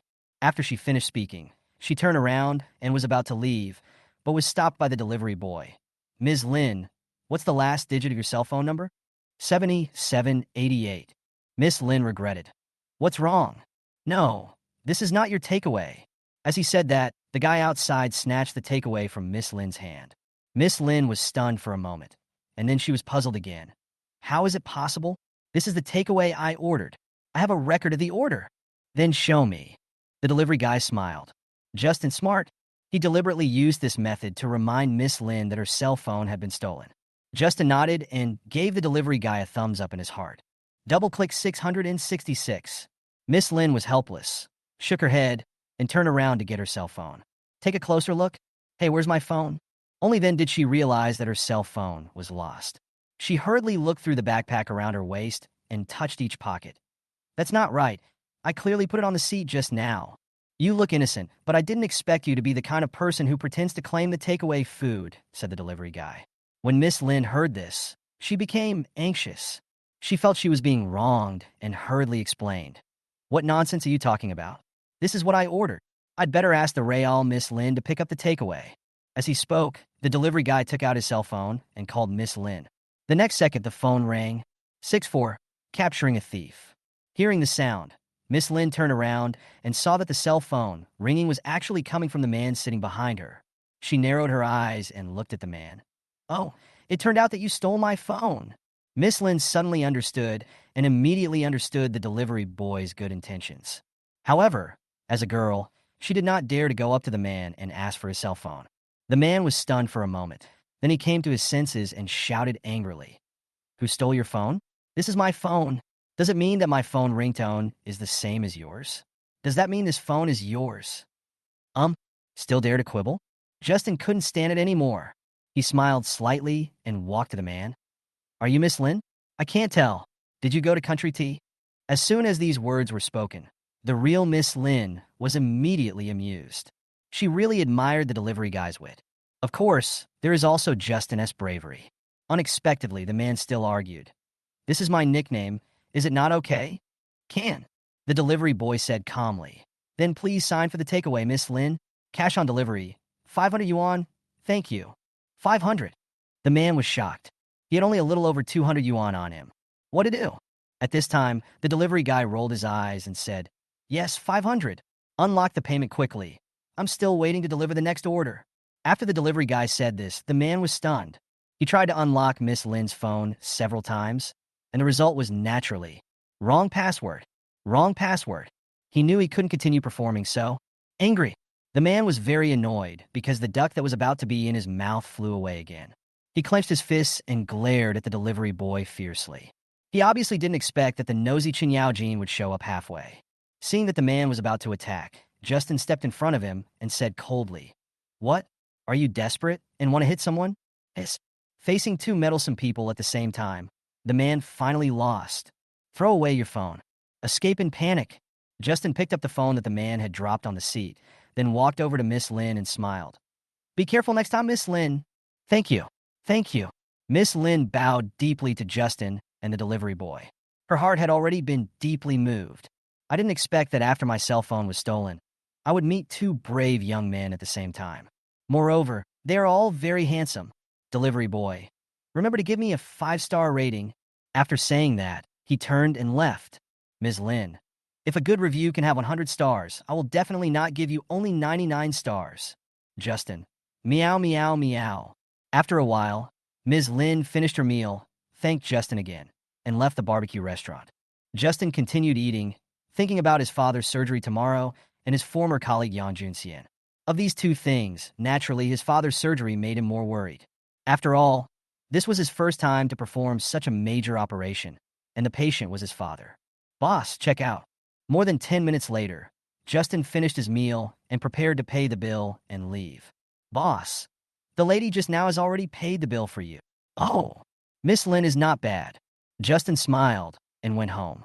That night, He and Penny did not go back to Zingfili community, but stayed in the hospital to accompany their parents. The luxurious VLP ward is like a well-decorated residential apartment, so you never have to worry about having a place to sleep. The next morning, Justin woke up at daybreak. He had so many things on his mind that he couldn't sleep well. 6-5, hiding the truth. Dad's surgery is scheduled for 3 p.m. After washing, Justin said a few words to his parents and left the hospital, driving the Rolls-Royce that the system rewarded him last night to Roberto Company. Yang Junxian was obviously quite anxious. Early in the morning, he asked several colleagues to come to the company to start the preparations. All the company's relevant documents have been replaced by him. The legal representative is all Yang Junxian's name. Justin arrived at the company. He did not drive the car to the underground parking lot, but parked directly downstairs of the company. Because Yang Junxian's parents have already arrived at the train station. Justin arrived. Yang Junxian immediately arranged for his colleague Jiang Bo to pretend to be his personal driver, and then drove a Rolls-Royce to pick up his parents. At the train station, Justin and his parents, Yang and Mao Huimin, were waiting for Justin outside the station. "Hey, old man, what car do you think our son will drive to pick us up?" Mao Huimin was full of anticipation. "Well, didn't you hear what your son said? He now runs a big company, lives in a big house, and has a luxury car. He is so rich, he must be driving a Mercedes-Benz or a BMW. Yang smiled. After all, he is a person of the older generation. In his mind, Mercedes-Benz and BMW are the best cars. He has no idea about Lamborghini, Bentley, and other top sports cars. For example, the Rolls-Royce worth tens of millions slowly stopped in front of them. What kind of car is this? I don't know, I've never seen it. At this time, the car door slowly opened and Yang Junxian walked down. Dad, Mom, you are here. Son, you miss me so much. When Mao Huimin saw Yang Junxian, she hugged him happily. After not seeing her son for 3 years, she couldn't help but feel excited when she saw him dressed in a well-ironed suit. It seems that my son has really made progress. Mom and Dad, the company's business is good, and we have a lot to do. I'm sorry I'm a little late. It turns out that Yang Junxian acted quite well, like a real big entrepreneur. It's okay, it's better to be busy. If you're running a company or doing business, not being busy means it will fail. Yang nodded and hugged Yang Junxian affectionately for a moment. Yang Junxian didn't dare to delay any longer and decided to take his parents around the company immediately and then send them away. If the show goes on for too long, it will probably be exposed. Thinking of this, he quickly said, Dad, Mom, let's go. I'll take you to visit my company. Okay, let's go and see our son's big company. Yang nodded and got in the car. Half an hour later, they arrived at the company gate. Dad, Mom, this is my company. Yang Junxian waved his hand. Let's go in and take a look. He winked at a female colleague who was arranged to act out the drama. Secretary Liu, go and pour 2 glasses of water for my parents. Yes, Mr. Yang. The female colleague nodded in cooperation. She looked like the company boss's personal secretary. Hello, Mr. Yang. Hello, Mr. Yang. Hello, Mr. Yang. As soon as he entered the company, dozens of extras greeted Yang Junxian. When the old couple saw it, they were immediately delighted. Yang praised, Son, you are amazing. Your company has grown so big. It's okay, it's okay. After my unremitting efforts, I finally lived up to my parents' expectations of me. Yang Junxian paused and continued. The performance this year is particularly good. Even with so many people, we are a little overwhelmed. Wow! Mao Huimin was amazed. Afterwards, Yang Junxian brought his parents to Roberta's office. Dad, Mom, this is my office. How about it? Are you relieved now? Yang, so relieved. Mao Huimin. This time, I feel relieved. Under Yang Junxian's careful arrangement, there was no flaw in the company. His parents also deeply believed that this was their son's company. At this time, a colleague pretending to be a company employee knocked on the door several times. Mr. Yang, there is a document that needs your signature in person. Good. Yang Junxian pretended to be a big boss. Dad, Mom, the company is too busy. Can you sit down for a while? I will go and take care of it. Okay, go ahead and get busy. Business is more important. Yang nodded. After saying that, Yang Junxian left the office. Then, the female secretary came in with 2 cups of tea. Uncle, Aunt, please have some tea. The female colleague handed a cup of tea to each of Yang Junxian's parents. Okay, thank you. Thank you, thank you. The old couple responded enthusiastically. Suddenly, Mao Huimin became interested in the profits of her son's company. She turned her eyes and asked her female colleague, "Hey, little girl, how much money does my son's company make in a month?" Um, the female colleague was stunned. It seems that this part has not been designed before. Her beautiful eyes turned, and she thought that this was just a casual act, so she just talked about it based on the original company's profits. After a moment of silence, she said seriously, "Several million a month. In a year, you can earn tens of millions." Mr. Young is so outstanding. It's obvious that his uncle and aunt taught him well when he was young. Yes. After these words were spoken, Yang Junshin's parents took a deep breath at the same time. Tens of millions a year, my son is so amazing. So cool. 6-6. The ending is tragic. Next, the old couple visited the company. At 12 noon, Yang Junxian arranged for them to have a meal at a famous restaurant, which cost a total of 1,500 yuan. After recognizing their son's achievements, they felt at ease. After the meal, the old couple said goodbye and left very satisfied. After the performance, all colleagues dispersed and Yang Junxian returned to Roberto's company. His heart finally settled down. Although I spent several $1,000s to ask my colleagues to cooperate with the performance, and gritted my teeth and spent $15,000 to eat a meal at a high-end restaurant that I usually don't want to go to, but he still feels that he has not lost out. At least, the truth was not revealed and his parents didn't worry about him. Worth it. After performing the play with Yang Junxian, Justin drove away from the company and returned to the provincial first hospital. My dad's surgery is scheduled for 3 p.m., and the time is almost up. Waiting is always long and boring. Justin was lying on the bed in the luxurious VLP ward and took out his cell phone to check the news. Suddenly, a live news broadcast startled him. In the video, the host introduced a wealthy couple in this city made a naked donation at home today. It is reported that they will donate all the 8,623,600 yuan they have saved throughout their lives to a charity foundation. What prompted them to make such a decision? Let's interview them below. After he finished speaking, the camera turned and focused on the two elderly people. And these two elderly people were Yang Junshin's parents, Yang and Mao Huimin. Justin, what is going on? So Yang Junshin's parents are also pretending to be poor? This doesn't make sense. The host pointed the microphone at Yang and, "Uncle, do you really want to donate all your property?" Yang and, "Yes." Host, "Why did you donate such a large sum of money?" Yang and, "I have always believed that money is an obstacle that hinders people's growth. In order to educate my son, his mother and I pretended to be poor when he was very young. We did this to temper him. It turns out that what I did was right. Now, my son's company will soon be listed on the stock market and earn tens of millions every year. I can't even compare to him. So, what's the point of keeping this money? I might as well donate it to do some charity, hoping to help more people in need and benefit the public." Yes, Justin was shocked. If Yang Junxian knew about this, wouldn't he go crazy? He immediately took out his cell phone and told Yang Junxian about it. 10 kilometers away, Yang Junxian was shocked when he received just this call. He immediately turned on his mobile phone and found the live news of his parents' donation. After confirming this fact, Yang Junxian hurriedly called his father, wanting to clarify the truth about today's performance. He was very anxious and kept repeating to himself, "Hurry up and answer the phone. Hurry up and answer the phone." In the live broadcast room, after hearing the ringing of his cell phone, Yang took out his cell phone and looked at it. He excitedly said to Mao Huimin, Hey, my son called. He must have seen us on TV, so he called to support us." "Yes, that must be the case." Mao Huimin nodded. After that, she looked at the TV host again and said to Yang and, "Hang up, they are broadcasting live now." Oh. Yang looked at the host and hung up the phone. Yang Junxian, "Dit, Mom, you can't donate." In an instant, he almost collapsed completely.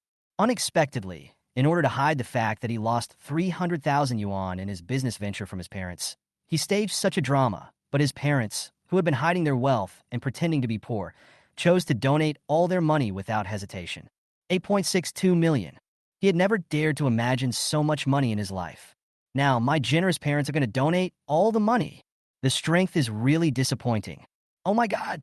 In the live broadcast room, after Yang hung up the phone, he continued, "Now that I see my son is so successful, I will not only donate all my money, but also the house at home.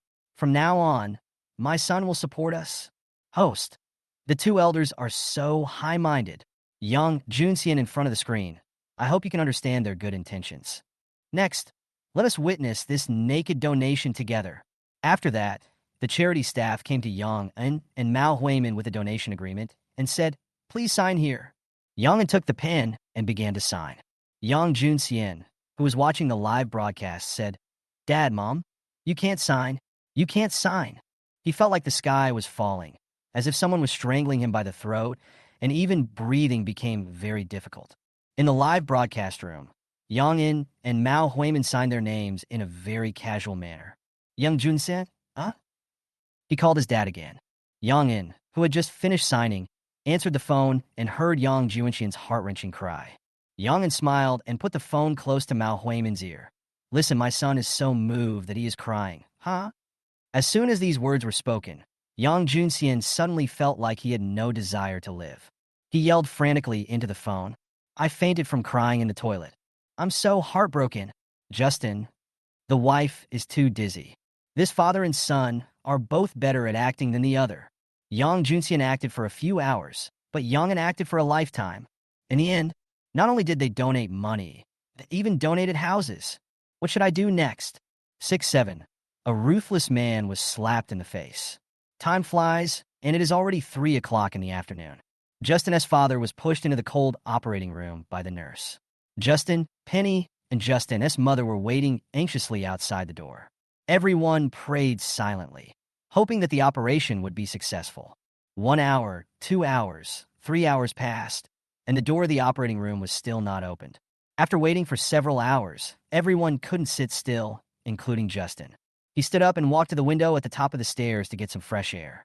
At this time, a man was seen standing in the stairwell, timidly talking on the phone. "Boss Dai, I have sent you the project contract. Have you reviewed it?" The man was in his 30s, wearing a suit and tie, with blonde hair. He looked rather nervous, as if he was afraid that others would hear him making the phone call. Justin wondered, weren't they calling to discuss a project? Why did he look so guilty? The man continued, "The contents of the contract are all drafted according to your requirements. If you have no questions, just sign it, and our cooperation will be a success." Justin was curious. He saw a woman suddenly appear at the corner of the stairwell. "Ms. Lin?" Justin could tell at a glance that this woman was Miss Lin, whose phone was stolen last night. She changed into a snow-white dress today, which made her look even more beautiful, like a little princess. Miss Lin seemed to know the man. When she saw him, a hint of surprise flashed in her eyes. "Cough!" She coughed lightly and walked towards the man. Seeing Miss Lin suddenly appear, the man was obviously stunned for a moment and immediately hid his phone behind his back. Lin, weren't you in the ward taking care of your mother? Why are you here?" "Humph! Didn't you say you didn't have any money? Didn't you say you couldn't negotiate that contract?" Lin snorted coldly, stared at the man, and continued. "My mother was sick and hospitalized, and you said you had no money, but you have money to negotiate contracts and do business? My mother's condition has deteriorated to this point because she had no money for treatment. Since you keep saying you have no money, I have seen through you. In your eyes, there is no me and my mother, only money." As she spoke, the corners of her eyes gradually became moist, and she clenched her fists tightly, extremely disappointed with the man. Justin also realized that this man was Lin's boyfriend. Who wouldn't be sad if they found a boyfriend like this? For a moment, Justin felt sorry for her. How could such a beautiful flower be stuck in cow dung? Sigh, sigh. The man was stunned for a moment, then angrily said, "Can't you see I'm on the phone with President Dai? Get out of here. Your mother is sick. Go find a doctor. Why are you looking for me? I can't treat illnesses. Besides, we haven't even gotten married yet, and your mother's treatment will cost hundreds of thousands. Why should I pay for it?" The man had a look of disdain on his face, and he was determined in his heart that he would not pay for Lin's mother's medical treatment. Lin shed tears and shook her head. "Good, very good. You can actually say such words. It really opens my eyes. In that case, let's break up. From now on, you go your way and I go mine. I'll find a way to cure my mother's illness." After saying this, Lin was heartbroken and turned around and ran away. As she ran, she wiped the tears that kept welling up from the corners of her eyes, her heart broken into pieces. Neuropathy. Looking at Lin's departing back, the man muttered to himself, "Who cares about you? Do you really think I care about you? How naive." His face was full of disdain, as if he had never considered Lin as his girlfriend. Otherwise, how could there be no mercy at all? Justin shook his head and was about to turn around and leave when he saw the man make a phone call. Mom, have you found a buyer for our old house? I'm urgently waiting for the money to start a business, L. This time, the man turned on the hands-free function. On the other end of the phone, a woman's unwilling voice came. I have found a buyer, and it will be sold in a few days. Okay. Then after you sell it in a few days, transfer the money to me as soon as possible. Even when talking to his own mother, the man always had a cold face. His tone was unfriendly, and it didn't sound like he was talking to his mother at all. That attitude is even worse than that toward strangers. After the man hung up the phone, he called the same Mr. Dai again. Mr. Dai, have you read the contract? On the other end of the phone, President Dai said, the contract is fine, but your funds don't seem to be enough, right? Mr. Dai, to tell you the truth, I'm indeed a little short of funds right now, but I have just asked my mother to sell our old house. After receiving the funds, I can immediately fill the funding gap. You can rest assured, the man explained. After saying this, a smug smile appeared on his face. Justin Khan, this guy, for the sake of his own business, has even forced his mother to sell her house, and he still has the nerve to smile. It's unbelievable. Mr. Dai asked in confusion. Oh, so you sold your house in your hometown. Are you planning to bring your family to live with you in Kyoto? How is that possible? It's okay, Mr. Dai. My father is in poor health and needs to be hospitalized for a long time. Moreover, he looks like he won't live for a few more days. As for my mother, there's no need to mention it. When the time comes, I will just send her to a nursing home. When saying these words, the man did not feel the slightest bit of guilt. Instead, he kept smiling. When he said this, even Mr. Dai on the other end of the phone couldn't stand it anymore and shouted angrily. Are you talking human language? Who told them that they have no money and no ability? From childhood to adulthood, what I eat and what I wear are not as good as others. I have achieved what I have today entirely through my own hard work. The man defended himself by patting his chest, looking very proud of himself. I don't know if he felt guilty when he said these words. President Dai retorted. But if it weren't for them, you wouldn't even be able to see this world, let alone today.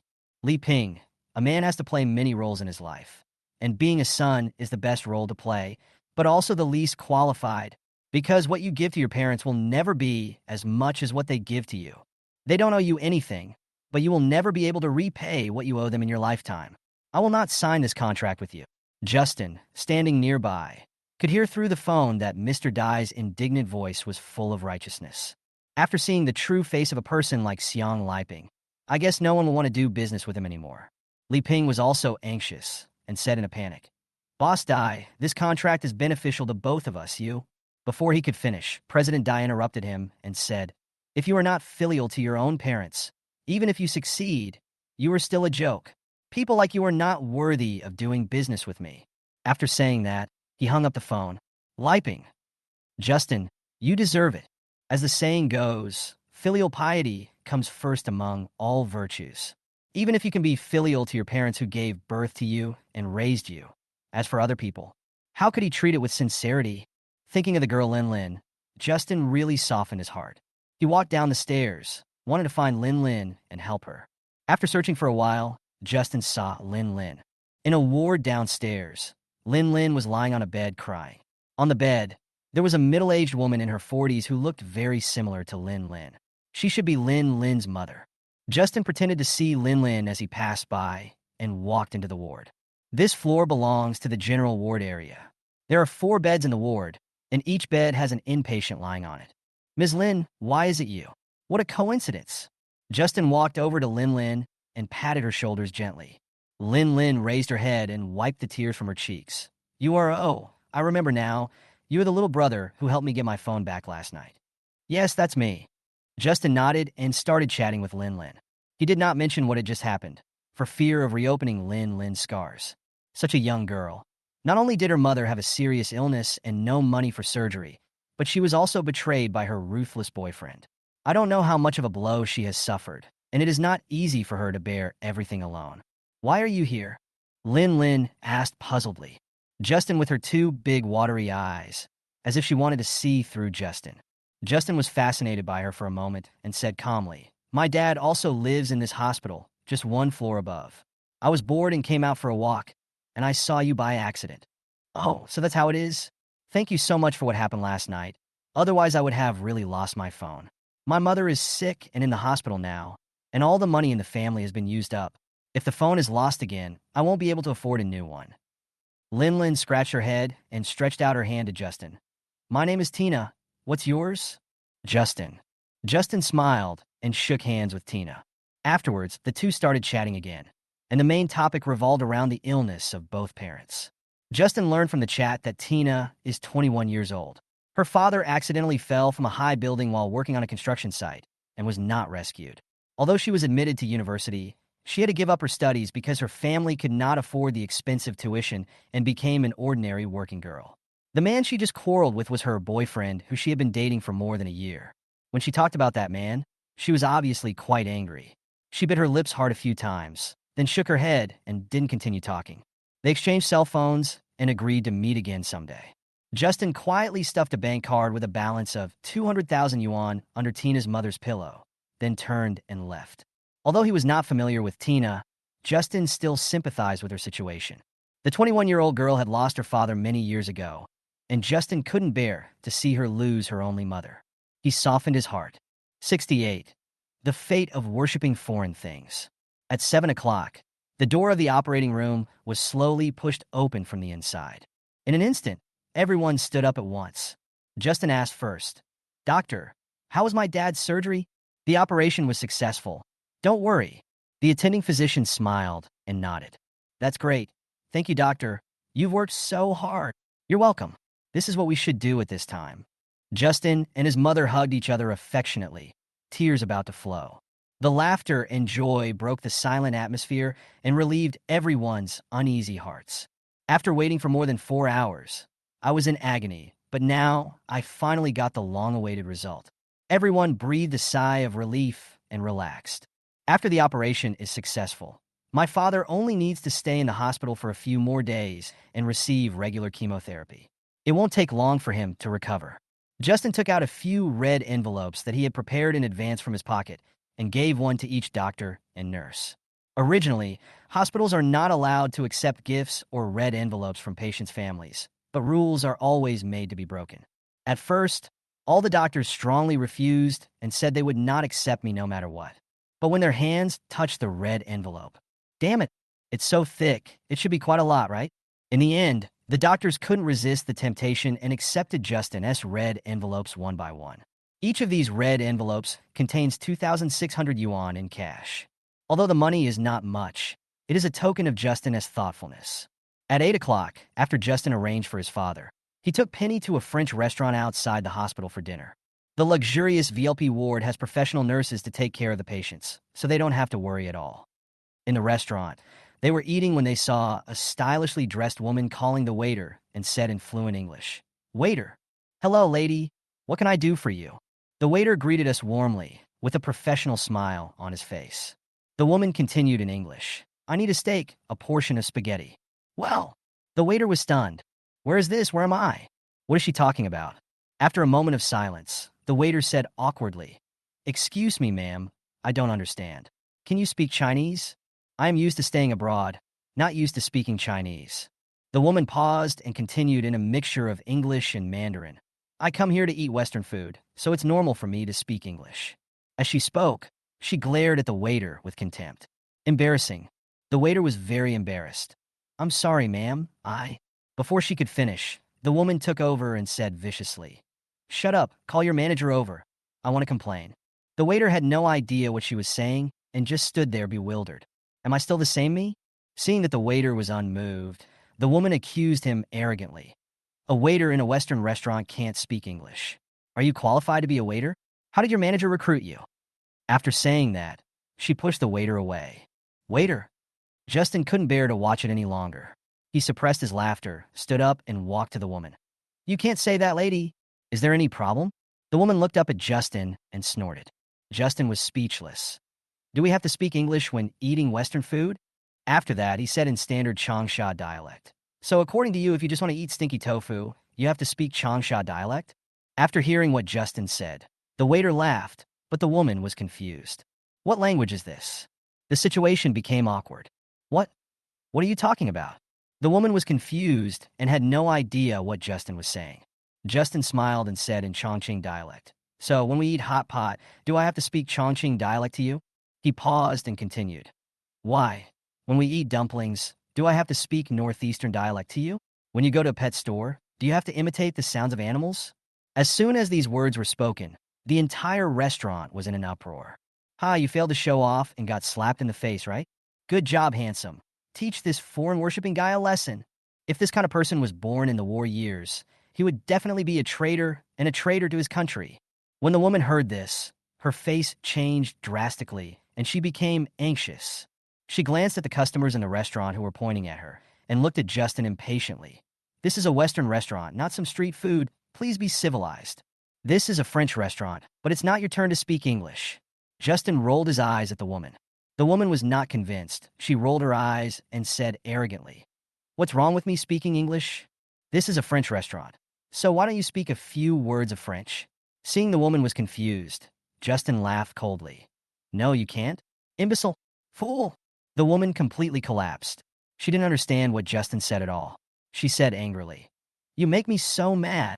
She blushed and stamped her feet in anger at Justin. "Beauty, please ask this woman to leave." Justin looked at the waiter and smiled. When the woman heard this, she was furious. Why? Just based on this restaurant today? I'll take it. As he spoke, Justin took out a bank card from his pocket, held it between two fingers, and waved it in front of the woman. "You!" The woman was speechless. After a moment of silence, she had no choice but to stand up and leave the restaurant dejectedly. "Well said. Your eloquence is amazing. Wow, this little brother is so handsome and cool. Ah, this is so exciting. I really learned a lot today." In the restaurant, applause, shouts, and cheers rang out. 6-9. Why are you pretending in front of me? More than 10 minutes later, Justin and Penny were eating and chatting. Suddenly, a fierce roar came from the restaurant door. "Which bastard dares to bully my wife? Stand up." When I turned around, I saw a burly man wearing a big gold chain looking around the restaurant angrily. This person was none other than Xiang Zhixiong, the husband of the woman who worshipped foreigners and finally fled in panic. Xiang Zhixiong opened his own microcredit company. In the past few years, he made a lot of money by lending money at high interest rates. He's a very arrogant man. He came here this time to seek an explanation for his wife. I have to say that Xiang Zhixiong is quite handsome, and he was wearing a brand-name suit worth more than 80,000 yuan, which immediately attracted the attention of many people in the restaurant. Hey, look everyone, the rich guy is coming. Wow, everything from head to toe is branded. I'm so envious. This guy looks like a big boss. The guy who just bullied his wife is in trouble now. As soon as Xiang Zhixiong stood at the door with his arms and legs spread out, he attracted all the women's attention in minutes, and he felt secretly proud of himself. I really have the demeanor of a general, and I'm still as handsome as ever. Ching, who bullied you? Find him out and see how your husband will deal with him today. Xiang Zhixiong turned and looked at the woman who had been worshipping foreigners. Ching nodded, walked into the restaurant, and pointed at Justin with one hand. "Honey, it's that guy." Her face was full of anger, and she was obviously very angry. Xiang Zhixiong narrowed his eyes and strode to Justin's dining table. "Haha, I thought he was some big shot, but he turned out to be just a young boy. Ha! Let me introduce myself. My name is Xiang Zhixiong, CEO of Shunka Company." He paused, pointed at Justin, and continued. "Boy, have you heard of my company? Have you heard of my famous name? In this area around here, no one dares to mess with me, Xiang Zhixiong, let alone my woman." "Oh, you are Xiang Zhixiong?" Justin slammed the table, pretending to be suddenly enlightened. When Xiang Zhixiong saw it, a smug smile immediately appeared on his face. "Humph, you are not blind." Just as he was laughing wildly at his own fame. "Who knew?" Justin sneered. "I've never heard of it." Xiang Zhixiong was like a duck whose neck was strangled by someone, and his laughter stopped abruptly. The restaurant was in an uproar again. The customers were all trying to hold back their laughter. I thought Xiang Zhixiong was a king, but turned out to be a bronze. He tried to show off by acting like a big shot, but people didn't even know him. Xiang Zhixiong, who was frustrated, suppressed his anger and said with a forced smile, "Humph, it's normal for a country bumpkin like you not to know me.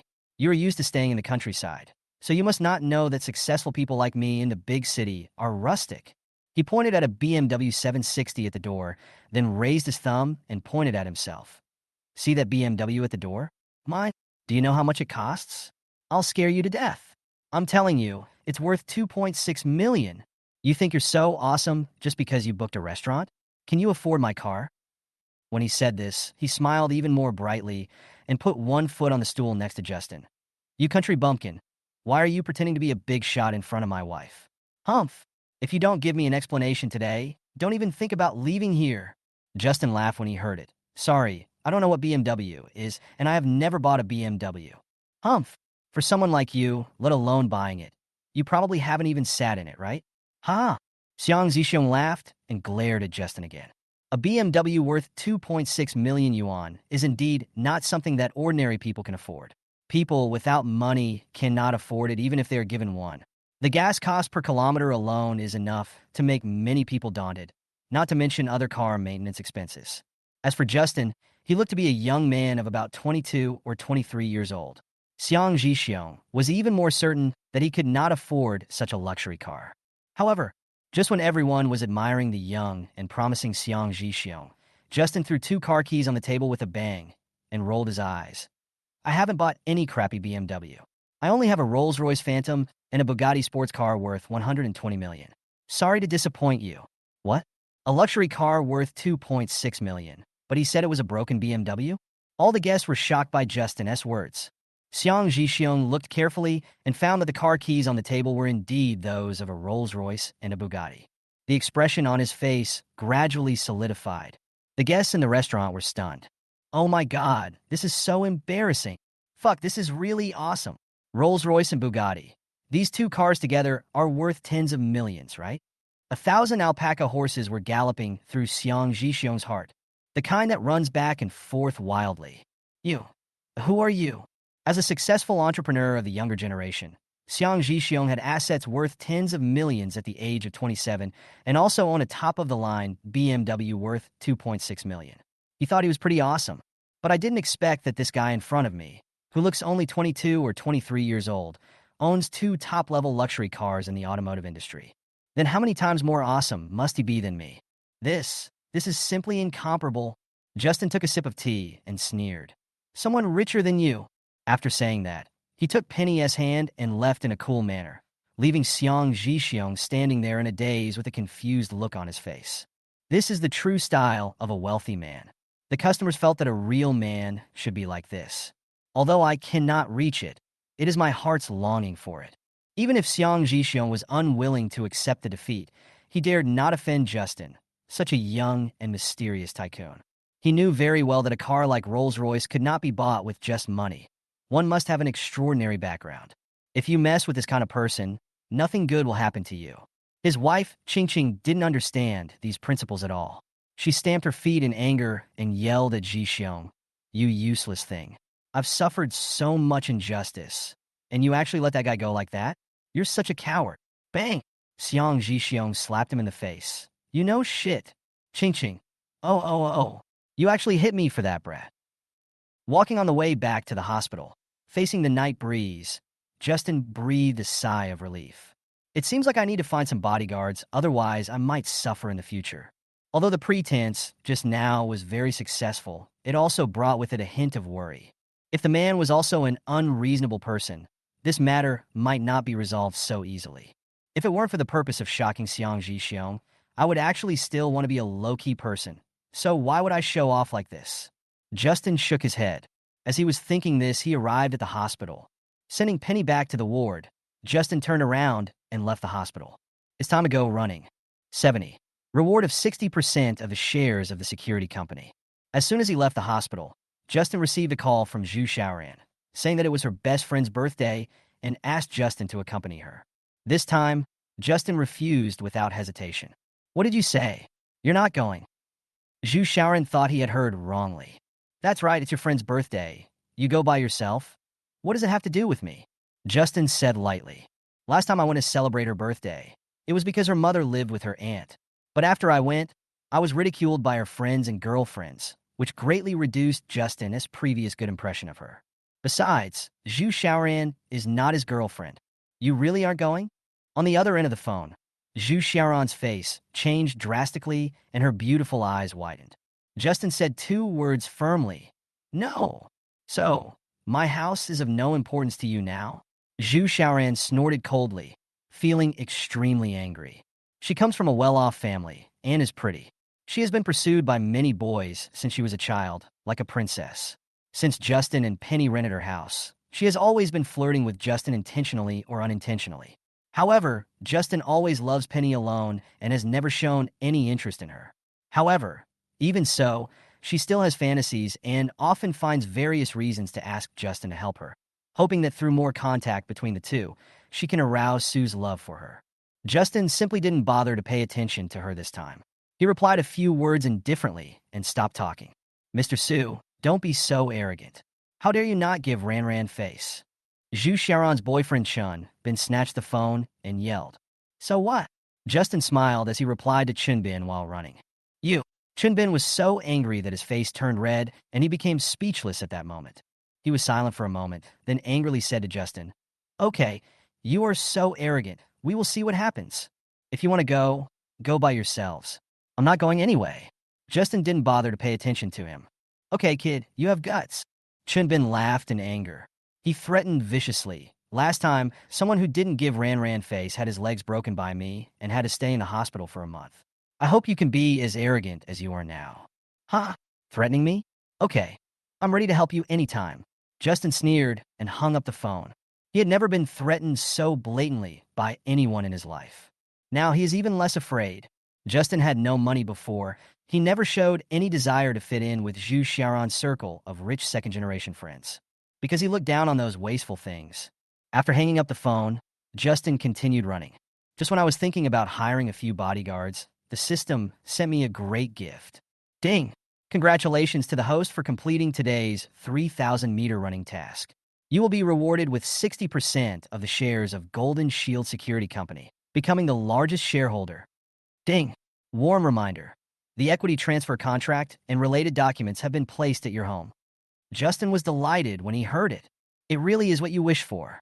Just when I was thinking about hiring a bodyguard, the system sent me a security company. Awesome. He stopped and checked the information of the security company. Golden Shield Security Company Limited was established on the basis of Kyoto Security Service Corporation with the approval of the Public Security Department and the Public Security Bureau. It is a professional special enterprise that provides paid security services to the society. The company currently has more than 5,800 security personnel. Its business scope covers security protection, armed escort protection, VLP special security protection, large-scale commercial exhibitions, cultural and sports activities security and security inspection, technical prevention, dangerous chemical transportation, security training, vehicle rescue, property management, and other services.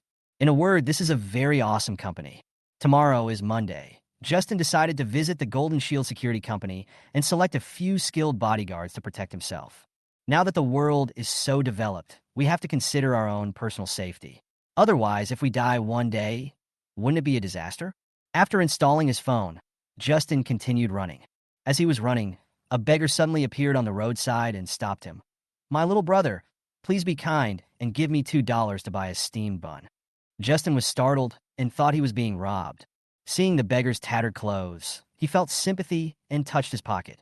Unfortunately, I have no cash on me. Justin was speechless. Nowadays, when eating or buying things, you swipe your card or scan a QR code. Who still carries cash with them at all times? Just when I was about to avoid the beggar and run away. Who knew? The beggar smiled and took out a QR code. Wait a minute. You can also pay by scanning the code with your mobile phone. Justin. Oh my God. Are beggars so trendy nowadays? Wrong. Justin took a closer look and saw that the beggar was strong and healthy, with all his arms and legs intact. He must be a professional beggar. This kind of person can't be given a single cent. Justin shook his head. Sorry, my phone is out of battery too. TSK, another poor fellow. What a waste of my expression. The beggar waved his hands impatiently. Go away quickly. Don't disturb my business. Justin was speechless and snickered in his heart. Humph. You use these tricks to deceive people every day. You still want to deceive me? No way. At this moment, a very familiar music sounded. QQ landlord. Justin looked towards where the sound came from. You won't know until you see it. So scared. I saw the beggar sitting on the side of the road, holding the latest iPhone 11 in his hand. He was playing landlord casually. Justin sweat. Sweat. Sweat. Great con. Brother, That phone costs tens of thousands of dollars. Is it so profitable to be a beggar nowadays? Justin was puzzled. You can afford a phone like this. Why do you want to be a beggar? Give me $20 and I'll tell you. The beggar was quite arrogant. He didn't even look at Justin and kept his head down playing landlord. Yes. What's the trick? Okay, you win. To satisfy his curiosity, Justin scanned the code and paid, giving the beggar 20 yuan. Huh? Within a week, 500 curious people like you have paid to ask me this question. The beggar laughed with a smug expression. Ah, is it true that being a beggar is so profitable? Justin was shocked again. The beggar said proudly, what do you know? This is called paying for knowledge. Justin, I've learned my lesson. How about it? Do you want to follow me? I guarantee you can buy a car and a house within a year. The beggar blinked at Justin a few times. So cool? Justin's curiosity is growing. What should he do? I want a big brother. Please teach me. Justin pretended to be a respectful apprentice and decided to find out what was going on. As soon as he finished speaking, the beggar lifted up the tattered clothes on the ground, took out a list and handed it to Justin. Okay, fill out the form first and pay the 998 membership fee, and start work tomorrow. After that, he took out another set of clothes and an iPhone 11. This is your work clothes and props. Justin paid the money and took the form, which clearly read, Beggar's Gang Registration Form. When he took the clothes again and looked at them, they were exactly the same as those worn by the beggar. That iPhone 11 was actually a model. Haha, I can finish work early again. Looking at the WeChat payment information, the beggar laughed wildly without any concealment. Justin, damn so ruthless. He is indeed a professional beggar. This routine is really not simple. Okay, I admit it. I was cheated out of 1,018 yuan. Sure enough, curiosity kills the cat. Being sad is not a reason to cry. Being stupid is. 7-1. I hate rich people the most. Justin continued running. When he came to a busy street, he saw a group of people gathered in front of him, and he walked over with interest. My curiosity is so strong, there's nothing I can do about it, buddy. When I got closer, I saw that it was a program host doing a street interview. The host's interview topic is very interesting. If your boyfriend pretends to be rich at first, but you find out he is actually poor, will you choose to forgive him?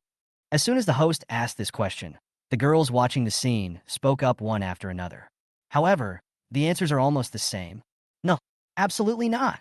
I can't possibly forgive him. No, lying is wrong. There's something wrong with your character. I definitely won't forgive you. Absolutely not. Because I believe people should be honest. The girls' replies were crisp and clear, without any hesitation. Then, the host asked, if your boyfriend pretends to be poor at first, but you find out that he is actually rich in the end, will you choose to forgive him? As soon as the question came out, the girls responded sharply again. Yes, I don't care if he cheats on me. Yes, because no matter how poor he was still the person I loved. Yes, why don't you forgive him? If we didn't love each other, we wouldn't be together in the first place. Of course I will forgive him. It's not a big mistake. Love can surpass everything. Same topic, same deception, but completely different answers. Justin was sweating. Perhaps this is love in the 21st century. The scene was in an uproar.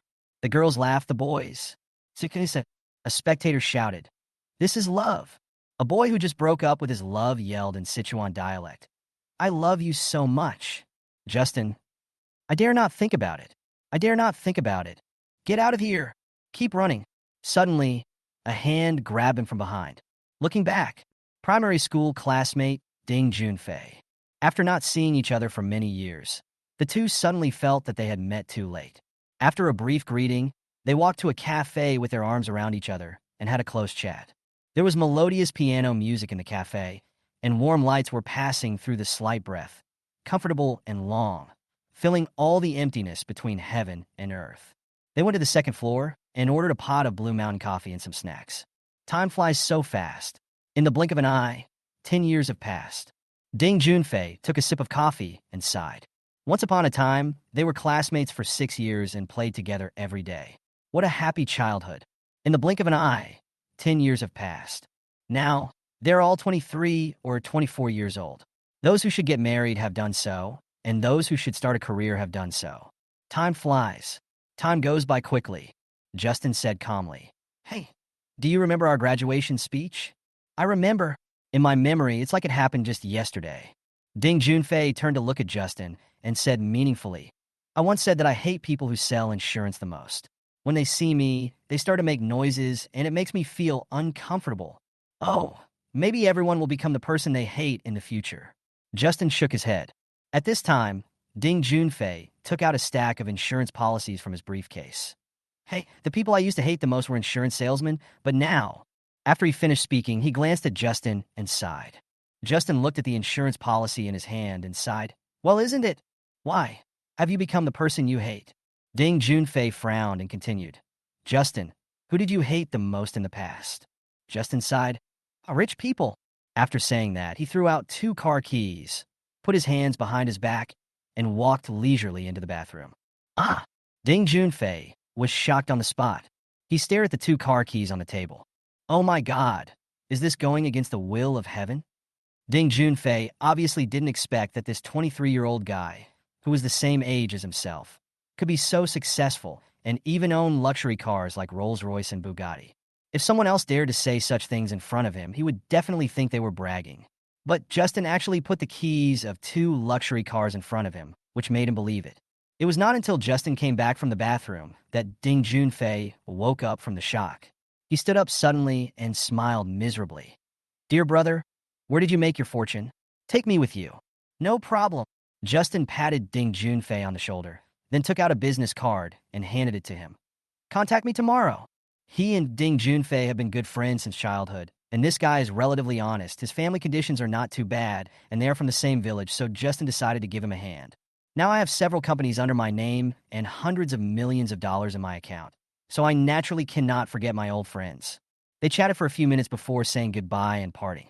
It's getting late, and Justin hasn't finished his running task for today. It's incredible that he has become one of the richest people at such a young age. How great it would be if I could be as successful as him. Looking at Justin's back, getting farther and farther away, Ding Junfei thought secretly. Justin ran all the way across the commercial street and past the small garden. Ding! The system prompt sounded again. 7-2. Award of 80% of the shares of Colorful Time Western Restaurant. Ding! Congratulations to the host for completing today's 5,000-meter running task. You will be rewarded with 80% of the shares of Colorful Time Western Restaurant, becoming the largest shareholder. Ding! Warm reminder. The equity transfer contract and related documents have been placed at your home. Colorful Time. Justin had some impression of this restaurant. It was an investment in China by a very famous American catering company. As of May this year, Colorful Time Western Restaurant has a total of 1,267 branches in China, achieving full coverage of the service network in major provincial administrative regions, and its institutional outlets radiate to various economic centers across the country. In addition, this Western restaurant is also very famous internationally. It currently has stores in more than 130 countries around the world, which shows how high its status is in the catering industry. Very powerful, strong capital. This reward is awesome. Justin nodded in satisfaction. On the other side, in the Provincial First Hospital, Tina accidentally found the bank card under her mother's pillow. Hey, what is this? She was stunned at first, then picked it up and looked at it carefully. This is a Sunshine bank card, and there is even a password on the back. Mom, is this your card? Tina's first reaction was that this bank card belonged to her mother. However, my mother said, no. Strange, who put it here? Driven by curiosity, Tina took her bank card to the hospital ATM machine, inserted the bank card, and entered the password. Balance displayed. 200,000 yuan. Yes. Tina gasped. She did not feel happy in her heart, but rather very doubtful. No relatives or friends came today. Who could have left here? Could it be it's him? All of a sudden, Tina called Justin. Today, Justin was the only one who came to the ward. Thinking of this, Tina's pupil shrank slightly and she dialed Justin's number. Justin, who was running, answered the phone. Hello, Lin, what's up? The bank card. Is it you who left it? Tina wasn't sure that this bank card was the one Justin left, so she asked tentatively. Yes, it's me. Justin smiled slightly. You should keep it for your mother's medical treatment. Her condition can't be delayed any longer. Tina crying softly on the other end of the phone, choking and saying, It's really you. But we've only known each other for 1 day. Why are you so nice to me? Faced with her mother's illness, her boyfriend of more than a year chose to betray her, while Justin, whom she had just met for a day, generously donated money to help her.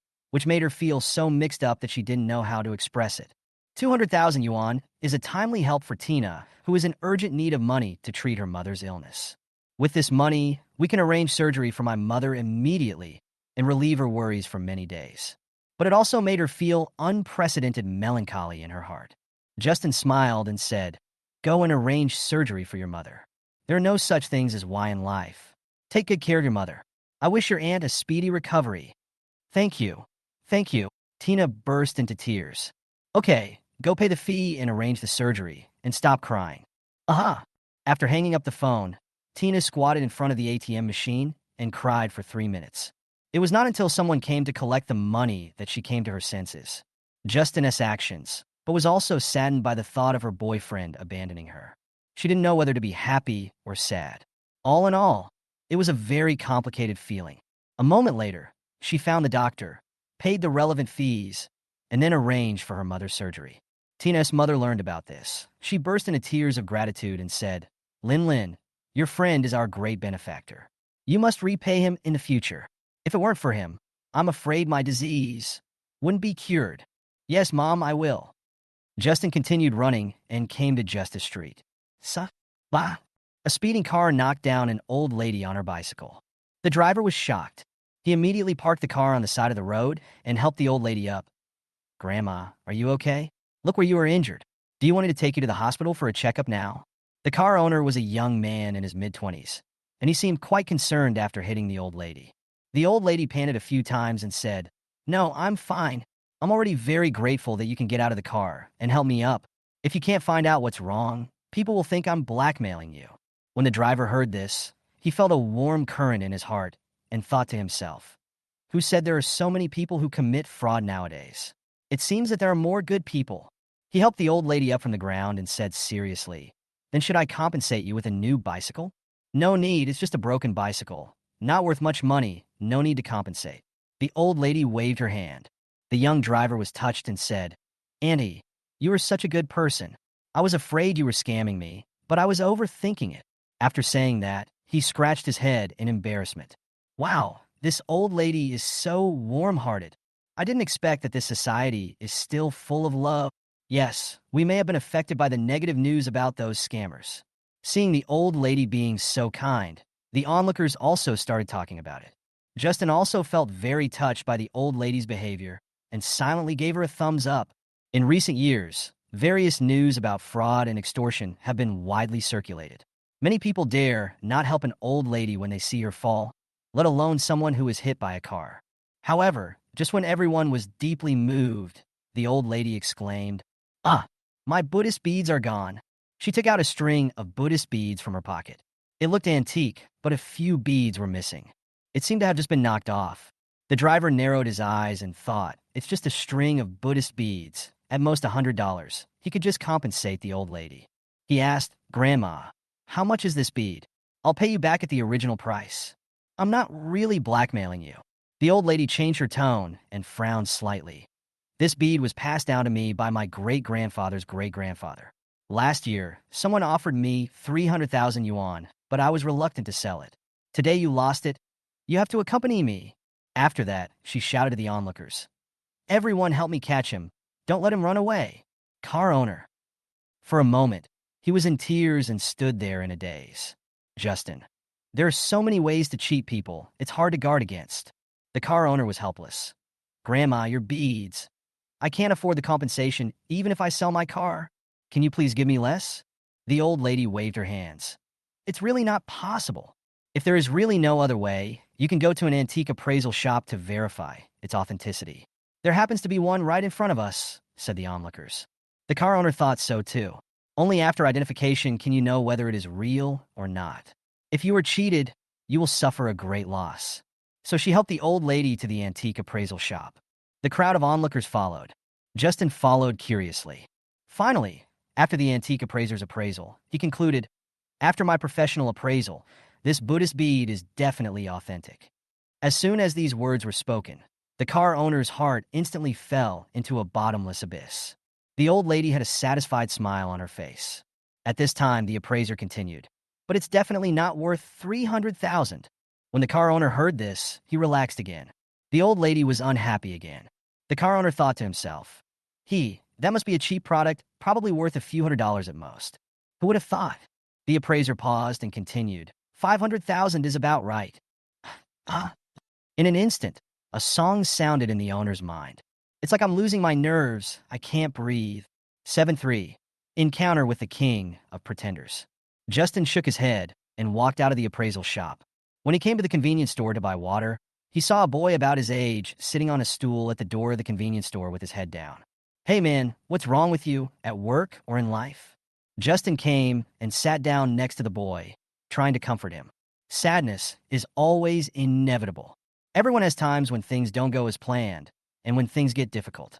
At times like these, if someone can comfort you, you might suddenly feel better. From the boy's melancholy eyes, he seemed to see his former self. The boy looked up at Justin and sighed, "Oh, don't mention it. You won't understand even if I tell you. It's useless." After saying that, he lowered his head again. Judging from his appearance, he seemed to have suffered some injuries that he shouldn't have suffered at his age. It is normal for young people to feel lost and confused. If you live like an old person at such a young age, what is the meaning of life? As expected of a top student, Justin is also very good at comforting people. The boy looked up at the night sky and said with emotion, "Yes, I can't find my own value. I feel that life is really meaningless." It seems Justin's advice was of some use to him. He patted the boy's shoulder and continued to comfort him. "Work hard. When I first came to this city, I was as confused as you.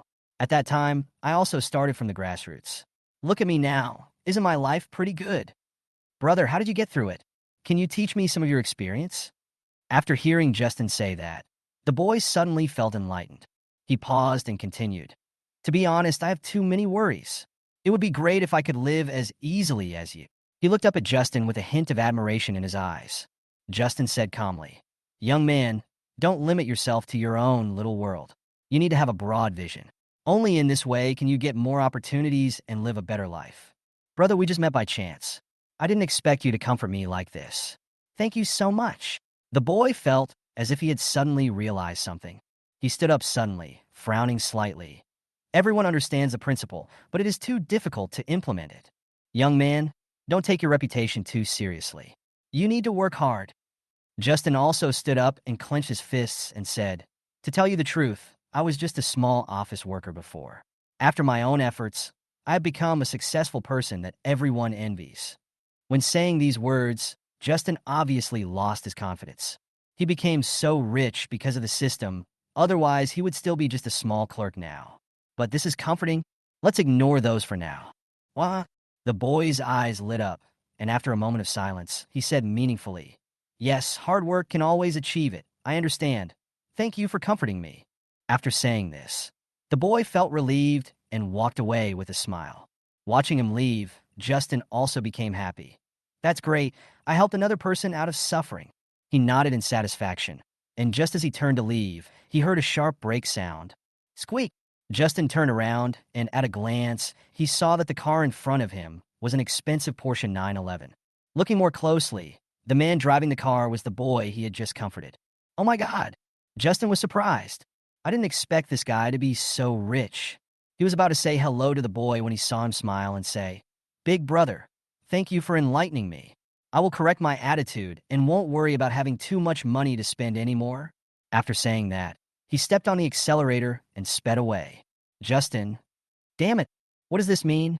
Are you showing off in front of me? Hiss. Justin gasped. He touched his pocket and said, "Fortunately, both the Rolls-Royce and Bugatti sports cars are mine." 7-4. Never stop working hard. Suddenly, a drop of water hit Justin's face. I looked up and saw it was raining. In a moment, the drizzle gradually turned into a downpour. He quickly ran to a roadside restaurant to take shelter from the rain. This is a home-style restaurant. There are not many customers in the restaurant, only a young couple sitting at a table in the corner eating. Seeing Justin running into the store, the restaurant owner came forward and greeted him warmly. "Hello, what would you like to eat?" Forehead. Justin felt his stomach and found he was not hungry. However, since we were already in their store, we might as well just order something. Just treat it as shelter from the rain. After thinking for a moment, he said calmly, "Scrambled eggs with tomatoes and stewed chicken with mushrooms." These two dishes are his favorites. After saying that, He found a dining table and sat down. It was boring to eat alone, so Justin intentionally or unintentionally glanced at the young couple opposite him, listening to their conversation and watching their flirtations. The woman was a lively and lovely girl with a fair, oval face and a pair of watery eyes under curved eyebrows. She looked very pretty. The man looked average, and he didn't talk much to the girls during the meal, as if he was thinking about something. He ate very fast, wolfing down his food, and finished 2 bowls of rice in no time. After putting down the bowl and chopsticks, the boy wiped his mouth and said to the girl, "Honey, I'm done eating. I'm going to get busy now." "Stop right there," the girl yelled and continued. "Today is the weekend. For a poor family like us, what's the difference between weekends?" The boy walked to the door, looked at the heavy rain outside, and frowned slightly. "It's raining so hard outside. Do you have to go?" The girl clenched her fists, a trace of sympathy flashing in her eyes. The boy turned around and looked at the girl and said with high morale, "Wife, in order to prevent you from suffering with me, I will go even if I have to climb mountains of swords and plunge into boiling water." After that, he shouted to the cashier, "Boss, check out." The boss came over with the bill and said with emotion, "Little brother, I see that it's not easy for you, so I'll treat you to this meal. To be honest, I also worked hard day by day to get by. Life is not easy. You should take care of yourself. Boss, you are so nice. Thank you so much." The boy was also a little touched. As soon as he finished speaking, he clenched his fists and rushed out the door. Even though the heavy rain soaked his clothes, he did not stop. Perhaps in the face of life, people are always forced to do things. Justin secretly sighed. It's raining so hard, but the boy still has to go to work. It's really not easy. Thinking back, wasn't he the same at the beginning? No matter it is windy or rainy, no matter how scorching the sun is, I dare not be late for work for any reason. Otherwise, your salary will be deducted or you may even be fired. Who doesn't feel sad and helpless in order to live? After watching the boy leave, the restaurant owner turned to look at the girl and praised her. "Beautiful girl, you really found a good husband." He paused for a moment and continued, "It's okay to be poor when you are young. As long as you work hard, you will always live a good life. If you are willing to accompany him when he is poor, he will not treat you unfairly when he succeeds in the future." Oh, if only he really worked so hard. The girl sighed, seeming a little helpless.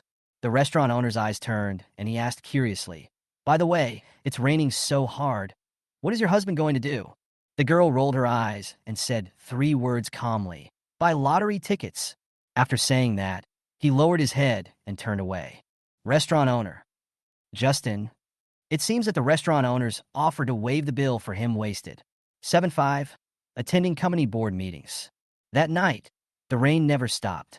Justin couldn't run anymore and went back to the hospital. At 9 o'clock the next morning, the board members of the Royal Hotel, Golden Shield Security Company, Century Cinema, and Colorful Time Western Restaurant headquarters held an important meeting at the same time. Because, during their weekend vacation, they all received notices from investors about equity transfers, and the acquirer pointed to the same mysterious tycoon, Justin. Even though these companies used their connections to investigate Justin as family and personal background, the results left them baffled. According to the data, Justin is 23 years old, has a college degree, comes from a rural family, has an ordinary background, and is a programmer. How is this possible? Everyone was shocked by such a result. The person who has such strong power to acquire so many company shares is actually a greenhorn? Unbelievable. But there is no doubt that the person who acquired the equity is indeed Justin. As a result, various companies called Yi Xian and invited him to attend the company's board meeting. In the hospital, Justin just woke up from a nap. Before I had time to wash up, the phone rang. Caller ID. Unknown number. "Hello, who is this?" Justin stretched. "Hello. Are you Justin? "Yes, it's me. Justin, I'm the chairman of the board of directors of Golden Shield Security Company. Regarding your acquisition of 60% of our company's shares, I would like to invite you to attend a board meeting to discuss company matters, blah blah." 10,000 words omitted here. "Yeah, okay," Justin said lightly. "My dad has had his surgery and has nothing to do, so this is a good opportunity for me to go over and pick out some bodyguards." On the other side, in the meeting room of Golden Shield Security Company, Chairman Jean Fulai was giving a speech. "Everyone, our company's equity has undergone a huge change. 60% of it has been acquired by a mysterious tycoon named Justin. who has become the largest shareholder of our Golden Shield Security Company. What? The company's president was shocked. When did this happen? Justin? Why haven't I heard of this person? Is he a businessman from out of town? We didn't hear any news before this. How could it change so suddenly?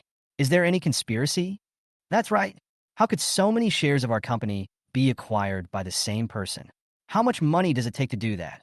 The meeting room was in an uproar with everyone talking about it. Everyone be quiet and listen to me, Chairman Jean Fulai said. This Justin is very mysterious. So far, we haven't got much information about him. However, I have just called him and invited him to attend the board meeting at 2 p.m. this afternoon. Don't panic. I believe that the person who has the ability to acquire so many shares of our company must be a big shot and would not have any ill intentions towards the company. In addition, Justin may visit the company at any time today. I hope everyone will be alert and not be careless. Especially to strangers, please express your respect and care for your parents, because everyone you don't know may be Justin. Anyone who offends Justin and causes any unpleasantness will bear the consequences themselves. Jean Fulai spoke the last 4 words word by word with great force. Hiss. Everyone gasped, their hearts in their throats. I've been working in this company for a long time, but I have never seen the chairman be so serious. Seeing that no one expressed any opinion, the chairman slammed the table and said, "Did you hear everything I said?" "I heard it clearly." Everyone shouted. Even a high-ranking figure like the chairman was so respectful and fearful of Justin, and the other members of the company were even more awed. They didn't dare to take the chairman's words as a joke. If they accidentally offended Justin, they would definitely be in trouble. In the following time, everyone from the chairman to the cleaning lady in the company became busy. Those who should clean the house, and those who should work seriously, work seriously. The atmosphere was very tense. Within an hour of waking up, Justin received calls from 4 companies inviting him to attend board meetings. However, he only accepted an invitation from one company, Golden Shield Security Company. Finding a bodyguard is his top priority. As for other companies, he replied to them all, busy. All I can say is having money is awesome. In addition, Justin is the kind of person who takes things as they come and is not in a hurry to take control of those companies immediately. The Golden Shield Security Company was busy making arrangements to welcome him, but he acted as if nothing had happened and was leisurely browsing the news and reading a novel. After lunch, he slowly drove his Rolls-Royce out of the hospital. Start navigation, destination. Golden Shield Security Company. Rolls-Royce shines brightly and dazzlingly, just like the bright stars in the night sky. As soon as it drove onto the street, it immediately attracted a lot of people's attention. Oh my God, it's a Rolls-Royce Phantom. Rolls-Royce Phantom? How much does this car cost? This is the top-of-the-line model of the Phantom. It must cost tens of millions. Everyone looks surprised. Anyone who can own this kind of car is a big shot. Half an hour later, Justin arrived at his destination. At the entrance of the Golden Shield Security Company, 2 rows of flower baskets were neatly placed, and a red carpet was laid out to the company building dozens of meters away. Yeah, not bad, not bad. Justin nodded with satisfaction. It seems that this company has put a lot of effort into welcoming me. Hello, sir. How can I help you? When the security guard saw that the approaching car was a Rolls-Royce, he immediately came forward to greet the driver warmly. He has seen a lot of luxury cars, and is naturally no stranger to cars of this level, Rolls-Royce. Justin said calmly, "I'm Justin. Please inform Chairman Jean that I'm here." Justin? Are you the new major shareholder of our company? Justin? The security guard was shocked and immediately informed the secretary. Secretary Liu, Justin has arrived. Who? Secretary Liu was also shocked. The company had originally planned to go out to greet Justin at 2 p.m., but they didn't expect Justin to come so early. Justin, he is already at the company gate. Okay. I'll notify the chairman right away. After Secretary Liu hung up the phone, he immediately notified Chairman Jean Fulai and the company's leadership. A group of people rushed out of the company building in 2 steps at a time to greet them. Justin, in a flash, stretched out his hand, bowed, and said respectfully, "Justin, you are here." A group of company executives were confused. Justin, the major shareholder who acquired 60% of our company's shares? Damn, isn't this too young? Just when everyone was confused, Chairman Jean Fulai shouted angrily, "What are you all standing there for? Why don't you say hello to Justin?" Only then did everyone react. All of them, bend down and bow. Uniform, respectfully said, "Hello, Justin." The effect is as if it has been rehearsed hundreds of times. Justin waved his hand, like a great leader at a military parade, and said proudly, "Hello, comrades. Thank you for your hard work, colleagues." Everyone. "Oh my God, this major shareholder is a little bit arrogant." Justin, this is the feeling I want. Next, Justin held a meeting with several board members to learn about the relevant situation of Golden Shield Security Company. The board of directors unanimously nominated Justin to be the new chairman of the company, but he refused. How would he know anything about managing a company?